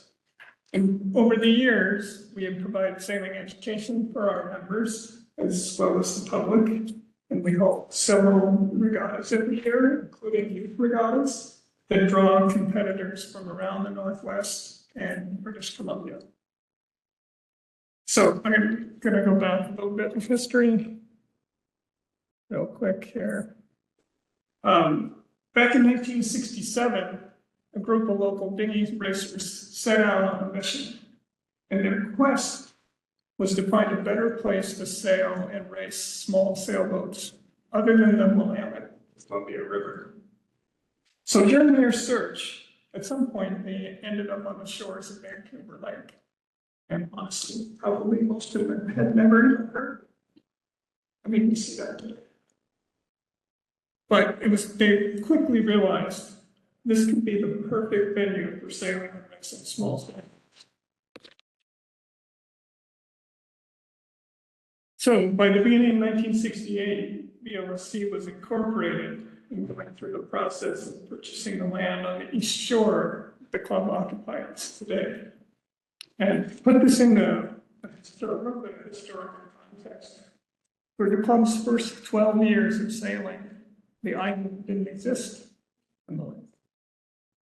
So most of the local dinghy racers in the area would acknowledge that Vancouver Lake is has the best racing conditions of any venue in the wider metro area. The lake is large. At 2,400 acres, it's the largest lake within a radius of 20 miles. It has no commercial river traffic. It has no river current. And the fetch through the prevailing northwest winds, especially in the second half of the day, is unimpeded. So it's making it nearly a perfect sailing venue. Now I say nearly, because Vancouver Lake has always been challenged by the shallow water during the summer months. While other successful sailing venues take full advantage of the summer months, VLSC struggles by the middle of the summer, struggle until sometime later in the fall, because the water depths become so shallow that only the small boats can continue to race and sail. So this picture was taken last Sunday about 4 p.m. when the USGS gauge showed 1 foot of water. Now this is a lot different than that slide a few moments ago that showed everything green, a full lake in the springtime. We know from the records that historically Vancouver Lake had much greater depths during the summer. And I actually, there was a mention of Professor Kurt Peterson earlier today. I actually met with him to have coffee after his study was published. And I asked him a couple of questions. One question was, why 4,000 feet or 4,000 years? Why not 3,000 years or 6,000 years? And he said, that's as far down as core samples went. He said, I think it's probably closer to 8,000 or 10,000 years. So there's been a lake here continuously. So then I asked him about a local conventional wisdom was that over the last few decades, Vancouver Lake has been silting in from the bottom up. And he said that is false. He said instead the lake is currently shallow because all the dams that were created upstream on the Columbia River. And along with the local diking around the Vancouver area, has actually reduced the amount of water in the Columbia River and drawn down the local water table. So it hasn't been filling up at the bottom. The water has actually been dropping. So our hope as a sailing club is that this lake management plan process will think big, not small, and choose a course that will help restore some of the historical summertime water depths, not just for sailing, but for all lake users. No one really enjoys boating at 1 foot of water, and certainly nobody wants to swim in 1 foot of water, especially if it's eutrophic. So, unfortunately, this time of the year, the summer, when the lake has the greatest potential to be a community recreational asset, unfortunately, summertime, it currently coincides with the worst water conditions of the year. The river is low, the flow is slow, So hopefully, the county lake management plan will be bold enough to recognize and try to help address this issue. So in finishing, I'd like to thank again the 49th legislative team that we have, and that Cleveland and Sharon for all their support and efforts on behalf of Vancouver Lake, without which we wouldn't be here. So okay, one last name I want to mention too, because I'd be remiss if I didn't. I'm putting on my Friends of Vancouver Lake hat now. Several years back when we started, Larry Cassidy was our chairman. And unfortunately, he's not with us anymore. We lost him last year, but he was the heart and soul of the Friends of Vancouver Lake when we first got started. And he would be so proud of us and everybody in this room today to see this symposium happen. So just a thank you to Larry. Thank you.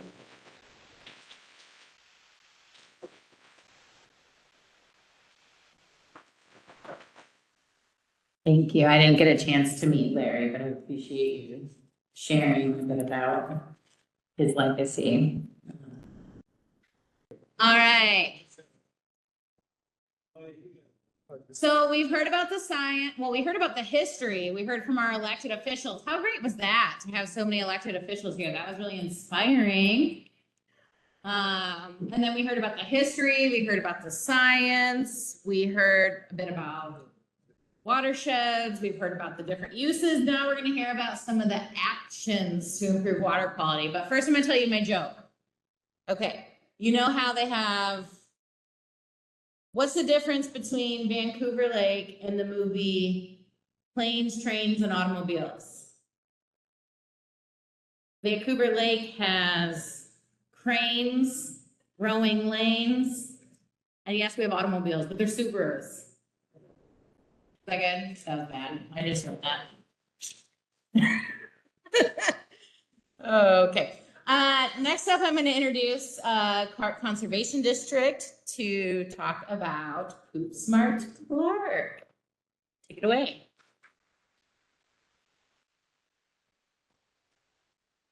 Hey everyone, I am Sam Frundle. I'm the Conservation Director at Clark CD. And I'm Mary Kinney. I'm the Communications and Outreach Manager at Clark CD.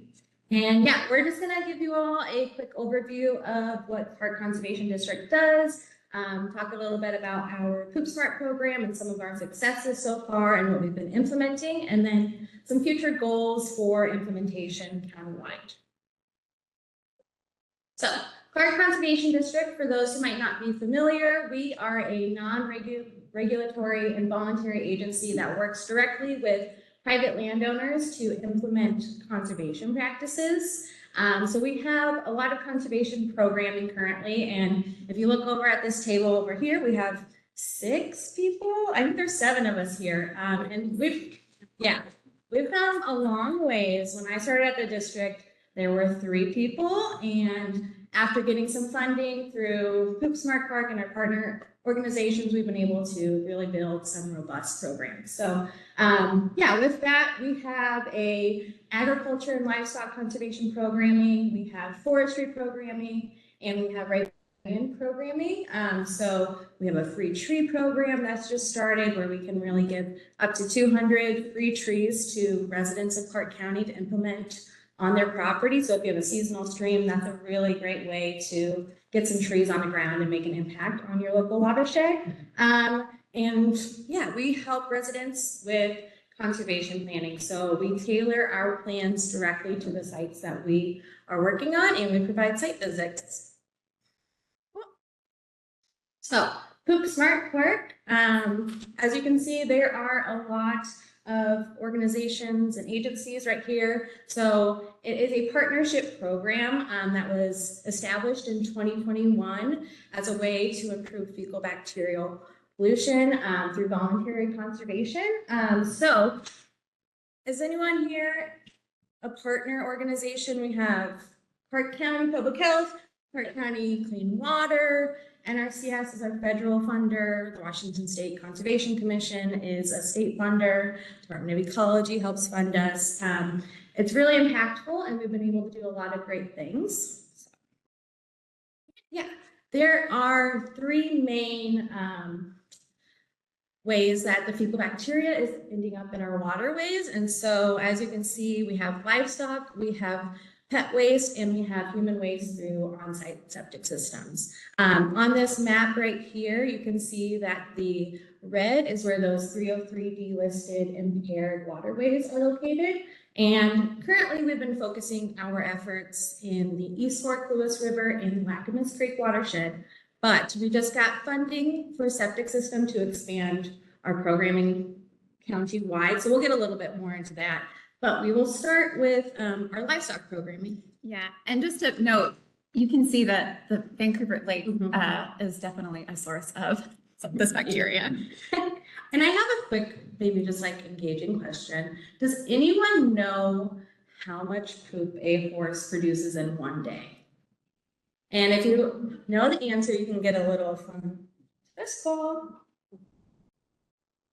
A horse? That's a pretty good answer. 7.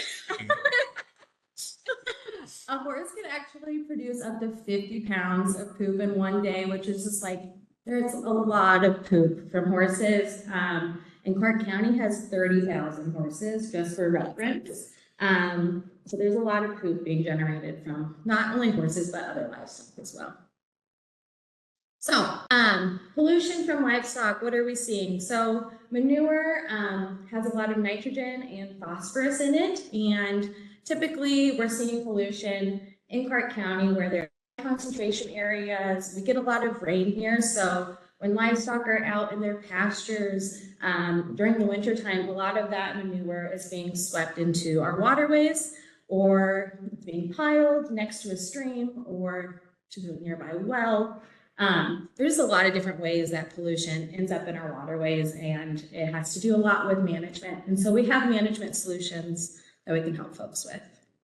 So what are these solutions? Some of the things that we are doing at the district are funding things like a waste storage facility. So that is what this 3-bin system is.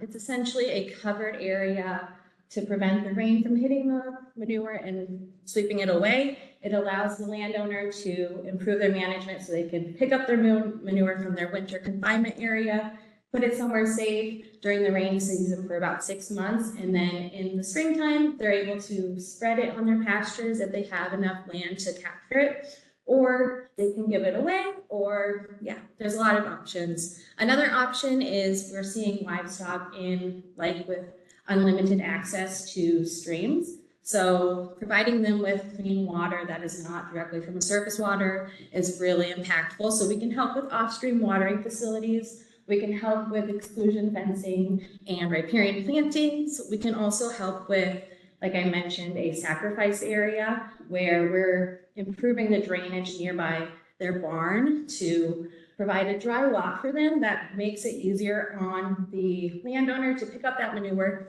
and take it to a waste storage facility. And waste storage facilities, they are pretty expensive solutions to this problem, but someone can do something as simple as like a tarp that's right next to their barn, that's on an impermeable surface, and that's a good solution as well. That's very cost effective.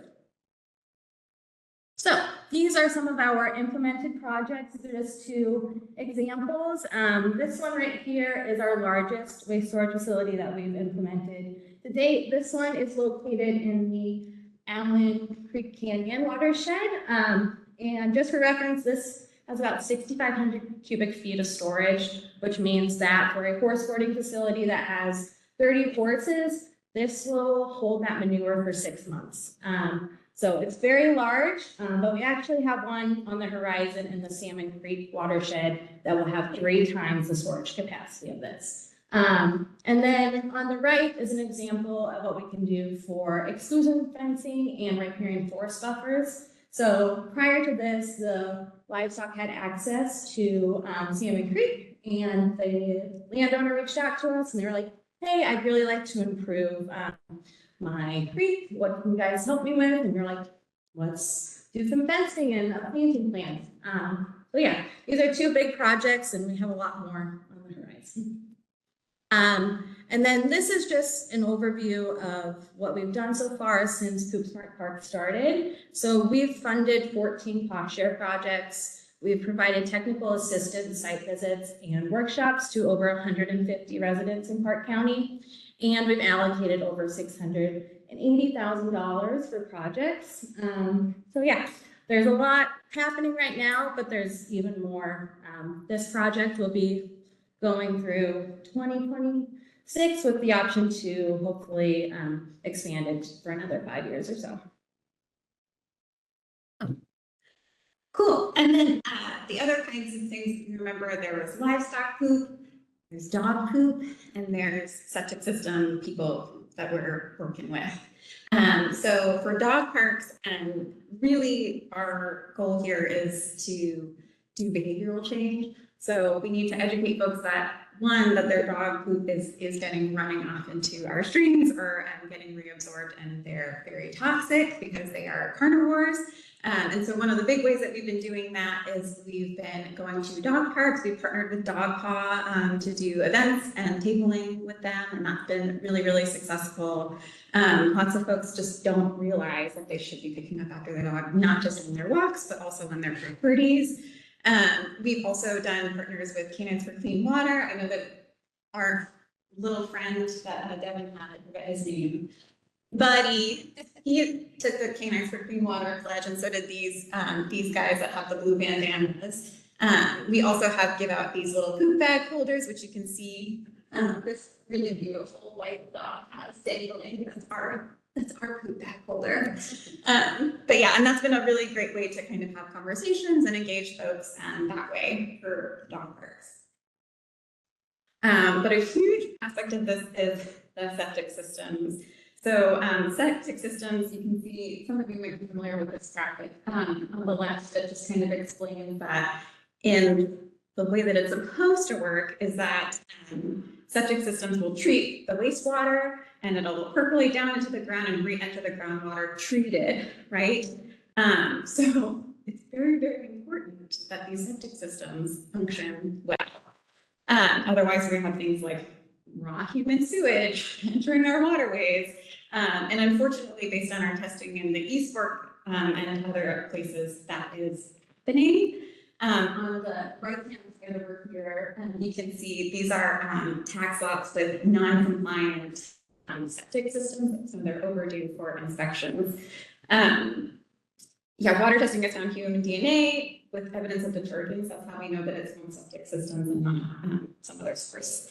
And inspections are super duper important because they help us catch these big problems that we could have early. And then if they've identified like a failed or leaking system, we can adjust for that. But that's really hard for people to do and to prioritize, partly because of cost.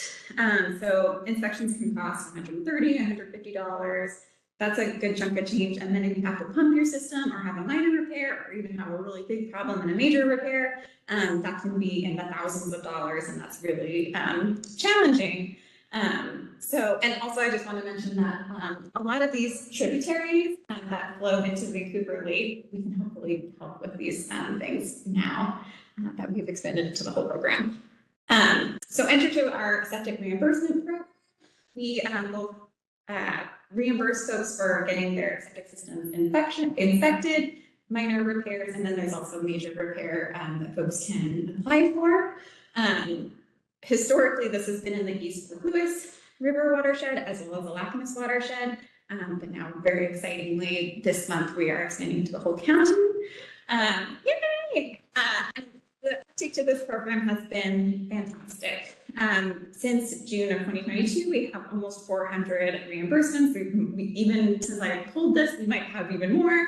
We've invested over $300,000 in these septic systems, and also a piece of this is that based on some data in the East Fork, since we're closing out that ecology grant, it looks like we've made some good progress in the E. coli bacteria and the testing too, which is very exciting. This is these funds are so meaningful to people. Lots of folks are being limited incomes or are on disability or whatever. And it's really challenging to pick and choose what you spend your money on. And so this gives an opportunity for people to do right by their water and by their wallet. And then I just wanted to share a couple of success stories just to like bring faces to this. So to the left here, this is Paul. His backyard basically just cuts through the East Fork River. And he likes to, during the salmon runs, go down and take a lawn chair and sit and watch the salmon go by. And he wasn't super duper concerned about his septic system because it was fairly new, but it was due, and he was concerned about the fish. And so he now has got his system infected, and I think he has some pumping as well. And his thing is, this is a no-charge situation to you. This is like a win-win for everybody. Now I know my fish are good. I know my system's good. I don't have to worry for a few years, and that's really fantastic. Also, William is on the right here. He learned about us through word of mouth, where his neighbor who would use the program had mentioned it, and he said, we sprinkle magic leadership dust and make it easy. And we make it easy so that we all know that there's a lot of competing priorities, and he was really glad for that. Feedback has really been great here. I could go on and on about different folks that have used these funds and needed them. And the main complaint that I have received about the program is that they were bummed that it was only in these 2 little watersheds and it wasn't able to be used by everybody, the septic program. And now we're so excited because we got funds from ecology to fund the program for the whole county, which I'm really, really excited about. And we're launching that pretty much this week, next week, in a soft sort of way. So we're very excited about that. And then so next steps and opportunities, we're going to expand the Food Smart program, the septic program especially, and we'll hopefully get some more funding from all sorts of places to help with these E. coli bacteria problems. Is there anything else to add? I think that's it. Remember, there's no more E. coli in Vancouver Lake. Not this year. Thanks, Sam, and her manure storage for that. Yeah, that was directly discharged into Vancouver Lake, so. Yeah. Round of applause for the Park Conservation District.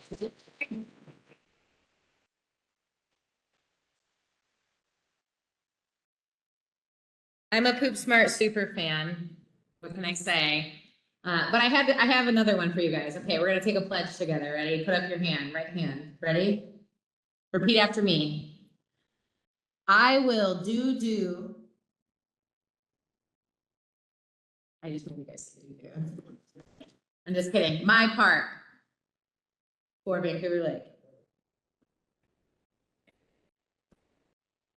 All right, up next we have Watershed Alliance of Southwest Washington. I love that I got you guys all to say do.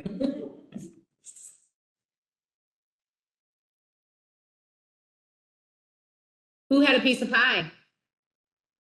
I didn't think I was gonna do it, and I did. All right, let's give it up for Sunrise.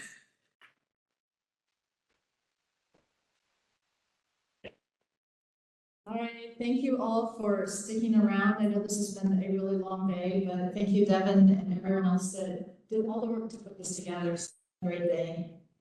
So I am Sunrise Oklahoma, the Executive Director of the Watershed Alliance of Southwest Washington, and we are a nonprofit that works in all of Clark County. And our main focus is really, originally was water quality in more of the stricter sense, where we work along the creeks and rivers. But now we're really expanding that to the idea that water is everywhere. And so we're doing a lot more work around restoration and reforestation. So it's not always directly on the creeks and rivers like we have been in the past. And again, have the button. So we do work in all of Clark County, like I said. So we have projects and contracts up in Richfield, and far north is Richfield, and then as far east is Washington, and then I pretty much say everywhere in between is where we're at. So we have programs throughout the whole county. And what do? We have a lot of different projects that we do, but today I'm kind of going to focus a little bit more around the Vancouver Lake areas. And we do beach cleanups, we have tree plantings or native plantings, and then ivy removals. And what those look like is we do beach cleanups along the Columbia River from May through September. And then we just recently started, shout out to Port of Ridgefield, we just started doing Lake River cleanups there as well. And then we do have the Lacamas Lake Beach cleanup that we work for. So we really are doing beach cleanups. We do a lot of beach cleanups throughout the year. And I'll go over kind of what that looks like in here in a moment. And then tree plantings, the tree planting season, as most of you probably know, would be October through March. And again, those are also done throughout the county. And we do our tree plantings primarily on public lands, but we are doing some on private lands as well. For example, we're working out in Kansas with TSMC, and we're on our 3rd year of doing a reforestation project on property that they have there. And then ivy removal has not been a huge focus of ours in the more recent times, but we are starting to bring that back a bit and work in Abrams Park in Ridgefield. Thanks to an anonymous donor, we're able to do more work in Abrams doing that type of work. So just to give you kind of an idea of what this means when I say what we're doing, this is, and I have to read this because I don't have this memorized yet, we just got these numbers, but our planting season are not calendar focused. So that's why you see September or October 23 to September. So we've had 31 events so far. We've worked with roughly 1,600 volunteers. And then planting, we've basically planted 12,000 plants, and those are all by volunteers. And when I say plants, those are native plants that we put in along, like I said, creeks, or again, some of these reforestation type of projects that we're doing. Trash, we weigh it with the luggage scale. This is not science here, but we do roughly have about 1,000 pounds of trash that have been removed. And then one of the big ones that is always kind of one of those, oh my gosh, moments is how many cigarette butts we collect. And we do separate them out. We have, I don't have a picture. Oh yeah, I do. That's actually in Ridgefield, the one at the bottom there, but you can see the little Malibu rum bucket. That's our cigarette butt receptacle that we use. And we didn't count all of these. Everyone always asks us, did we actually count them? No, but we did roughly count one, and then we just go from there. So for this last summer, we estimated about 24,000 cigarette butts, and that was just through this one season. And we take those cigarette butts and we actually mail them to a company called TerraCycle. And has any of you heard of TerraCycle before? Only a couple of you? All right, well, you guys gotta check it out. We do have pretty good recycling here in this area, but some places don't, and they do a huge amount of recycling of different products that you wouldn't even know are recyclable. In some places you can't recycle, but one of them is cigarette butts. So they do take them all apart. A lot of people do think that they have the misconception that cigarettes are they're compostable, right? Wrong. A lot of them have plastic. So they actually take them and tear them apart and use the products from there and make all different kinds of things. For example, fake lumber and stuff like that. So it is a pretty crazy thing that they do with that. It's something that we've been doing now for the past few years. And this is about average of what we find every year. So we didn't find that it was a huge amount more. Some people have wondered with vaping if it was going to change, but we're still seeing the same numbers that we've seen in the past. And upcoming, we do have our planting season, and I'm trying to keep this short because I know everybody's had a long day. We do have our planting season here, and these are everything that we have for the remaining part of this year. And we will be getting hopefully we'll be getting our 2025 schedule here up and going soon, knock on wood. We will be having our Make a Difference Day planting. We've been talking a lot about Burnt Ridge Creek. We have been planting along Burnt Ridge Creek with the City of Vancouver, in partnership with the City of Vancouver since 2008. If anyone reads the news, this is the elephant in the room here, but this is probably going to be our last planting for Make a Difference Day in the City of Vancouver. So really would love to see you guys come out, show a big support for the work that we're doing here in Vancouver. But we are ending that work within Vancouver. So we will be continuing, however, going into Ridgefield and Camas and Washougal. We've got a lot of really great projects coming outside of the Vancouver area. One that I want to highlight that's really fun and different this year is we're working in Washougal, and it actually says tree planting. I realize that staff sent me the wrong one. It's not really a tree planting in Washougal. It's going to be in the bioretention facilities in downtown Washougal, and we'll be planting grasses. So it's not gonna actually be trees, but it will be a whole planting around the bioretention facilities, which is something that we haven't done before. We will incorporate education in the beginning about what are those things that are on the road and why do we have them, and then we'll go out and plant. So it's kind of a cool new project and a new way to incorporate doing volunteer work around plantings. And another one just to highlight is that we have a partnership with Columbia Land Trust and the Bird Alliance of Oregon, aka Portland Audubon, for those who haven't seen the change of names. And this program is an amazing program that we're in all of Clark County, and it really is a way that people, homeowners, can make a difference on their property on a smaller scale in a sense. So we're really working on creating habitat corridors. So if you imagine, we talked a lot about, or some about migrating and birds, you know, critters, I'll just put it in a general term here, but critters who are migrating.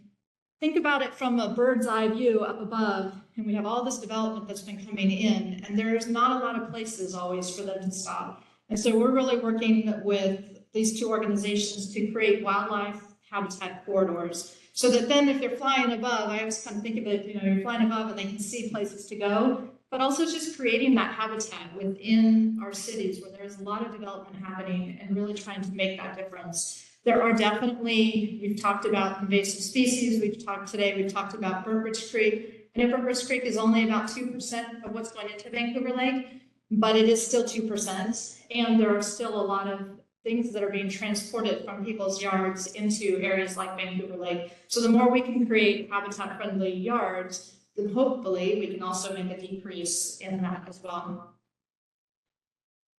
And then we do a lot of different things, but we also are working on some larger scale, or not larger, but different types of restoration projects. So these two photos on the top here are out on the East Fork in Manly, on Manly Creek. And then we also have down below the larger, I was thinking it looks like a dinosaur, but we have that one where we did an in-stream project, and that was in Ridgefield on G Creek. And this was something that we hadn't done in the past. This is a new project for us, and it's now completed. This was in process. But again, as we've seen, G Creek has a connection through Lake River and through Vancouver Lake. So again, these are efforts that we're making to try to improve the temperatures. Usually the temperature, this was an erosion issue that they were having there that we're working on, but we are doing plantings along G Creek as well as other places in Ridgefield. And then another piece that we've been really focusing on over the last number of years is focusing on our Spanish communities. And we've done that in different ways, but one of the ways is that for government speak here, the word would be transcreation, but really it's incorporating the cultural language, not just a Google Translate and bringing in, you know, a translator that's just going to come in and translate it and they just studied Spanish, but really the cultural differences. So I don't have any photos of it, but one example of this is we did a beach cleanup this year out at Cottonwood Beach, and it was a normal beach cleanup, except that we incorporated an Aztec dancing and an Aztec celebration, and it was a healing waters celebration that they do every year. So we had Aztec dancers came and did a whole ceremony, and then we made offerings and put them into the river and did a whole ceremony around it. So really trying to incorporate more than just the language, but also the culture into what we do in our work. And we do that through events. We do Spanish-speaking events. We have native-speaking staff that are doing the translation at the events. And then all of our work that we have written materials are also translated by a native speaker. And basically, how can you help? We're in a group of people that are doing a lot already, I know, but if you do want to volunteer, please feel free to check out our information over there, or any of our events, spreading the word. We've had, James has been at some of our events and tabling, so we do have opportunities at times to table at events. If you have information that you want to get out, we can offer that as well. And then of course, always partnerships. And I don't know that we'll be able to do the video, but if we can, I'm going to try. Only to just try to end it on something a little. And there's a place that I've dreamed of. I will stop. Let's rewind it. You know, Haley, you're Haley. Once again. Sorry. Oh, there you go. And there's a place that I've dreamed of, where I can free my mind. I hear the sounds of the season and lose all sense of time. I'm moving far away to a sunny place where it's just you and me. Feels like we're in a dream place. You know what I mean, where it's just you and me. Feels like we're in a dream. You know what I mean. And there's a place that I've dreamed.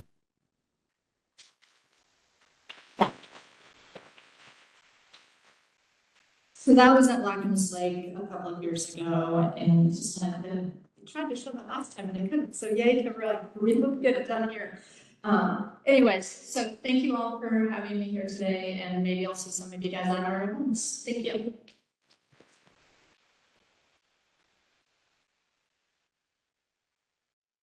All right, I think we've made it to our official last speaker. Unfortunately, the representative from Lower Columbia Nature Network wasn't able to join us. So I think Lower Columbia Estuary Partners can close us out. We'll need Haley's help, but real quick, I got another poll. Raise your hand if you learned something new today. Right, I didn't know that cranes liked farming. No, I had no idea. Raise your hand if you met somebody new. Raise your hand if you ate too much food. All right. Raise your hand if your name's Chris. It's actually Christian, but I go by Chris. Thank you for closing us out.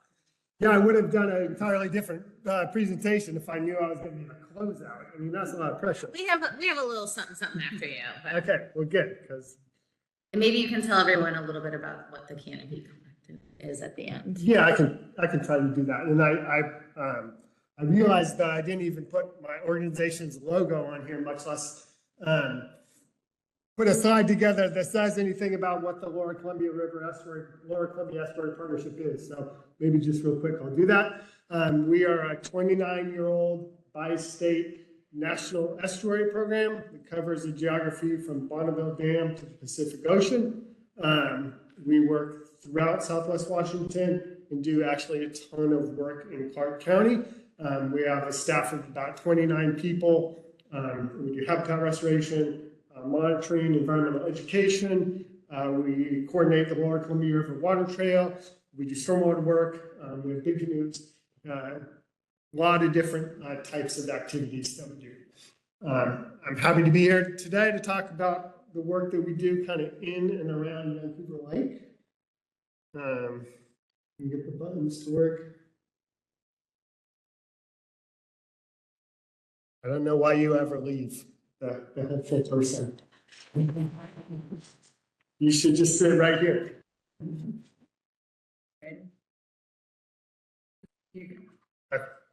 All right. So like I said, we're a pretty old organization in the scheme of nonprofits, and we've been involved with Vancouver Lake since the original Vancouver Lake Partnership got started in 2004.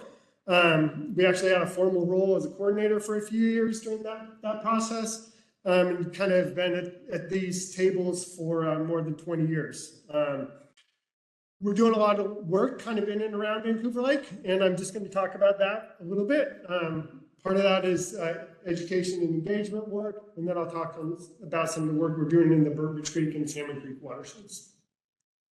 So the Experience Vancouver Lake project was an outgrowth of the Vancouver Lake Watershed Partnership. This Clark County, the Port of Vancouver, and the City of Vancouver had some extra funding when that project ended. And the Estuary Partnership had been really involved in the work and was doing a lot of Vancouver Lake-related education and outreach already. We put together a proposal for them to utilize that money in a way that would engage people in the lake. And we've been fortunate to have that partnership continue for the last 9 years.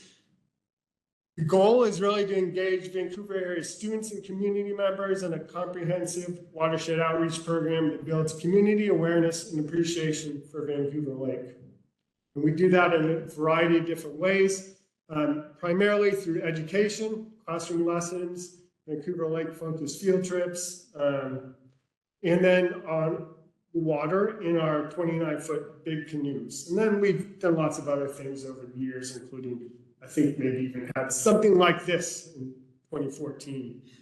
Like I said, we've been doing it for nearly 10 years, and there's a lot of great highlights and starting to make a real impact, I feel like, in the community. We've worked with 86 classes.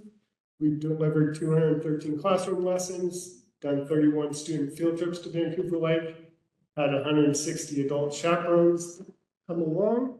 Oops. We've done 47 big canoe paddles in our 29-foot, 14-passenger boats. They've got almost 1,000 people out on the lake for 2 to 3 hour paddles. And we've really focused the last few years on engaging a wide variety of community groups. We started out doing just kind of general public paddles, but over the years, we've really focused in on trying to provide access to the types of community groups, Big Brothers Big Sisters, IA Routine, Friends of the Children, those sorts of groups that don't have easy access to Vancouver Lake. And the sort of on-lake experience that is actually pretty rare for a lot of folks in a boat.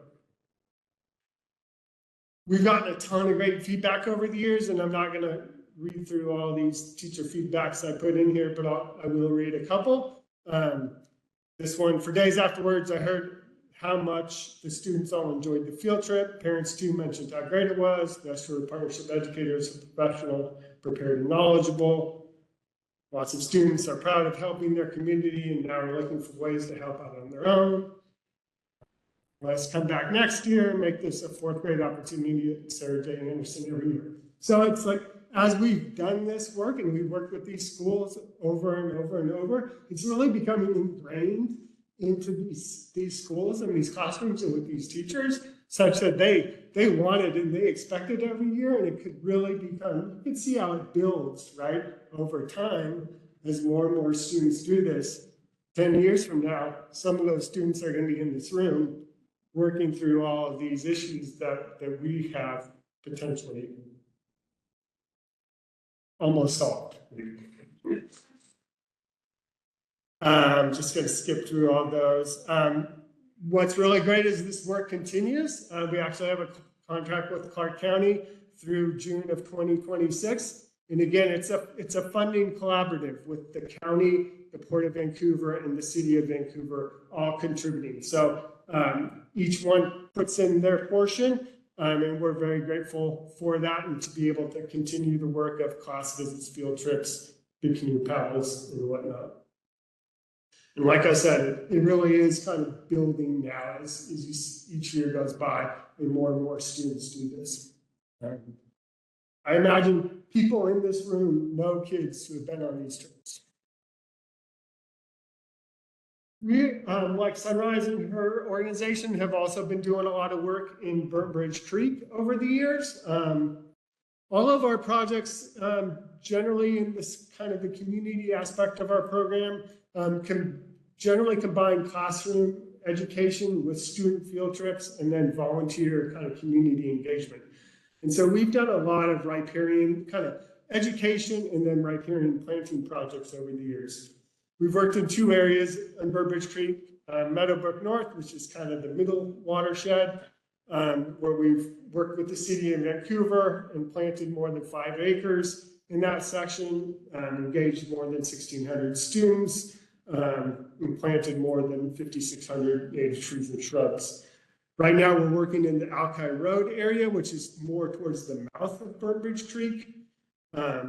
We have 9 acres of riparian restoration we've been doing in that area.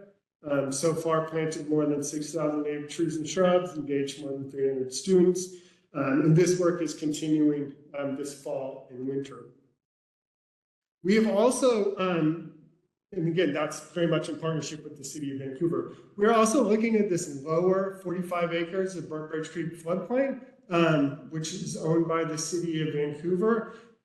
We hired through an ecology grant, Wolf Water Resources, to develop preliminary restoration designs for this area that are water quality focused. It's a big open floodplain that doesn't really have, that hasn't had much attention paid to it. Again, a partnership with the city. We're now looking for additional funding for this work, and probably will be submitting an ecology grant next year for final designs and then maybe for construction funding. But you can kind of see the sort of preliminary plans that have been developed to better connect Burnt Bridge Creek in that lower floodplain area with its floodplain to capture more sediments, to capture more nutrients, and to reduce the amount of pollutants flowing into Burnt Bridge Creek. So that's pretty exciting.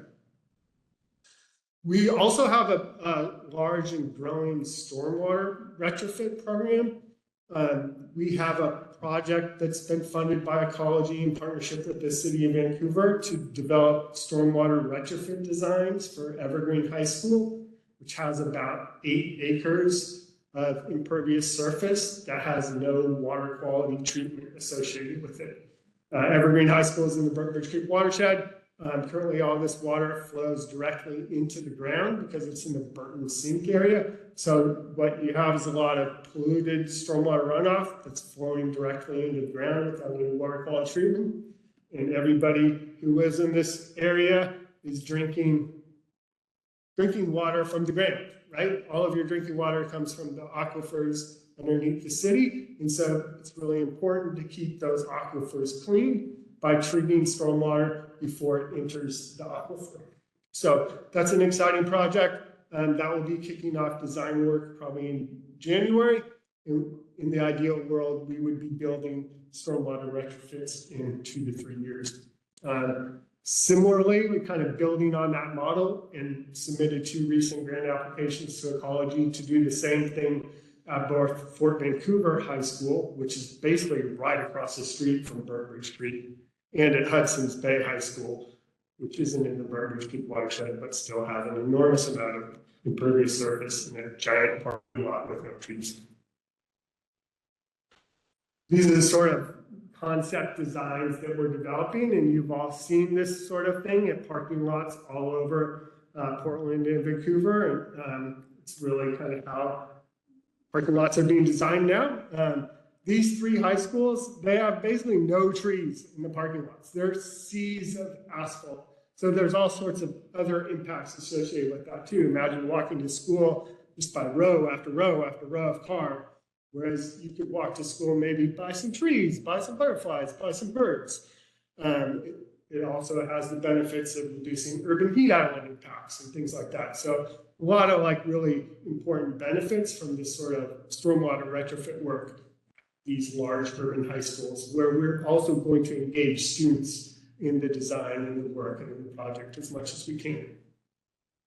Those projects have been really instrumental. The city of Vancouver has been a huge partner in that, as well as the Evergreen Public Schools and Vancouver Public Schools.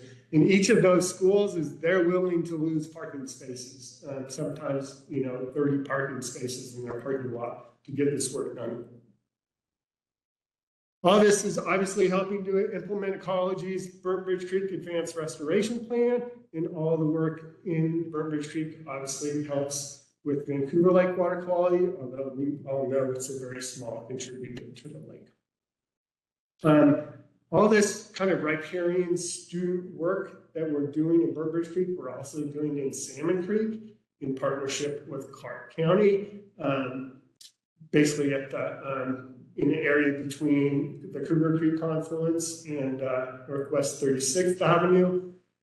We entered an agreement with Clark County in 2014 to work in this area and to do our best to revegetate the area, do the site prep, do the site maintenance and whatnot. And we've been able to put together funding to work on over 20 acres so far. It's been great having Clark County's support to let us work in this area and to help with some site maintenance and some planning and planting plans and whatnot. And we're excited to be able to continue to work in this area. It's a challenging site. Anybody that tries to get trees to grow in urban environments knows there's a host of challenges. But it's a battle worth fighting, right? And those trees are gonna grow in our urban. And again, these are important riparian planting projects, but what they really are is like community engagement projects and student education projects, because each one is engaging students in both the classroom, getting those kids out to plant trees, to get used to visit a local natural area, to connect with it, whether it's Salmon Creek or Bourbon Street or Vancouver Lake.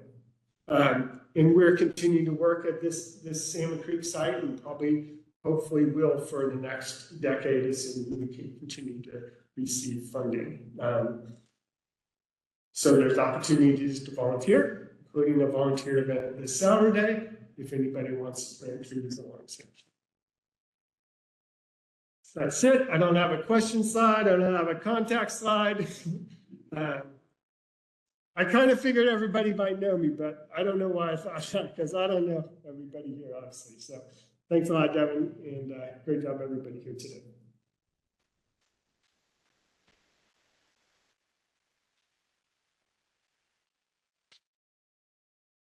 Well, we've made it.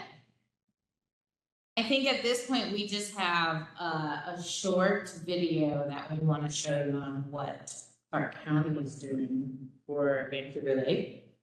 But before we do that, maybe while we're queuing that up, with those who just gave presentations, I realized we didn't take any questions on lake benefits or actions to improve water quality. We're going to be going into a panel, but are there any burning questions while we queue up this video?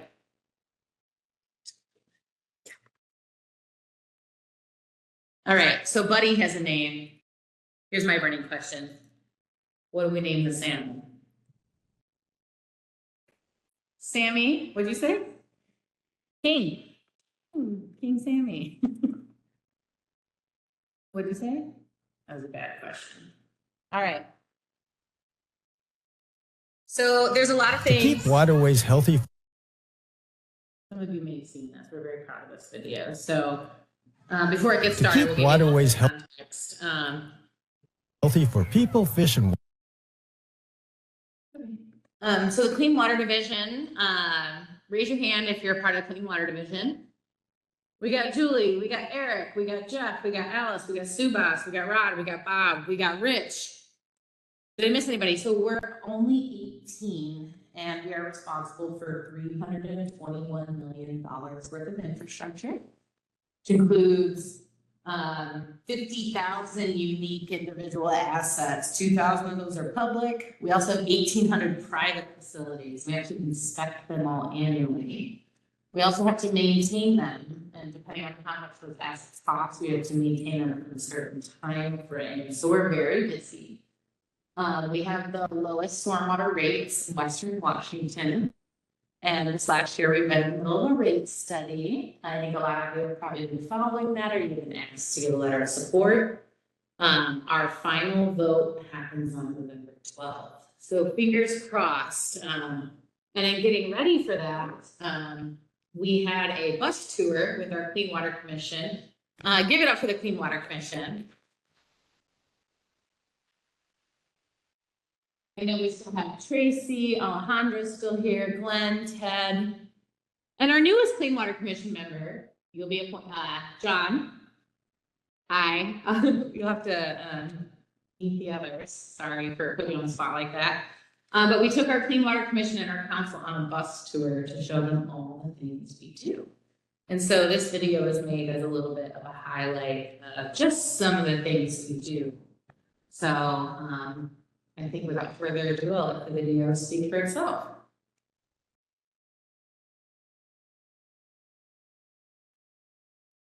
wildlife and comply with federal and state How do I turn it up? regulations.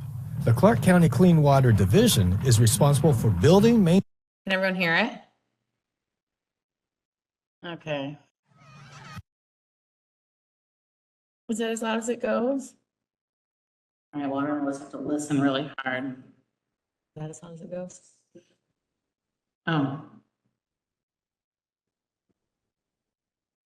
All right, here we go. Oh, it has captions. Read along. To keep waterways healthy for people, fish, and wildlife and comply with federal and state regulations, the Clark County Clean Water Division is responsible for building, maintaining, and repairing stormwater facilities. We're really proud of what we achieve within the Clean Water Division. We do everything from planning to implementation to enforcement of regulatory requirements. And we're a small team, but we work together to achieve many things throughout the county.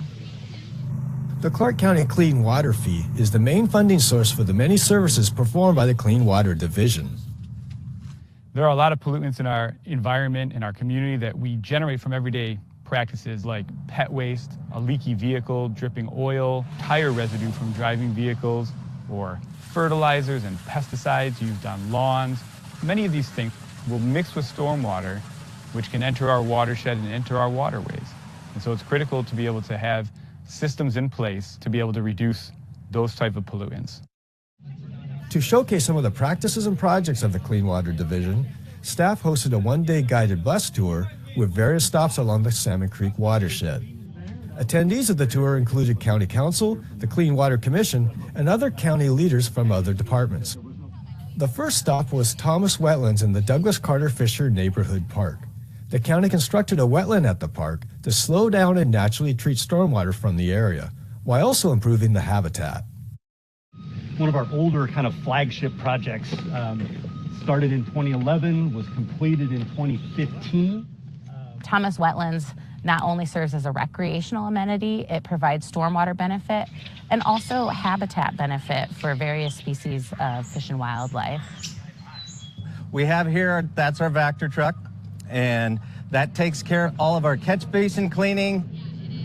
At the county's 78th Street Operations Center, Public Works demonstrated the equipment they use to sweep streets before stormwater can pick up pollutants and vacuum up sediment collected in storm drains, as well as inspect over 500 miles of underground stormwater pipes. This is a designed treatment wetland facility. The water from the surrounding areas comes down, comes in through this pipe.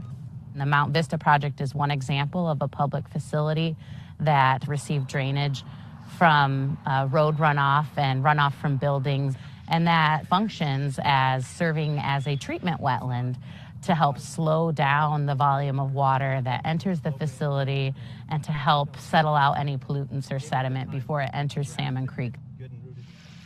It is one of 57 water quality monitoring sites around the county that we monitor. At Mill Creek, the water quality monitoring staff showed how they go about collecting data on the overall conditions and health of Clark County streams. Some of the things that they may be measuring include looking at the bacteria levels, measuring the temperature, looking at dissolved oxygen levels, which are important for fish and other critters, and also things such as nutrients, pH, and turbidity, which is a measure of the amount of sediment. What is out of sight is not out of mind. The tour stopped at an underground vault facility that treats stormwater runoff.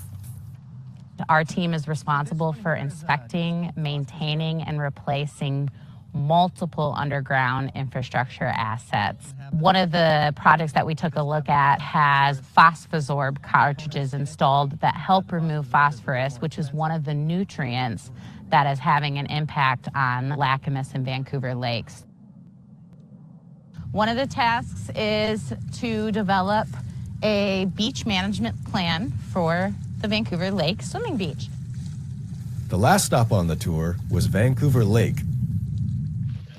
Every single thing that we visited throughout the watershed makes a difference in the water quality that enters Vancouver Lake, and we are committed to long-term investments to help continue to improve and address stormwater runoff that enters Vancouver Lake. First thing straight away is there are some amazing Clark County employees. both skill and knowledge. I think passion, true motivation about what they do. They connect their daily work to the environment and make it a better place. For more information about the Clark County Clean Water Division, visit the county's website at clark.wa.gov/stormwater.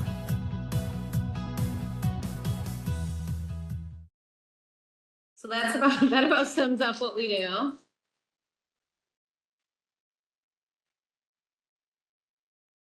There's a lot more that we could go into, but it has been a very long day. And so I thought I would just take the time to say thank you on behalf of Clark County's Clean Water Division for being here today. And then I think I would invite Ted up here if you would like to move us into our final panel discussion or provide some opening remarks. Opening remarks.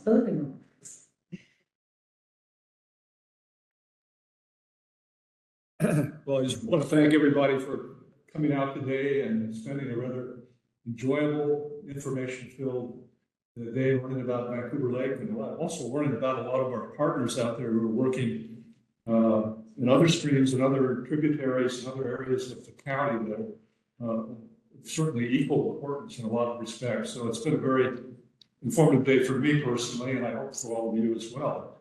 I'm not sure how the panel discussion is going to run here, but I think this is our last event for the day, so I'll let you describe how we're going to handle that. Who's ready for a panel discussion? I'm just kidding. I think for a panel, if I could invite one person from each organization, and then we'll open it up for questions. And maybe Ted, you can help. If maybe Eric, can you help support facilitating the panel?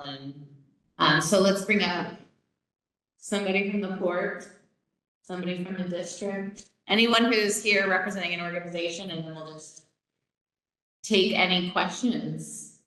It can be pretty informal, guys. It's been informal all day. Have another piece of pie. I think one of the things we want to end on is we've heard a lot about the background, the history. We found out people have been trying to figure out how to manage Vancouver Lake since 1928. We've heard about the science. We heard about phytoplankton. We heard about the role technology can play in helping us use AI to predict bloom. We heard about options for flushing. We heard about cranes. We heard about farming for cranes. We heard about economic development. We heard there might be a beach on Lake River. We heard about so many things today. So where do we go from here? What's next? Where are we going to get our funding? What partnerships are needed? What's needed around governance? What's needed around implementation? Maybe I'll start by asking, I'll start with the hard question. I'm going to ask Ken, our fearless chair of Friends of Vancouver Lake. Where do you think we need to go from here?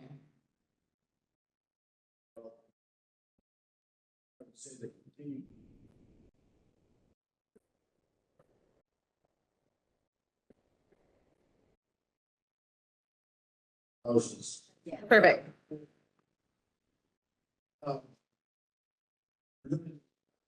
Going back 4 years, while when sitting here, her focus was on cooperation, breaking down the barriers, all the different things. Continuing to do that, we are going to get this gathering.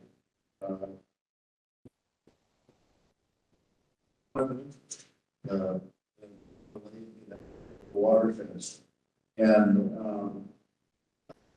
all of this together, and no one entity is going to be starting holding up that today. Make sure that. So I think it's continuing on with going with tremendous progress that have been. Thank you, Ken. Am I seeing, is Dory up here? Dory, you've been around for a while. Where do you think we go from here?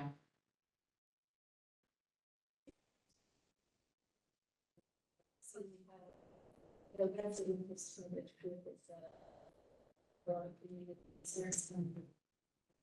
we just wanted to know. Partnership with it, like doing the so, you know, that not one silver bullet, it's gonna be something we all share and all take part in. The solutions are making, it's gonna be multiple ones. With that from the approach. Let's move into talking about challenges, barriers, needs. I'm curious. I know Maggie's up here, is James up here as well? We'll call on you. So public health, I know that you're the ones who have been out there monitoring, doing observations. What has been some of your biggest challenges in helping us understand the problems out at the lakes? One of our biggest issues is that we are fairly limited in our testing capabilities.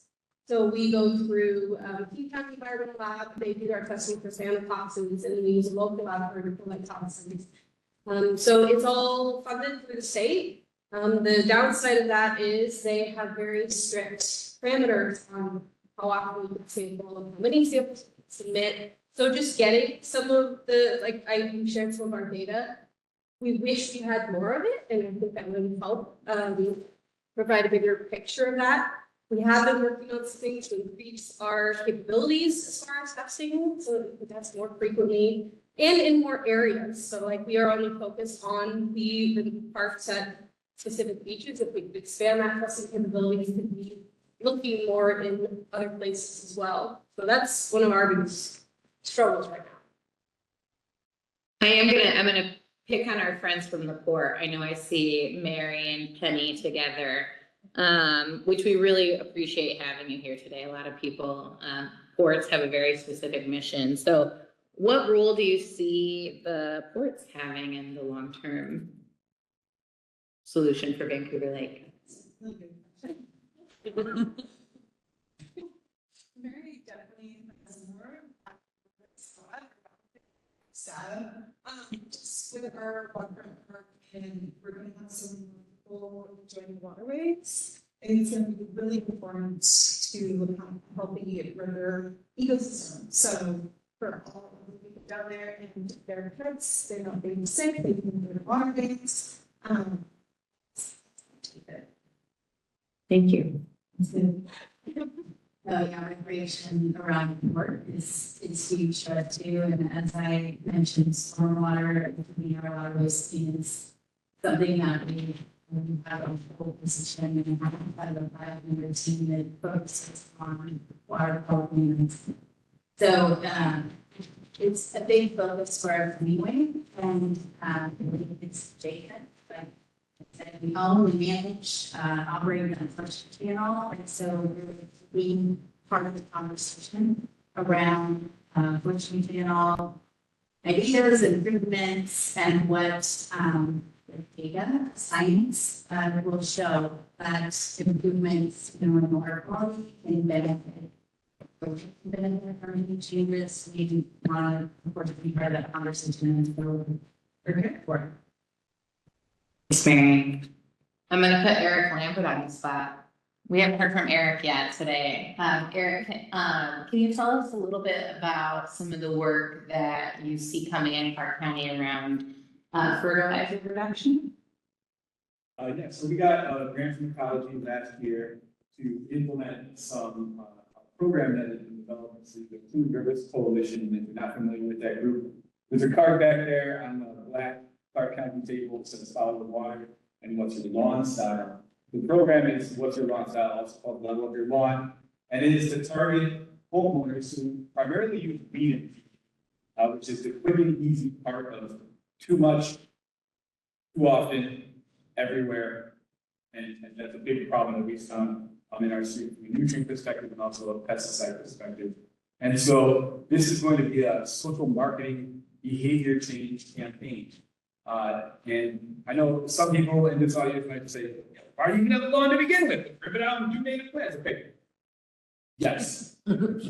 Yes. We agree.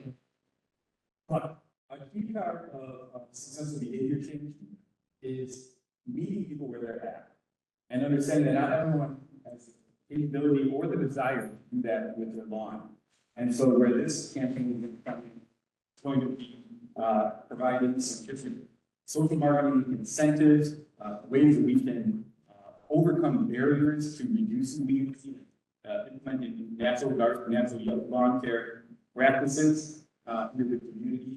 So what that's going to look like is partnership with WSU, extending master gardeners to provide some walking tours, some peer-to-peer based education with some very trusted volunteer master gardens on these natural yard care practices, and also some shared neighborhood resource events. Another thing is we're asking people to aerate their lawns, we're asking people to dash their lawns. Okay, I've walked that path. I've tried to do the things that I tell them. You know, there are some barriers to like going out and renting an aerator for your little suburban lawn. But it's a lot less barrier if you got together with some neighbors. If you had a neighbor that had one, and you share some of these resources.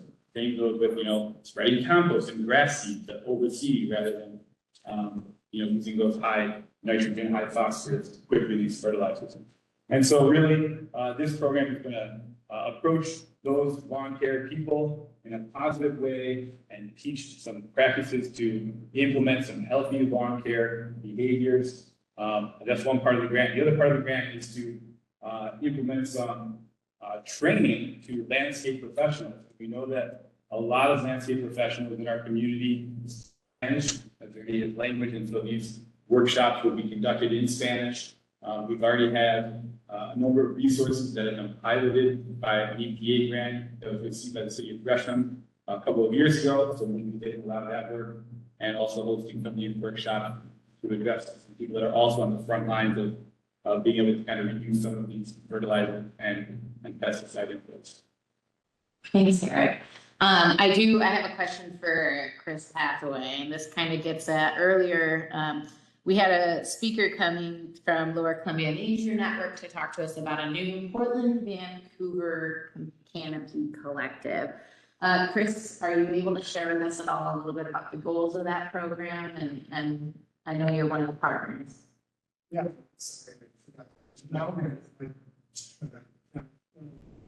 So yeah, the Portland Vancouver Canopy Collective is a program that also pays for profit. It's spearheading with a whole bunch of different partners, including the U.S. Fish and Wildlife Service, our Nature Network, Vancouver Urban Forestry, lots of other partners that I'm sure I'm forgetting. The goal is to plant trees in urban areas where there are environmental justice issues addressed. It affects all the sorts of benefits that urban trees provide. So there's a lot of money right now associated with urban tree planting, and also they're talking together for the best application. We did a nice chunk of money to do this work in Southwest Washington and Portland as well. And so I think, you know, it's the goal is to plant multiple thousands of trees in very species. And then there are workforce development components that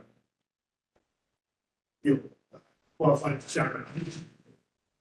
No worries, that was great. Speaking of workforce development and whole lots of work, I was wondering, Jeff, if maybe I'm putting you on the spot, might want to come up and talk a little bit about some of the different stormwater things we have going on around bioretention and just all the things we're trying to ramp up and do in our urban watersheds. Also, we haven't met Jeff. Jeff is the real brains behind the Clean Water Division. Brains and the brawn. He does it all, is what I mean. He like literally does it. So yeah, what do you have up for the next year, Jeff?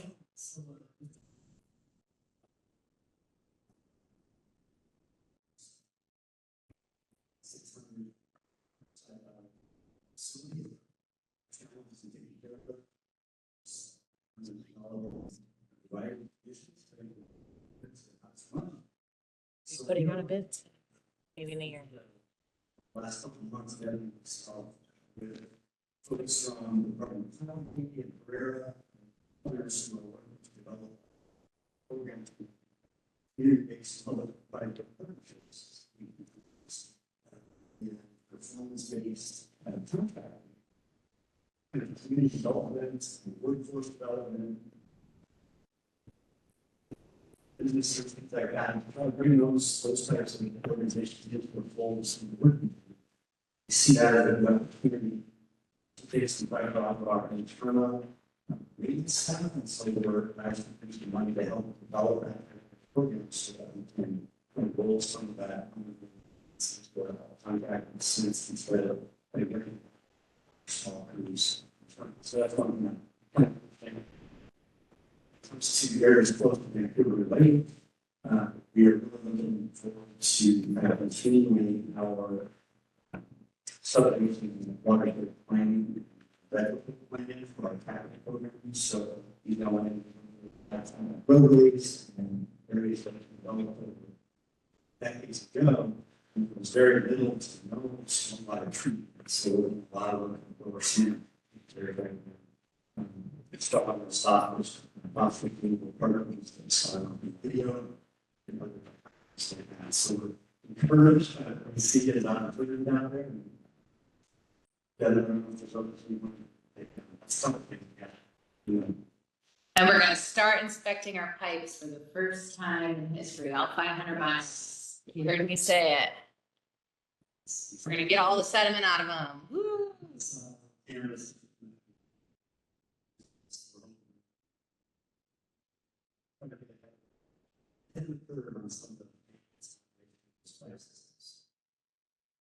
This question is for Conservation District, Laura. So we know there's a big effort to start planting more and more trees. Can you tell us a little bit about the new partnership you have for plant propagation and your nursery development? Yeah, we have a nursery partnership with the Lower Columbia Fish Enhancement Group.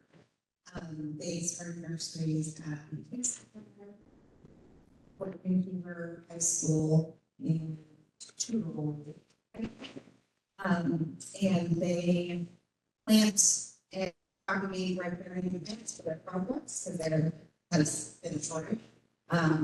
We got some funding and the opportunity through the Washington State Conservation Commission. We didn't want to develop our own nursery, but we knew they were. And we also wanted riparian plants. So we worked with them on partnership. We have expanded the nurseries and really the infrastructure. They also use valuable kits to help support the nurseries. So they are doing redevelopment at the sites on site, and then all of the plants are used at no cost on riparian projects.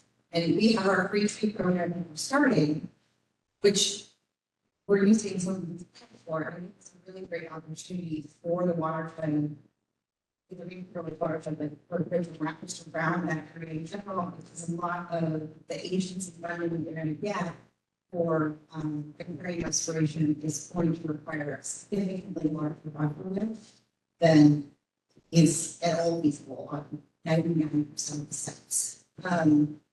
And from a district perspective, some trees are better than no trees. So we always want to put in some kind of effort, even if it's not scientific. And the free tree program allows us to give free trees and start a buffer, without the requirement of a 200 buffer. How many trees are we talking about propagating? Any idea? It's okay if you don't know.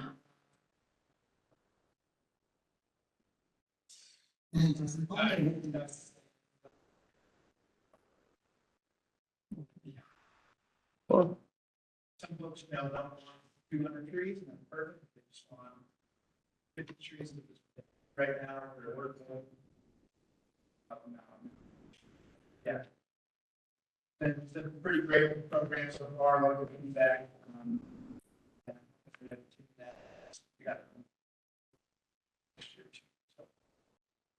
Awesome. Thank you. Yeah, that's hard. A lot more than 30. Yeah, awesome. This question is for Amaya, Fish and Wildlife. I know we're talking a lot about future restoration alternatives for Vancouver Lake. We've talked a little bit about a flushing channel, a little bit about a culvert, somewhat about a bridge. Can you tell us at all, as like a permitting entity, what types of things are you hoping and looking for in a final project alternative for Vancouver Lake? Thanks, thanks for the question. I didn't have the opportunity to give a presentation, so I'm just going to let you give it. We should have something here.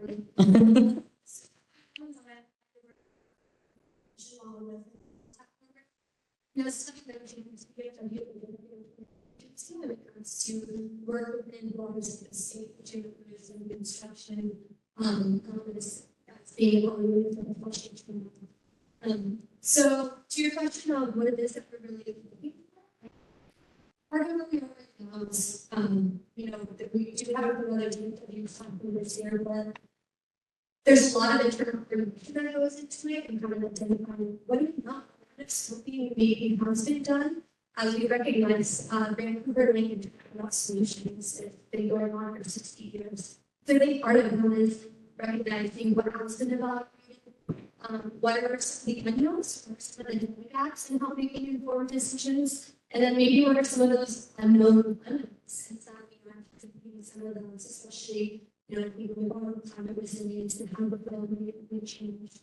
So, from a regulatory standpoint, really what we'd be looking at is something that is looking more for an ecosystem, natural solution across restoration. While also recognizing that there may be some kind of limitations on the site that go really outside of what that you can regulate maybe or maybe with the chase donors. So I would say really that's we're very open to recognizing what those limitations are as we're looking at this, but I would say having two small culverts there is benefits, and so we're looking to the future, just looking how the flow, but also looking to the ecosystem approach with benefiting off the functions. Thank you. I think the only person I may not have gotten to yet is Sunrise, and I guess my question for you, Sunrise, is where do you see opportunities for new partnerships? And do you have any thoughts on ways that we can best be considering climate and climate resilience as we look to the future of Vancouver Lake? Partnerships and climate.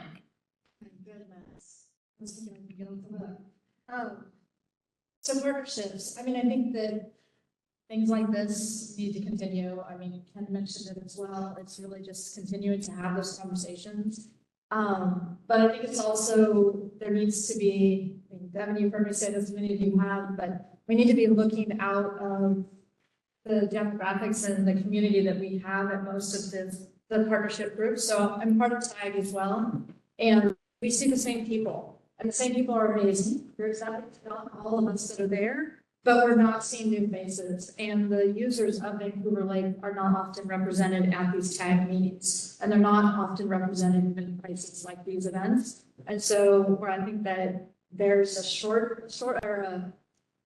could be more time spent is really looking at adding diversity and really adding diversity in who's using the lake. We know the rowers, the sailors, we know, I said sailors, sorry, I probably not the right word to say, but again, looking at that diversity and seeing who's using it. And I think that has been something that's been missing from the conversation and needs to really enhance it.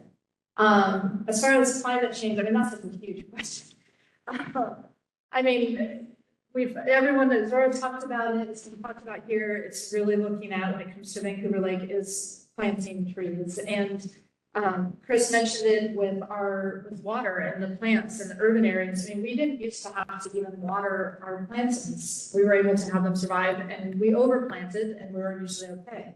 But now in our urban settings, in our urban environments, we're having to water. All of our grants now are including watering throughout the summer months, and that's new. That's not something we've been having to do. But again, we're seeing more development, we're seeing a higher heat index in the places we're at. They're projecting, was it 29, I think it is, 29 more days over the feels like temperature of 90 in our area in the city of Vancouver, for example, coming up. So we're talking about a month more that's going to be hotter than we're used to. So we have to take seriously planting trees. There are grants, yes, but like Laura mentioned, this 200-foot, it's actually 215-foot buffer. A lot of the state level funding is covering, sure, there's tree grants, but they're covering it with this requirement of a 215-foot buffer. You can't do that in the urban settings. Yet we're seeing climate change is impacting the most in the underserved communities and in these urban settings, and yet there's not funding for that. And those things like Burnridge Creek, like Salmon Creek, like not especially river, but some of these others are going through these urban areas, and we're not finding funding the same. You know, we have the programs like the tree program that they're doing at Conservation District. We have some of these other programs, City of Vancouver have. You know, there's Friends of Trees have them, where they're giving trees out here and there, but we gotta figure out a change, because climate is it's not getting cooler, it's only getting hotter, and we're not making a difference if we're not getting more trees in. Thank you. All right, to wrap us up, we're gonna do one of those things where we all say something that passes it on the line. So, we've talked a lot about all the different interests, different options, all the different challenges.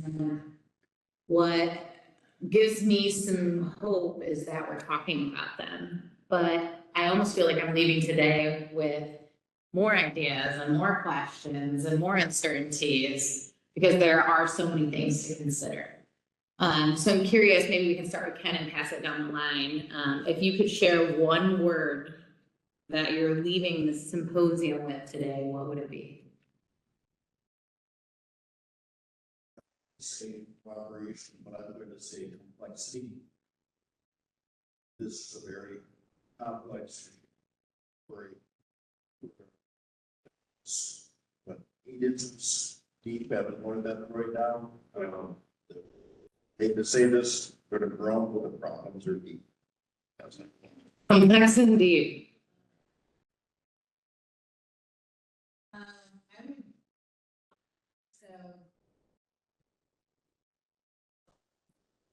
Walking away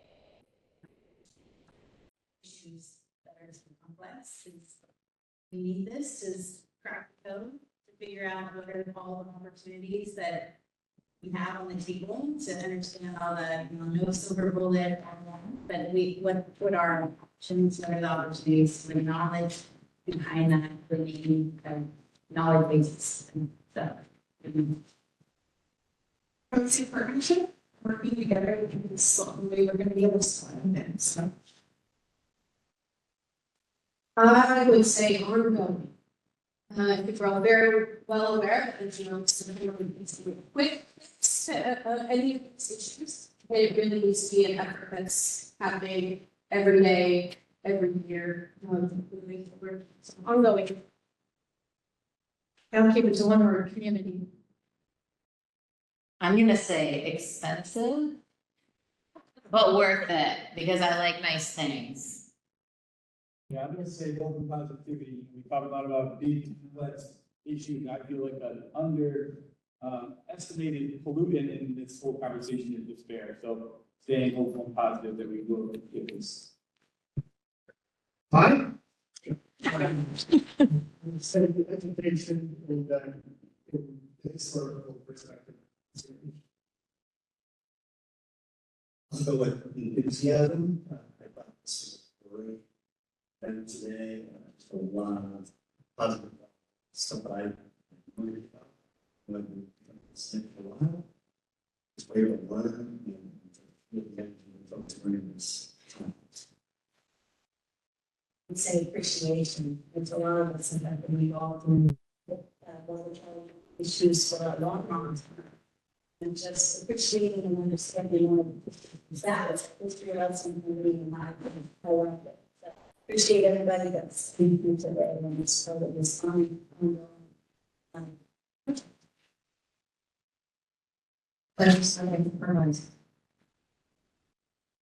Thought you were gonna say poop. I think I'm gonna go walk with it, you know, just how much there is to know and just recognizing the middle.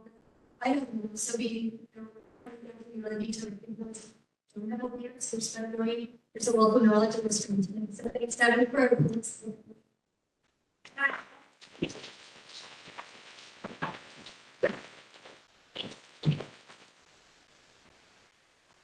My pleasure. If you really know me, you know I love to throw parties, so this just felt like a big party to me. And so before everyone leaves this party, I might just ask if we could all gather at the end of the room and maybe Haley could get a group photo of us over here. But again, on behalf of Park County, the Clean Water Division, our Clean Water Commission, I want to thank you all for being here at our second symposium. And hopefully we can have another one next year. And who knows what it'll be about. But keep up the good work. You all inspire me.